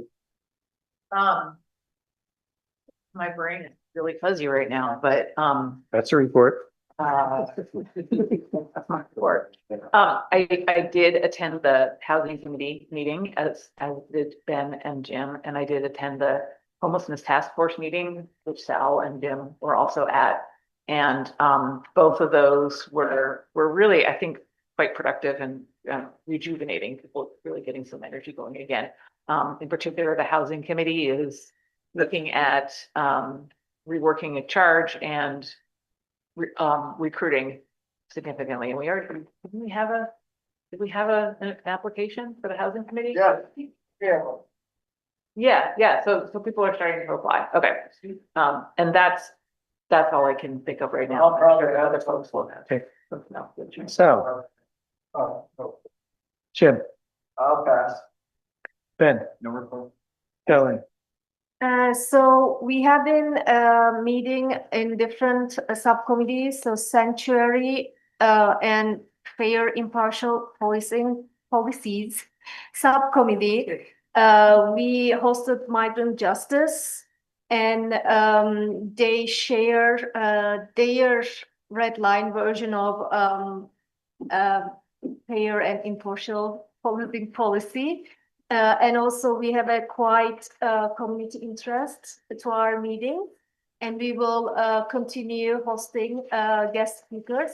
And John Odom will be our next one. So we are very happy to have external perspectives and learning the details. And we are planning to make that subcommittee to work maybe until November, so we can bring something to the city council. And economic development and growth subcommittee, we created a survey for a needs assessment. And also we reach out, some committee members referred by different institutions to us. So we reach out to them and hopefully we will have our core group. And childcare task force is doing great. So I think their next goal is recruit more members. But other than that, I think all the subcommittees, city council approved, working very efficiently. And I just want to thank all the city councilors serving on those committees. Thank you. thanks, Palin. Couple of points for the mayor's report, both related to homelessness. Emma Mulvaney Stanek, the mayor of Burlington, had an opinion piece in Vermont Digger today, which I encourage everyone to look at. She points out, among other things, the fact that it goes beyond city limits, and the mayors working together have been pushing state government to do more, and we're going to continue to do that. And second, people may have heard of the case that my colleagues at Vermont Legal Aid won the other day at the Human Services Board, where it related to the 80-day time limit for the motel program. And the state was saying, well, anytime, even though the 80-day time limit restarted based on current legislation on July 1st, the state was saying to people, well, all the time that you spent under the governor's executive order counts against your 80 days. So you're already out of time. And the Human Services Board disagreed with that and said, no, that's the time you spent under the executive order, time that you had before the current law was passed, does not count. And we just see that the state has appealed that decision to the Supreme Court. So the struggle continues, but we're gonna keep pushing it, obviously. And that's what I've got for now. City clerk's report. Yep, everybody get your ballot marking hands warmed up for fall because we are having an election on November 4th. Surprise, surprise. The Career Center is wanting to vote on a bond that across the district would be, I believe, 149 million.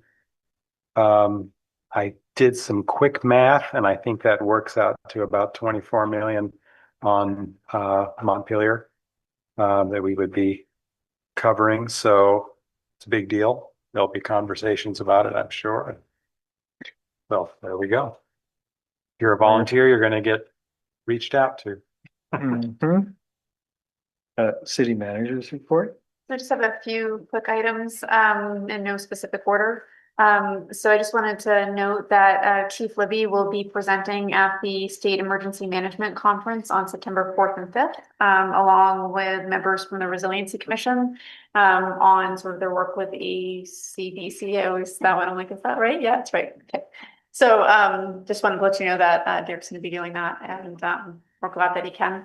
The next thing that I wanted to mention is in my manager's weekly, I did note that we met with folks from VTrans and VHB. They're doing their scoping on the Rialto Bridge. So they were actually in town this week looking at the bridge. There was quite a crew that was here.